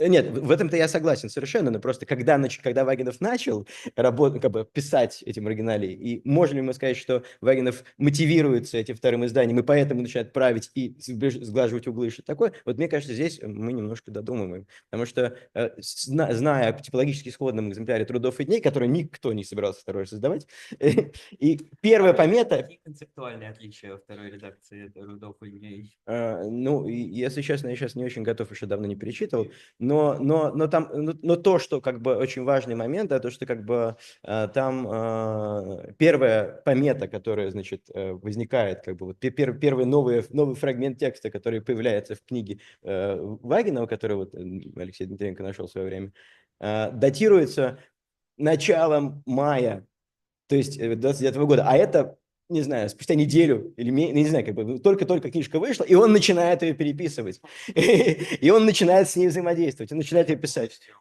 Ну, не переписывать можно, да, ну-ка, слушай, да, как бы. Но я имею в виду, что как бы это вот важный момент, как бы тоже как бы говорящий на самом деле как бы о технике, но не только технике. Last question. Огромное спасибо. Я хочу поблагодарить, в частности, Глеба. И с одной стороны сказать, что то, о чем ты говоришь, как-то еще для меня развивает ощущение, что наши сегодня отношения с семечками это какой-то очень важный момент. Но с другой стороны, то, о чем ты говорил, помогло мне немножко ответить на заданный мною вчера вопрос. У нас есть комическая версия, что бы стало с Вагиновым. В том смысле, что его, значит, этот самый дальний родственник и апологет Рудаков, ходивший писать в 1941 году в его комнату, чтобы наполниться творческим духом Кости. Ага. Но, собственно, наполняясь этим творческим духом, что делал Рудаков и что, в общем-то, в то время уже научились делать они. Это каждый из них стал двоими писателями, включая Гинзбург, которая стала крайне печатабельна и очень много написала во время блокады в печать. И вот когда они научаются писать, создавать свои печатабельные советские персоны и создавать другое, а то, что они создают другое, Каждый из них называет записной книжкой. И эта записная книжка – это реакция на настоящесть, да? В каком-то смысле вот эти семечки, как мне кажется, если смотреть с точки зрения какого-то там полета, много-много лет спустя. Конечно, я совершенно согласна, с одной стороны, что это в каком-то смысле кромешная неудача. Но когда они научатся этой неудаче, этому виду неудачи, когда 10 лет Гинзбург будет думать о том, что я неудачница, писать об этом, теоретизировать это, и потом они этот вид неудачи, этот вид письма сделают своим одним из двух видов своего письма. Для меня, как бы в случае Гинзбург и в случае прозы Шварца, это плохое письмо и становится удачей. Когда ты сказал, что они называют записной книжкой все, они, конечно, знали, мы помним, что Кузьмин подошел к Лидии Яковлевне в коридоре издательства и поблагодарил за старую записную книжку. Она прекрасно знала Кузьмина, автор дневника, я уверен, она его не слышала и не читала, но это было известно. Это, может быть, не в 28-м, но в 30-м, 31-м году уже. То есть, конечно, это как бы традиция, тогда надо чуть-чуть раньше от нее, так сказать, начинать отсчет. Можно я очень коротко, по-моему, важную вещь сказала.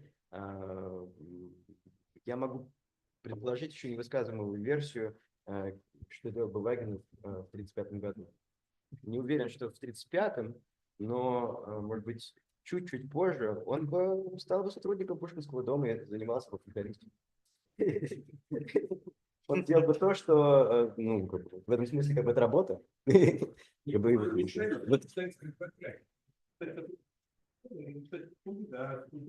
Вот про 905 год, наверное, написал диссертацию. Fortunately, we are out of time. Thank you to dear participants. We have a break until 4.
All right. Okay, so this, sorry about this.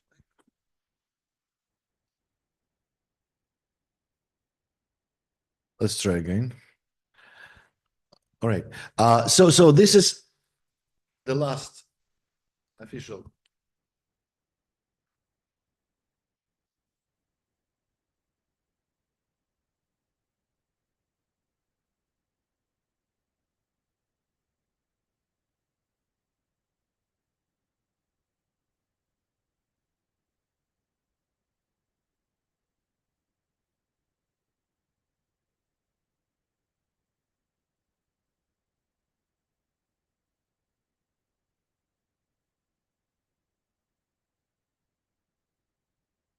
Can somebody hear anything?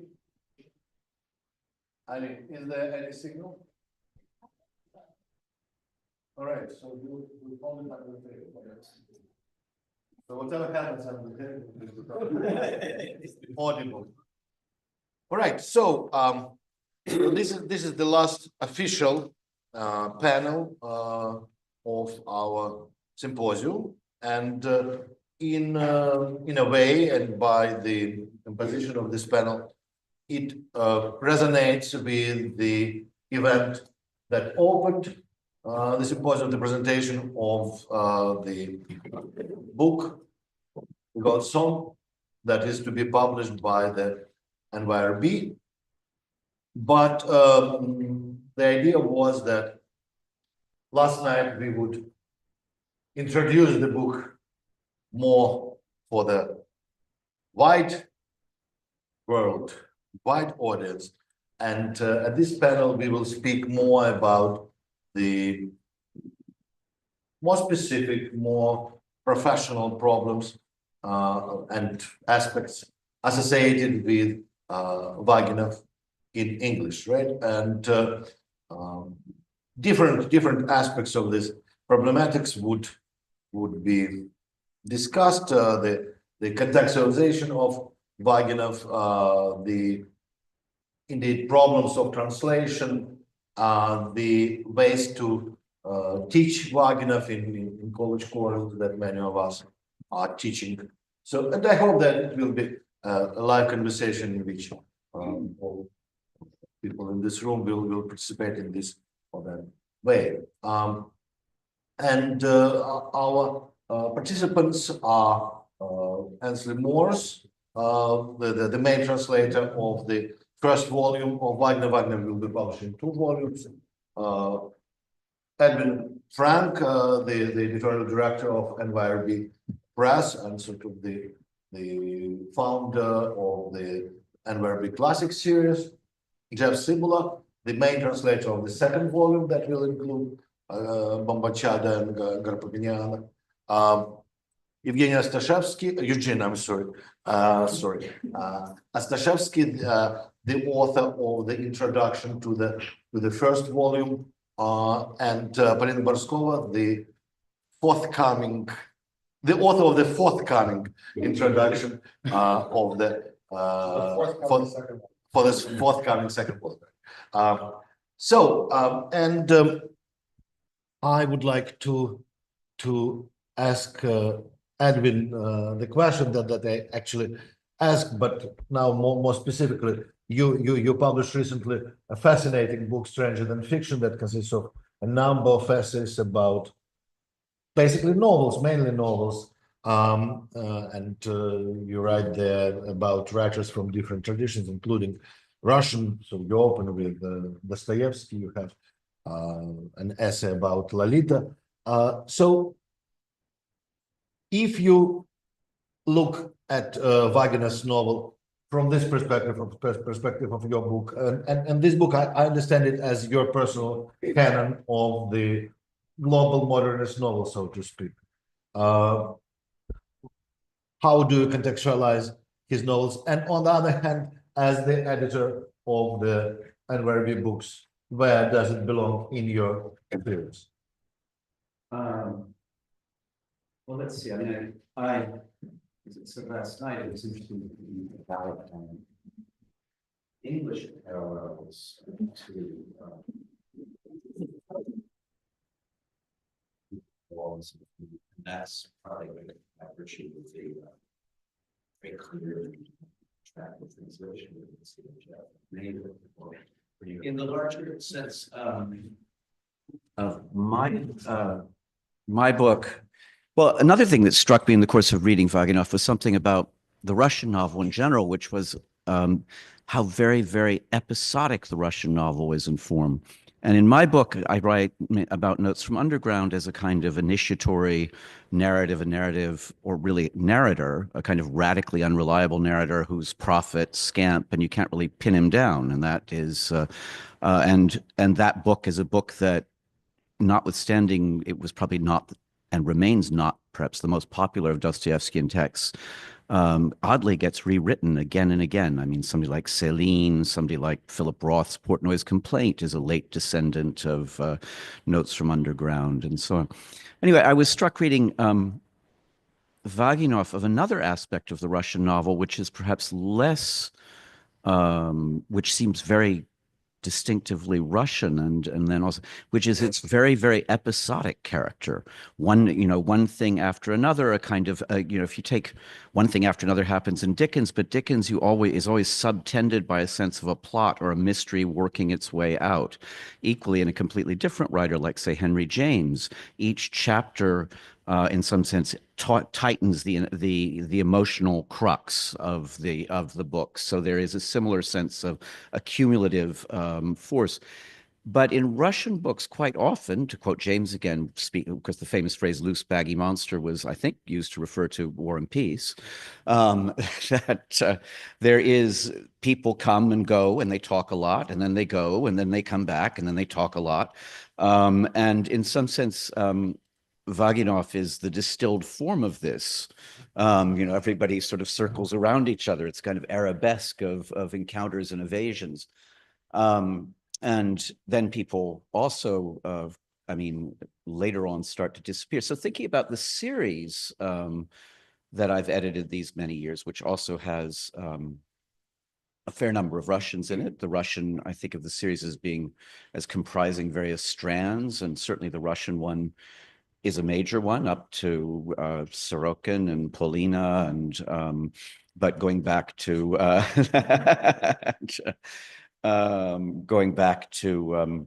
and Eugene, but he's not in the classics yet.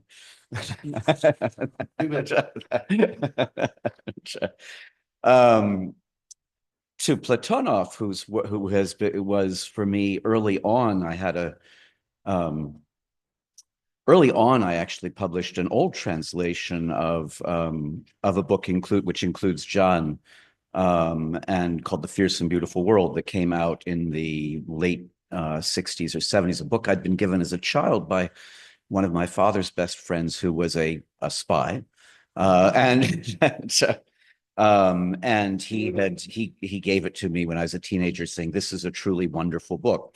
And I remember reading Jean and thinking, this is a book like nothing I have ever read in any language of any sort.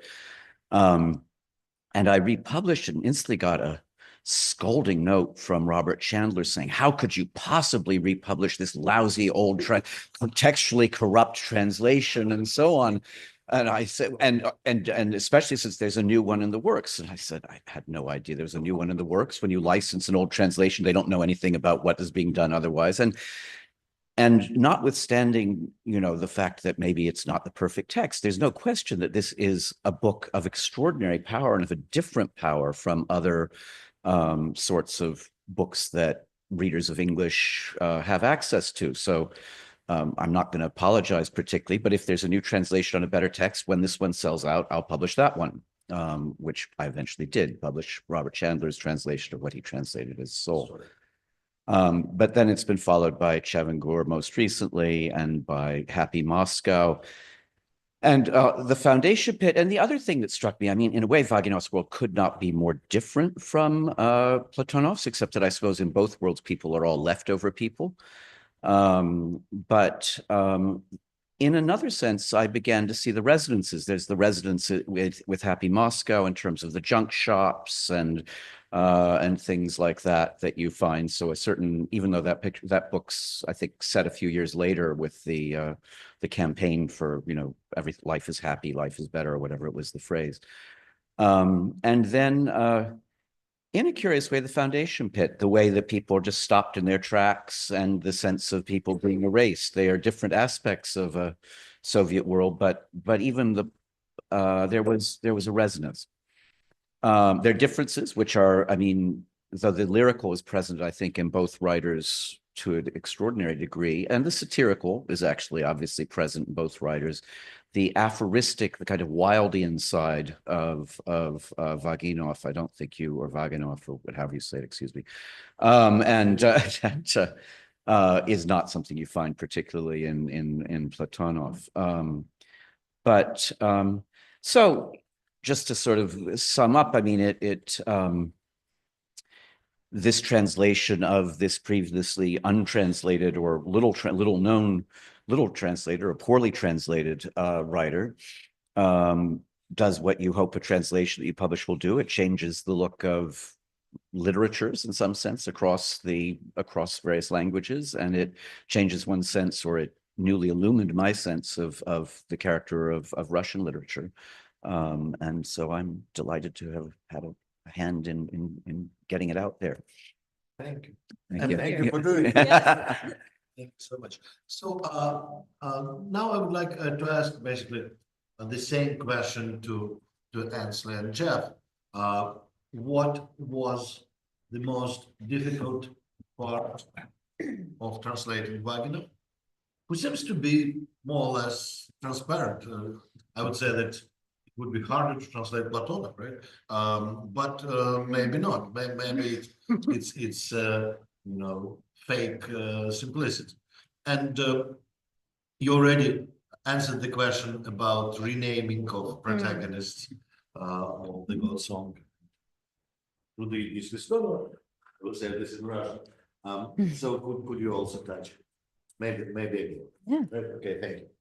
Thanks. What, on? It's not on. Well, that's why I didn't make Huh? it, so it wasn't even on. You are using it, But it's not doing anything. don't worry. All right, I'm just gonna hold it. I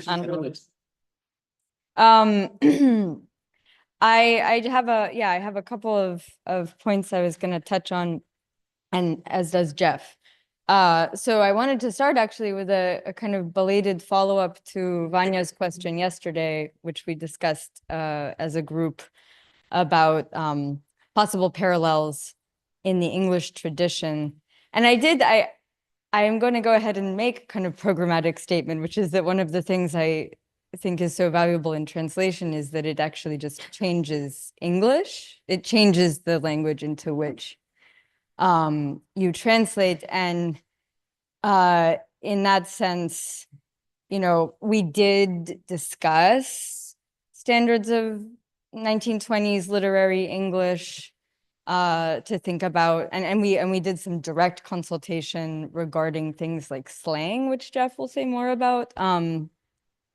But otherwise, it doesn't match up, right? People didn't talk in Russian in the 1920s the way they talked in English in the 1920s. And so in some ways, I would say we were freed from those possible constraints. And I was thinking about syntax and how one of the ways that I think translation can change the language, the target language, I guess, is that certainly when translating Vaginov, we were very attentive to something like syntax. I think this is probably true about a lot of prose translation in general, but we wanted to follow the syntax as far as English would allow, right? As far as English doesn't start sounding weird in a way that it's not supposed to, weird in a way that Vaginov does not sound. And in that sense, I think you can approach a certain rhythm of the text while, again, not kind of violating the level of strangeness. But we decided we would say a few things today about some of the translation problems in the latter two novels as well, since sadly we are unlikely to have a second Vaginov symposium in a year's time. Why stop here? And regarding syntax, I actually was just going to read a brief passage from the introduction that we wrote to, so to speak, volume 2, which has Bambachata and what we call Harpagoniana. So we write, Bambachata had already abandoned much of the lyricism Vaginov displayed in earlier work, especially Goat Song, in favor of highly detailed, sometimes overstuffed descriptions of realia and social situations. But much of Harpagoniana seems deliberately calculated to cause discomfort and even revulsion. The opening pages employ deliberately awkward and clumsy phrasings that often bury the subject and verb late in the sentence. This chapter also displays a striking aspect of Vaginov's literary style, especially palpable in Harpagoniana, the abundant use, if not abuse, of participial phrases. The first chapter repeatedly refers to Zhulonbin as the sitting one, сидевший, or the one who had taken a seat, севший, constructions that sometimes skirt the edge of the grammatically permissible and that even sound odd in Russian. What is striking here is the use of participles to substitute for or significantly delay the introduction of a subject, with the effect of obscuring that subject, pushing them into the background and overwhelming them with attributes. Later chapters indulge in clauses that, if translated literally, read something like, the having decided that there is no need to study, that everything will go to hell anyway, students. Решившие, что не стоит учиться, что все равно все пропадет даром, студенты. Or a myopic, gray-haired, about 5 years ago having been rejuvenated lady. Близорукая, седая, лет 5 тому назад, омолодившаяся дама. Dreams were suddenly wanted by the having insulted himself man. Захотелось сновидение оскорбившему себя человеку. In the last example, the subject and his participle are further attenuated by the use of the dative case. It is tempting to see some overarching thematic connections here. Participles, as an a priori literary phenomenon, are a part of the stiff and dead language of classical pre-revolutionary literature, which both attracts and repels Vaginov in all these novels and in his poetry as well. They stand in strange, seemingly deliberate contrast to the lively, often agrammatical snippets of living speech that Vaginov was eagerly gathering in bars and on city sidewalks. This is the siemichki. Finally, these participial phrases have the effect of trapping their subjects in rigid classifications, not unlike the systematizing practices of the main bad guy in Harpagoniana, Zhulonbin. So that's just to give you a sense of, some of the transparency of language that we arguably had a relatively easy time with in Goat Song. By the time you get to the last novel is really problematic. And that takes me to further follow up on the question of names, because I did want to point out that one of the kind of secondary justifications for translating the names of the characters in these books, is that for Vaginov, Vaginov has this like really intense attention to names that goes beyond the names of people, and particularly ties in with the context and with the Soviet practice of renaming things. And so there is, we felt that it's not just like the charming influence of Gogol, right, which is certainly there, but it's also got this political angle to it, this attention to naming. This is also a progression that we struggled with, certainly, because if Vaginov doesn't really do a lot with like Sovietese, like newspeak in the first novel, progressively, and certainly in the last novel, it becomes a major theme, a major feature of his editing practice. so we have more of a Platonov type situation by the last novel than we do at the beginning. And those are basically the main things that I wanted to talk about. So I'm going to pass the mic to Jeff. Yeah, yeah. So what's the logic behind this translation? Because if Tolkien is in Russian, it sounds funny, but it doesn't resonate with any clear word as far as I can understand, right? So it doesn't have any direct Right. So it's not, yeah. And with Svistonov, indeed, Svistonov is the same with Vissel, but how is it important for the characterization of him as a writer?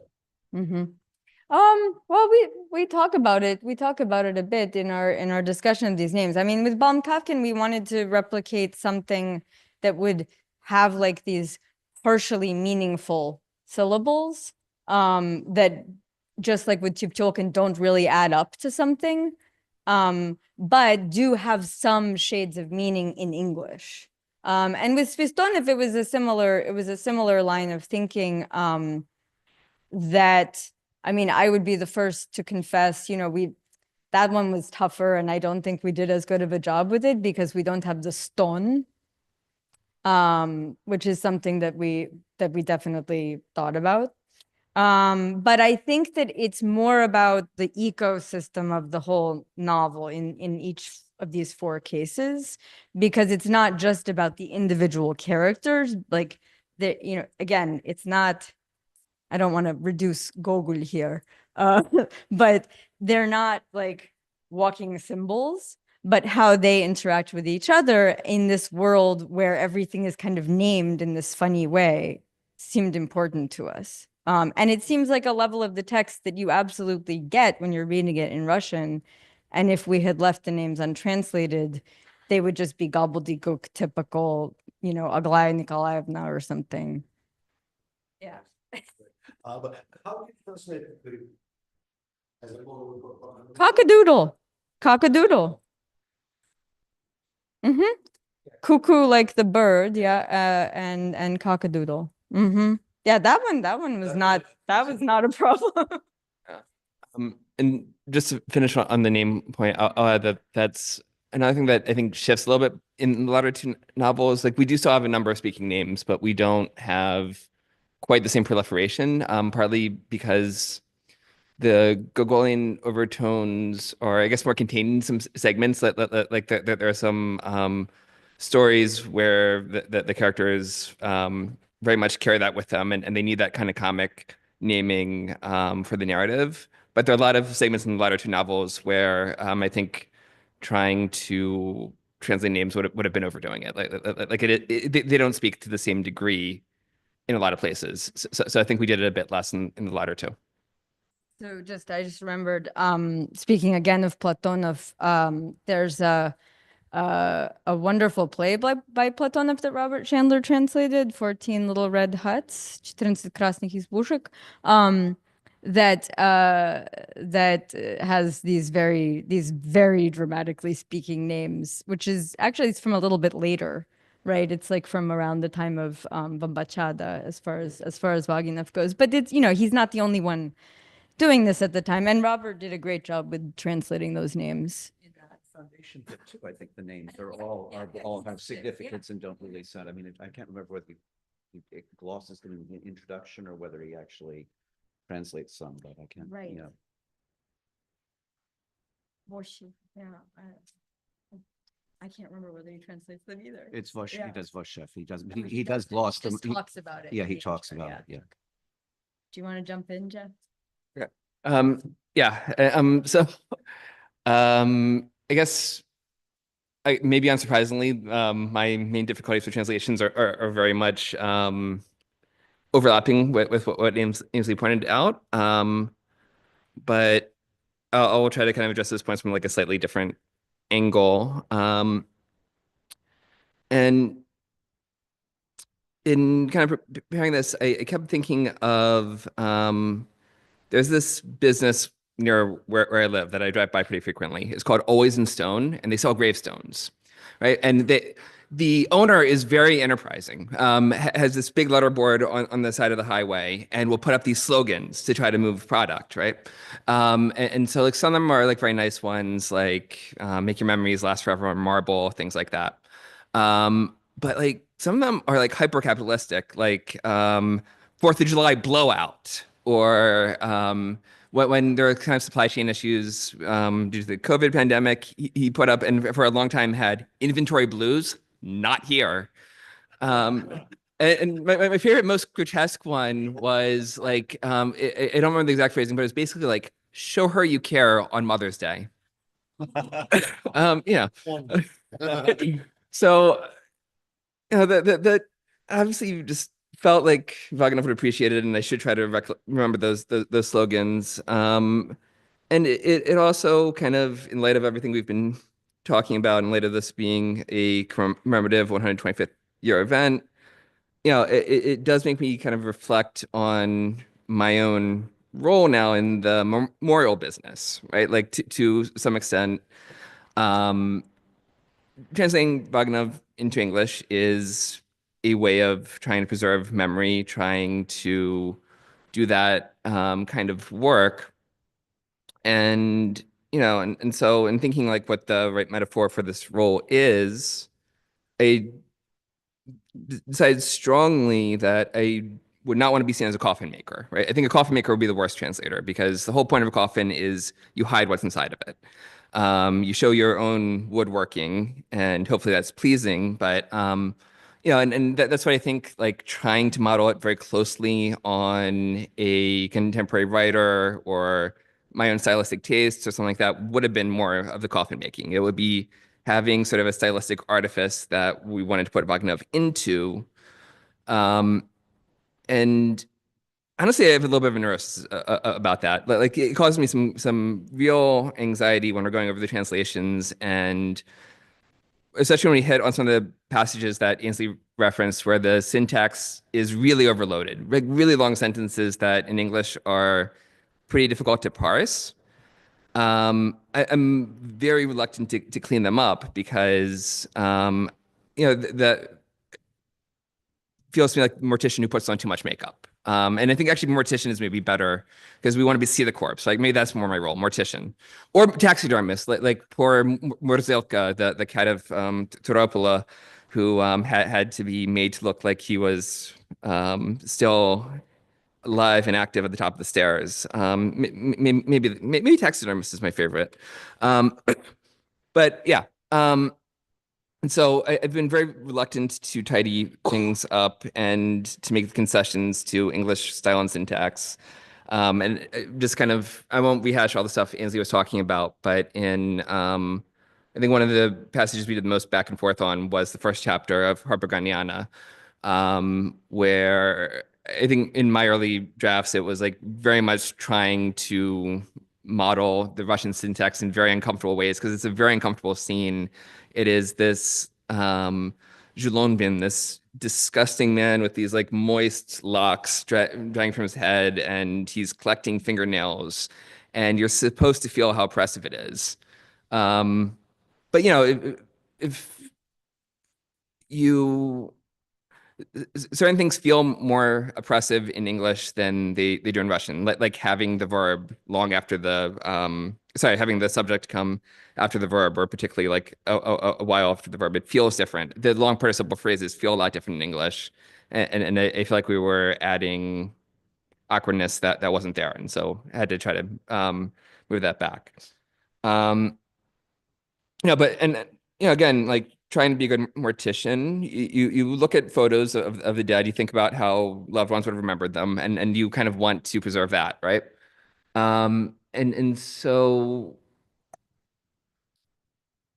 I think we simultaneously like try to preserve some aspects of 1920s, 1930s in the language, certainly in the naming of things, the context is all there, and we try to be very diligent about all of the particular artifacts and places and things that he names, and make sure that we have all that precisely right.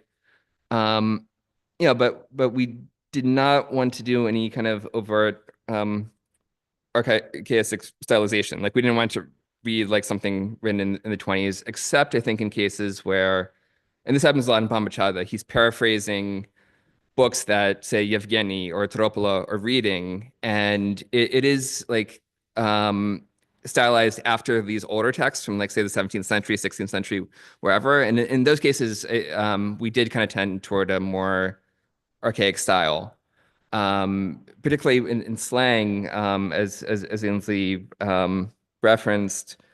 I think we didn't want contemporary slang because that, well, A, I would be bad at doing contemporary American slang, but B, it would be jarring if you started reading this and the unknown poet was speaking like a contemporary, like it would be confusing. And so I think we generally tried to find slang terms that have been current for a long time, that would have been fitting in the 20s, but also now. The main exception to that is the kind of criminal underworld that comes in the last part of Propagandiana. We did use a fair amount of 20 slang there because it is very marked as unusual speech in the context of the novel, and we wanted to keep it marked that way. And I had other points, but I'm going to stop because I've been talking for a long time. So thank you. But can you give us a few examples of slang that you translated in a long-standing way? Oh, so there were a number for like being high or drunk that have been like common for a long time, but I'm blanking on the exact terms. I know that was. Well, I remember it partly because I was Googling just to like confirm how common these are, and the nanny robots in the computer started asking if I needed to go to rehab. So That's the sign of authenticity, right? I just thought of one very simple one, which is this scene on the train when the unknown poet and Kostya Kisinkin Rotikov are coming back from the dacha, and they have this exchange that's actually kind of optimistic, and the unknown poet says, "We'll keep up the fight." And it's something like, мы еще поборемся or something like that. So that's something that is just idiomatic. It's not really slang, but it works. It's okay.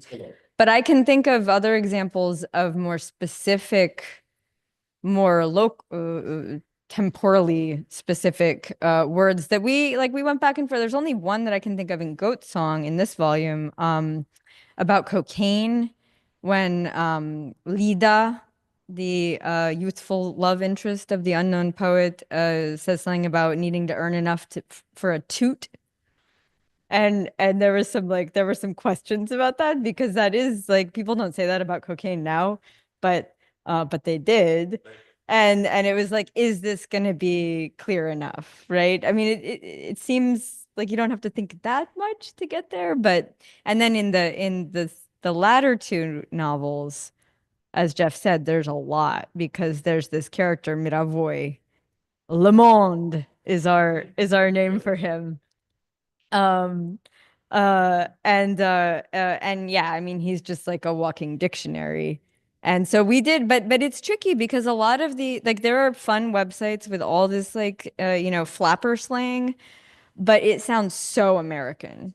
It's so American sounding. I don't know. It reminds me of Boris Dralyuk's somewhat controversial decision to make all the gangsters in the Odessa tales talk like they're Al Capone, which I think actually works, but some people really don't like. Just because they're, these words are not only temporally marked, but they end up being kind of culturally marked, yeah, as well. Did you use footnotes or commentaries?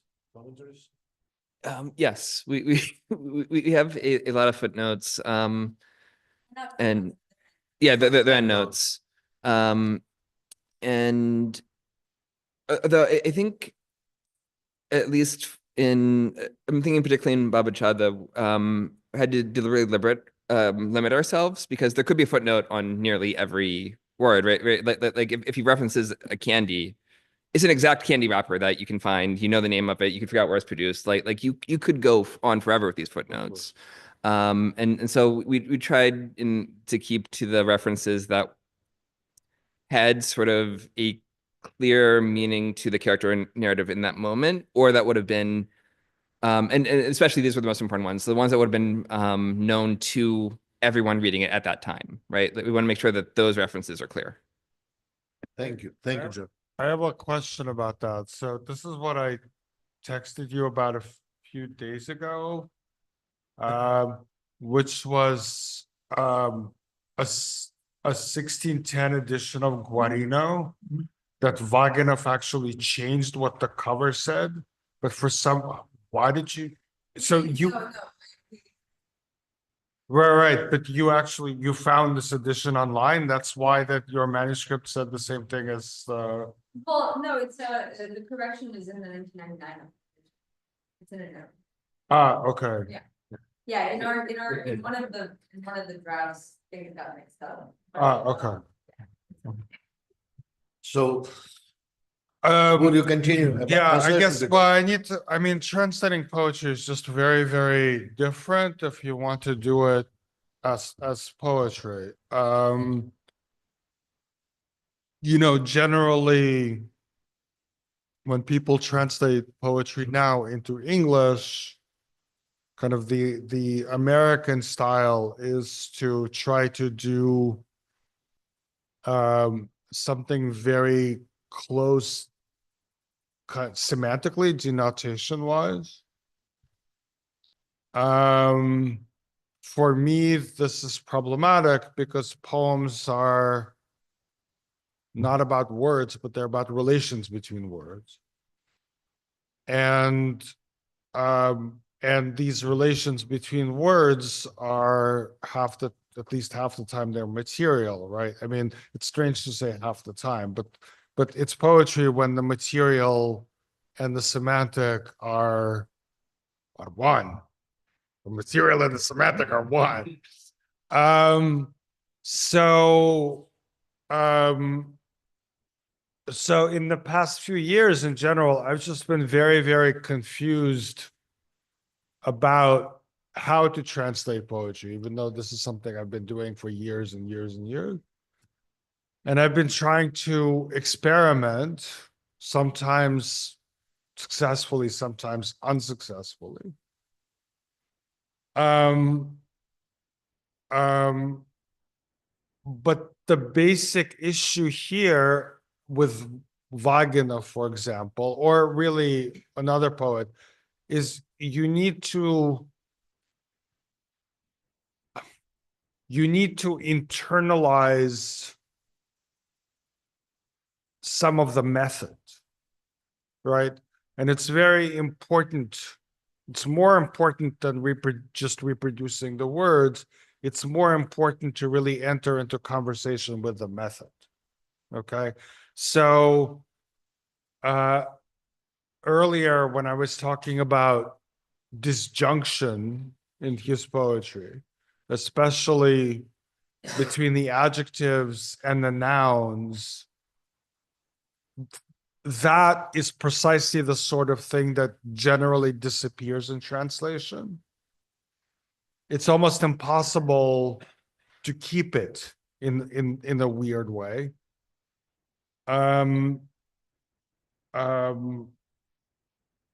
But I had to deliberately make an effort, right? This is a way of reproducing method. Okay. And then for me, it's also, I just work on it for a very long time. You know, I mean, it's fundamental. It's just a lot of grunt work. I don't just do a draft, you know. I do it, I work on it for days as if it's one of my own poems.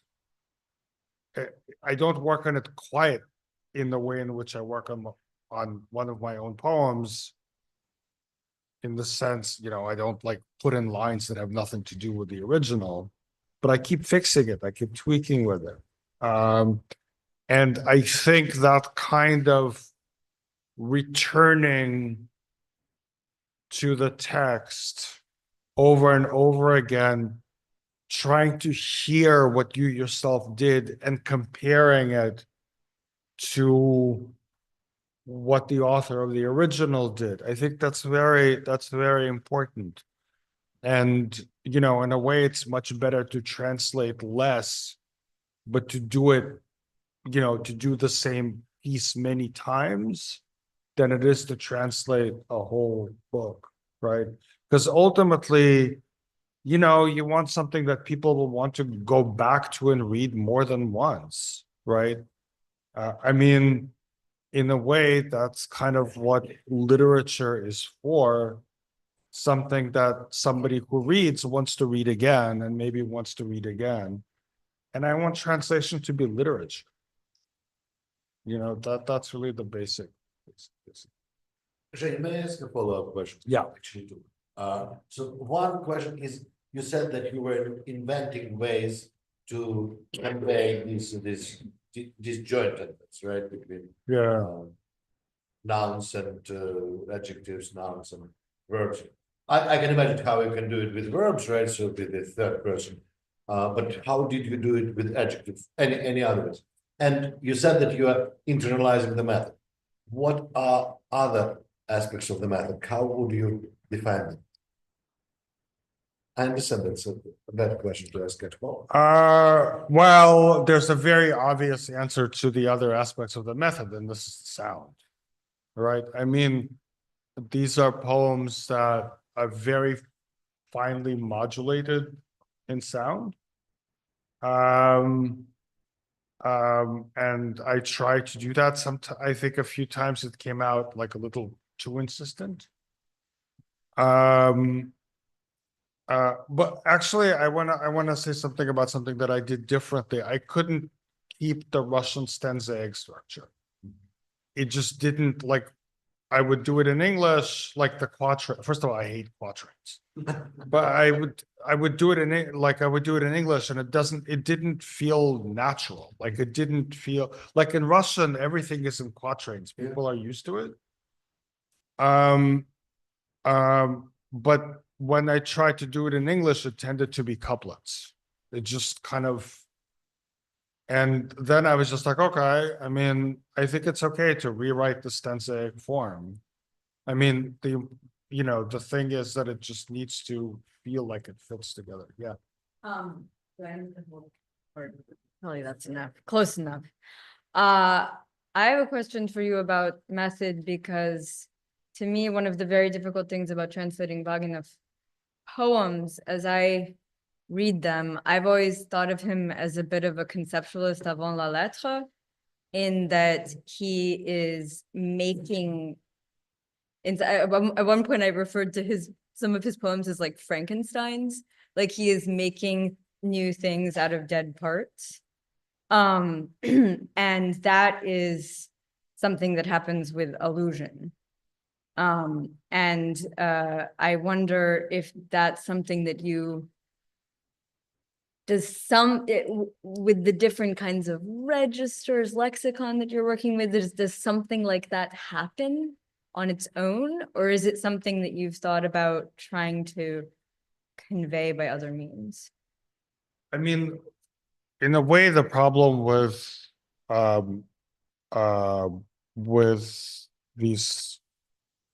thinking like this is that it's a bit like playing tennis. And once you start thinking, how am I going to hit this ball at what angle, you're not going to hit it, right? And what I mean by internalization is that you don't think, right? Having said that, I don't think it's just illusions. I mean, I think, like, for example, in these poems, okay, so they're like shattered acmeism. And that's something I, as a translator, as a reader, have experience with. But it's not just shattered. Like, there's Delvik in the background, right? It's like there's like the Petersburg Greek thing, right? With Delvik, with the hexameter experimentation. And in a way, this is something that I share with Vaginov. I can kind of just fall back on things that I know, right? It'd be very difficult if I were coming in from the outside, but here I'm not coming in from the outside. Thank you. Thank you. You want to add, or you want to hear my question? Yeah, but first. So let me do what in Russian is called подводка. Not подводку. Since now we will be having very soon the English language book, right? And hopefully it will have broad audience of readers, but due to professional affiliation of many of us, we all thinking how to use it in the classroom. And of course, the translated version suggests that we can use it in undergraduate classes.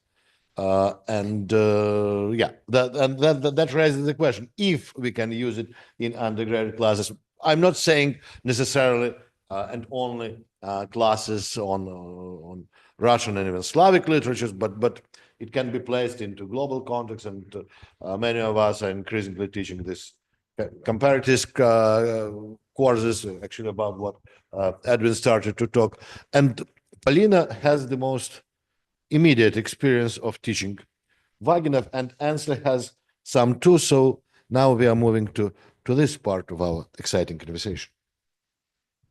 Thank you. Perfect подводка. So,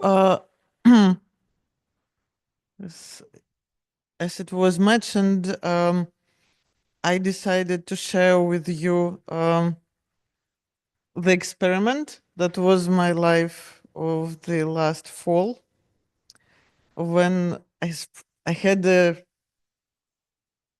crazy Vaginovian rotten luxury of teaching what Ainsley taught me to pronounce as Kazlinka for 3 months to Berkeley graduate students. But weirder than that, in a typically Berkeleyan whimsical way of doing things, I happened to teach 2 graduate seminars in a row, Thursdays and Fridays. On Thursdays, we had a seminar on Silver Age, and Fridays, we spoke about Vaginov. So it was this total immersion thing. And at the end of the semester, I gave my students a questionnaire, анкетка, and I'm happy to share it with you, with those who want to read the whole thing. For tonight's purposes, I chose a couple of questions and some answers that I thought might be of curiosity for this audience. So the first kind of question is, it's also a little bit bifurcated. What do you find to be the most interesting thing about the novel at this point? How does it speak to our today? It seems to me, so I will read you some kind of montage of answers. It seems like Vaginov is trying to take on the problems of narrative. For example, the death of the 19th century Russian novel, brought about by Belis Petersburg. It's so cool that the death of the empire and the death of the Russian novel basically happened at the exact same time! Exclamation mark. I think Vaginov really complicates the notion of plot. I think the idea that the living author has less power than his characters is especially interesting here. I love the mixture of high modernist writing with the attempt of social categorization of a micro-society in the state of total scattering and decay. I wonder if this text could be a source or an illustration for sociocultural research, in the same sense as, say, Bely's Petersburg can serve as a kind of crooked mirror for the revolutionary movement in Russia. The discourse between intellectuals, society, and authority is a theme that makes Vaginov indeed very relevant to the contemporary Russian cultural milieu, especially since 2022.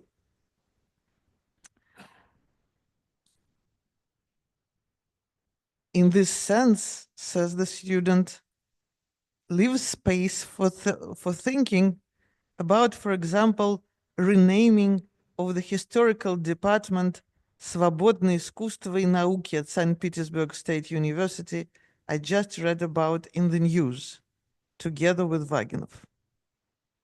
And the next, one can't help but see parallels between the scattered and discouraged intelligentsia circles and the contemporary emigration of the anti-war Russian intelligentsia, still retaining many illusions against irreversible social changes and government violence that extends both abroad and inwards. There could be a Козлиная песень-like text based on the social media discussions, and of course, poshest of them. A notion still up for academic discussion, not just for literary exploration.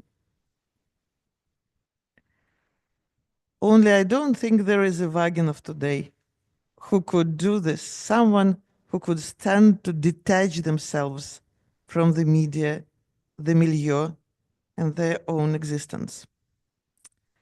And the next question, with some answers, what are the others of Vaginov's novel? Other texts that speak to Vaginov's corpus, both in Russian and in English? This question that we several times attempted to approach. For me, says the student, it's James Joyce. It's Joyce's method that is quite similar. Novel of ideas, and at the same time, novel of the city. Also, I'm thinking about Flann O'Brien, a literary heir of Joyce, maybe of even closer kinship, especially in the way that he uses the model of the comic tragedy in Swim Two Birds. Next one. The novel echoes Western modernism themes very closely, particularly though through its fragmented narrative style and existential questioning reminiscent of works by Joyce, Doblin, and Eliot. I was surprised and compelled to see that Vaginov's exploration of societal breakdown and quest for meaning strongly parallels the sentiments found in Western modernism. The next one again brings Doblin, Canetti, and Hesse, and I will now read my favorite. There is a world where I want to write about comparison, about Megalopolis by Coppola and Cement by Gladkov. Two texts named after building materials, which become symbolic of forces of societal development. I think this is where Vaginov could fit. Cement's plot also moves in an insane montage style, shifting between perspectives and vignettes without logic that would be clear to me. I remember getting the sense while reading Cement that this montage style was due to Gladkov not having control over his own text. It's different, but with Vaginov.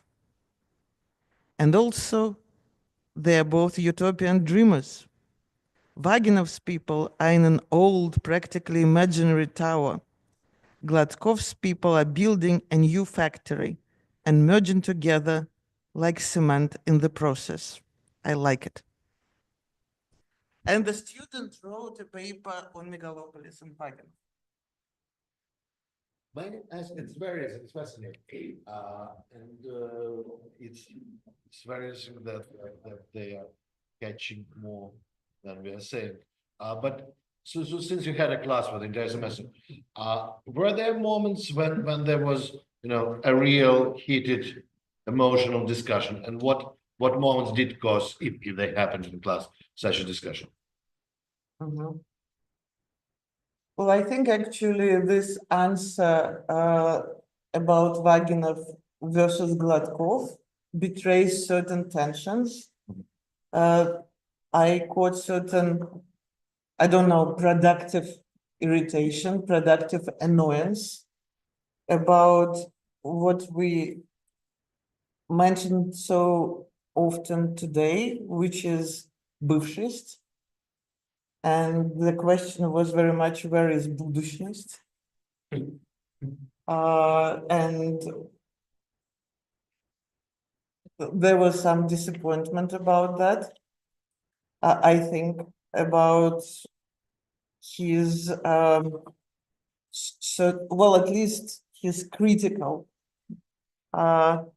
view, his critical gaze about the very potentiality of the situation. And also, which is shown in these answers, they were really curious to figure out who are his interlocutors. And since also, again, this is very much a questionnaire with a particular base. These are American students, graduate students of Slavic studies. My previous attempt of sociological work showed that when I asked them at the beginning of the Silver Age class, so what are you bringing to our conversation? What is your favorite text? I was absolutely shocked and devastated that basically without exception it was Biel's Petersburg. This is the ruling text. So for them, Vaginov comes as a difficult heir. And I think this was one of the most active conversations. And when I informed them that Andrei Bielый wouldn't want this heir, he would он бы его лишил наследства or something like this. I think this was of interest. I really enjoyed all kinds of conversations about how disgust works in the text with them, since they brought up many languages about what is to be done with sexuality in the text, the question that Ainsley brought up, and how it works in terms of various kinds of affect that usually you don't want maybe to entertain at the age of 24. This was part of the heated conversation. Can I tack on? Of course. Thank you. I don't need Thank to. I have a late contribution that I can't believe I forgot because of course it kind of blew my mind when it appeared. But so I just taught to undergrad in a Word document because we didn't even have the proof yet, the translation. And I have two things to say about it. First, I have a lot of interesting responses that are mostly pretty confused. Because I had them read it before we talked about, I mean, they had a little bit of background, but it's a class that moves way too fast.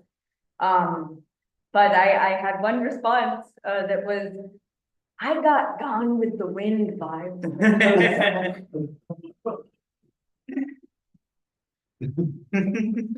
It's not so sad. It's great, right? It's great. I think it's wonderful. And I also wanted to say that I'm very excited because this is a very fast-paced 20th century survey. I teach in a school that has quarters, so we only have 10 weeks for everything. So I look forward to teaching it again over the course of the semester. But what we are going to do is Dima will come and talk to them next week. And I've assigned them to read it again because we're in the 60s. Yeah. So it's kind of complementing Gibbs' talk and this ongoing conversation about the afterlives of Vaginov. But, ideally, we'll read it a third time at the end of the quarter. That would be-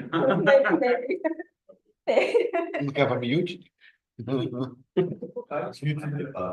Contemporary that we established contemporaries. With this whole kind of order of poets rushing around, but I mean, there are many other differences in the sense that that's a book about consumer culture in Mexico in the last 30 years, and which is not. It strikes me, so there is a way in which Vaginov also could be compared again anachronistically to people like Tom Robbins and Richard Browder. Sort of, kind of second spaced out stoner fiction. Stoner society. Yeah.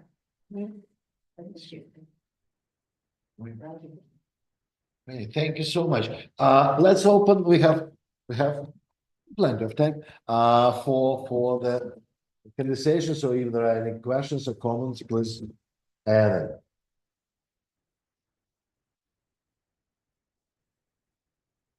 Let's talk. Yeah, it's the end of the day. So really nothing. This it's funny because I remember the first time I actually had read the name Vaginov was at a preface precisely to the Russian translation of At Swing to Birds by Leonard Bryan. I don't know who wrote the preface, but there was this is similar to like Really?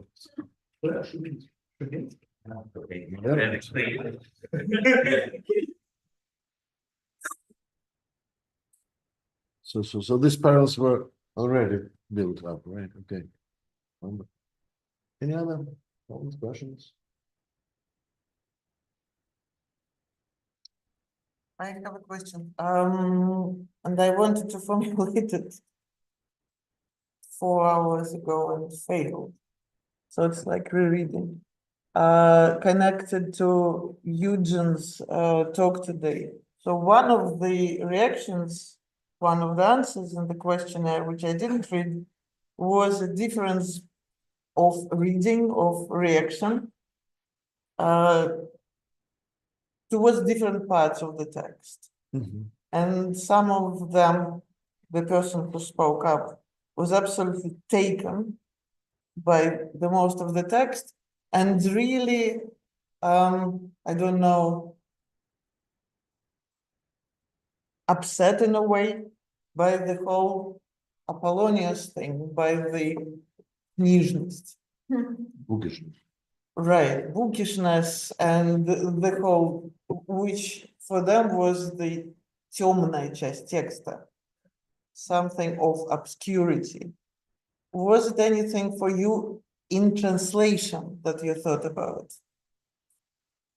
That now comes something that is not immediate, not direct, not coming exactly from the reaction reality of the end of the 1920s.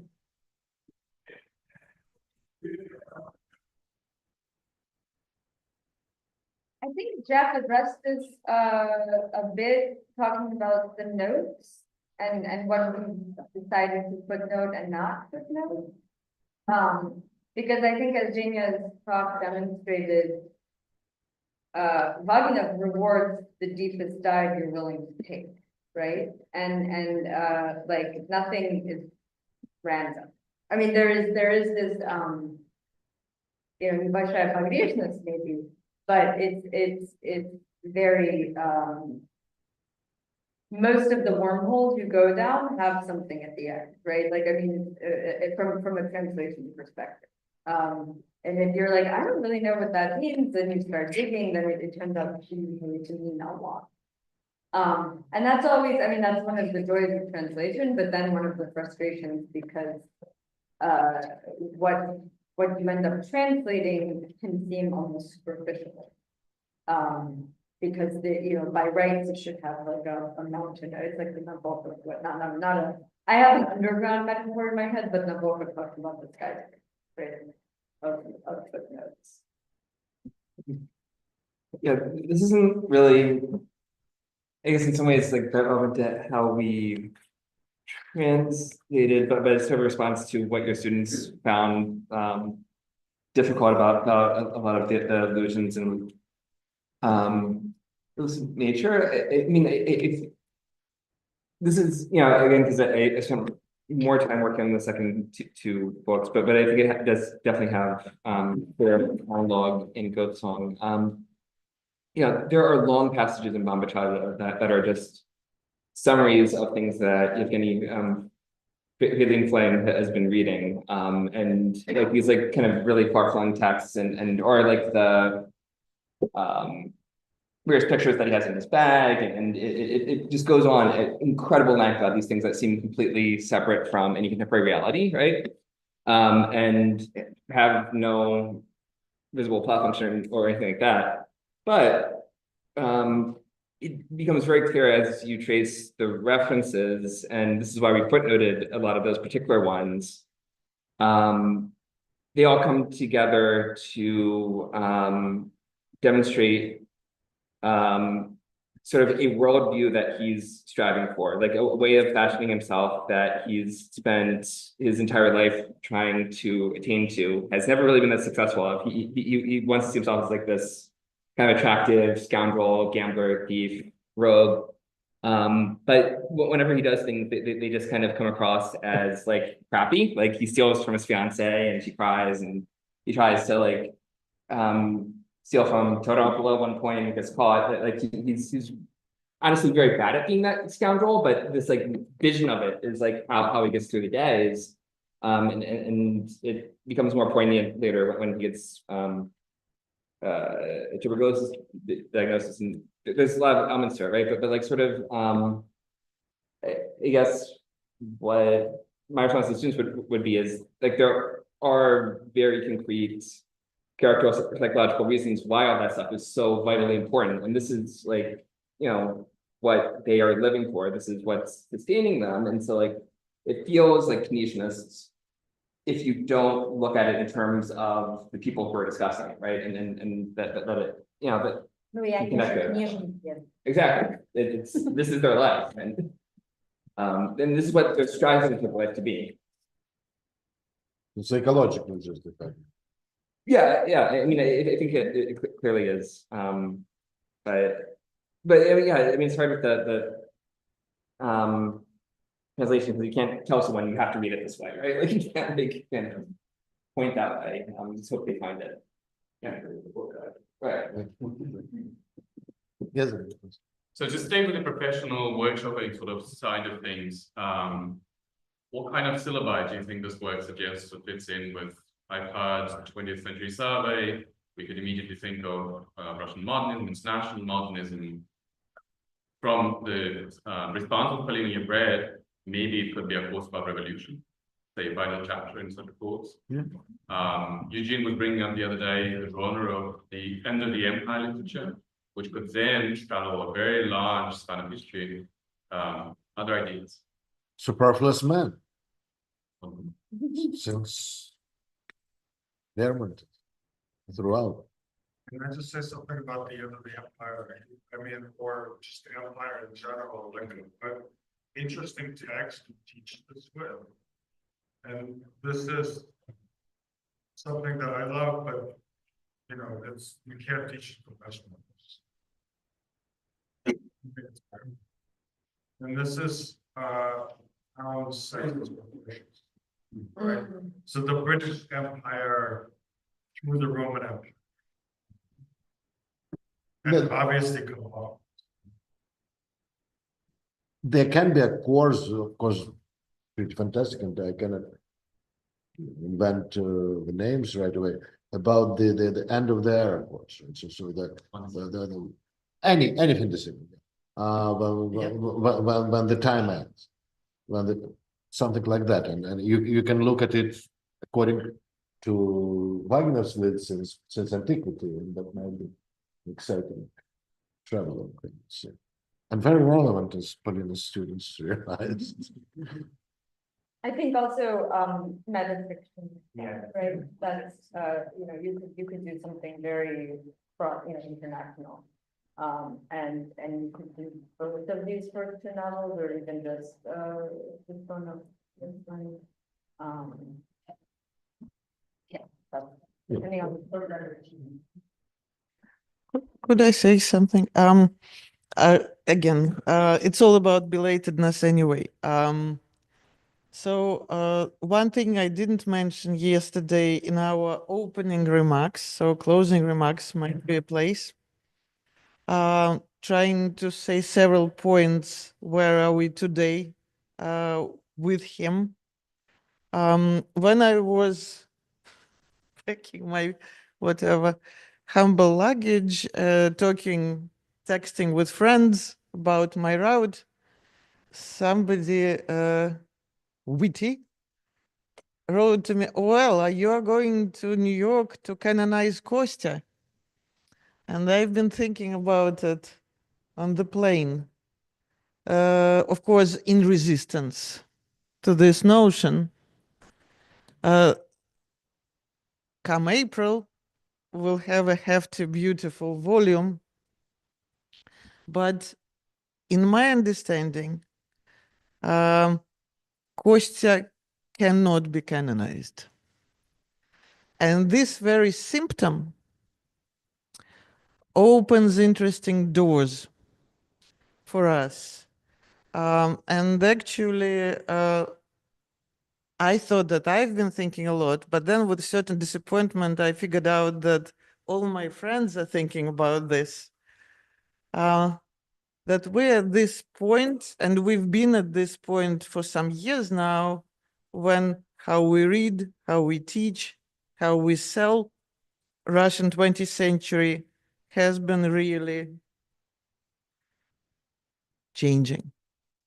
We're facing a different 20th century, right? For example, walls between official, non-official, and immigration are falling down. And it's happening in a way that I see as both idealistically and pragmatically non-canonical. And that Kostya, who, again, thanks to Gleb's remarks today, he did so much to remain on the margin. And then now this margin is becoming our key to read things. For me, this is the way to to think about this, to build syllabus around this. A person through whom, on so many levels, one of the main figures through whom, on so many levels, we are now rereading the century, who is now, I think, is one of our vajati in rereading the century.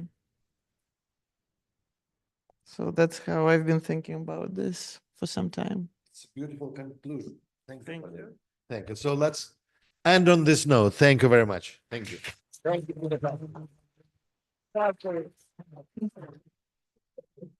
So, dear colleagues, at 6 we have a reception scheduled.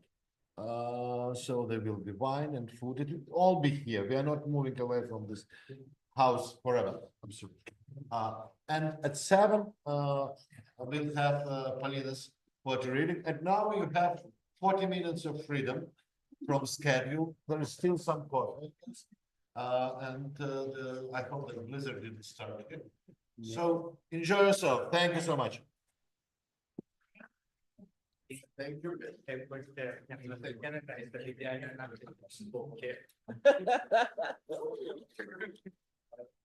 Надо сказать, что ко мне эту претензию уже предъявляли. В одном коридоре, когда я случайно обратил этот вопрос к Шакину. Шакин мне сказал, ну а что говорить? Вы пытаетесь просто канонизировать мою Вагину. Когда это он сказал? Пару лет назад. Пару лет назад. Что, помнишь? Ну да. Мы... Нет, мы по-другому работаем. Мне нравится. Да. So, college reception starts now, don't Yeah.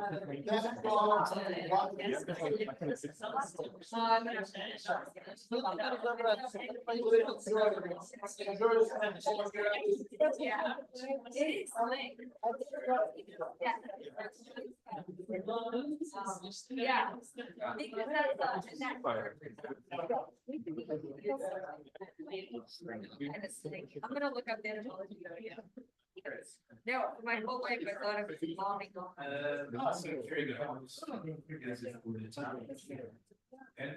Oh, God,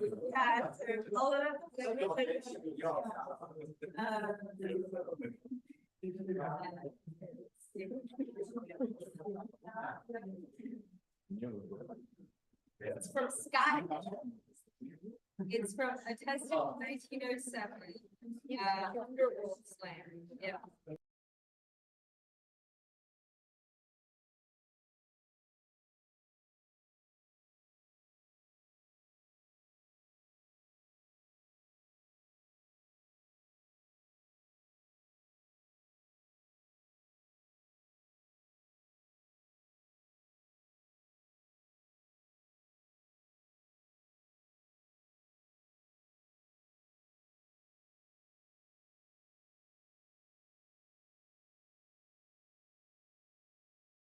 But we can connect it. Well, let's try this.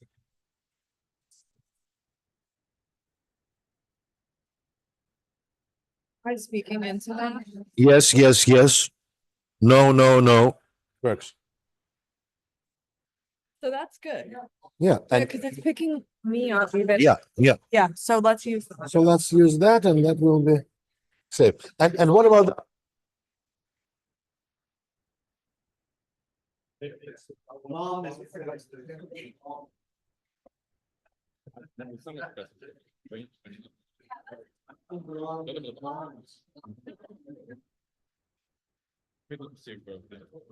There. da? No, no, no. No, no. Now. Is it working now? It is working now. It's connected to the.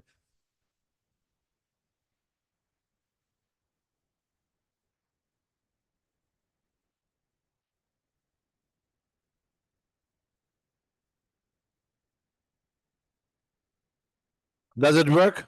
It does work.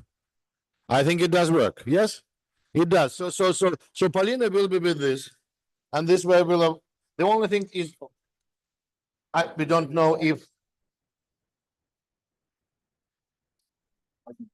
No, that it shows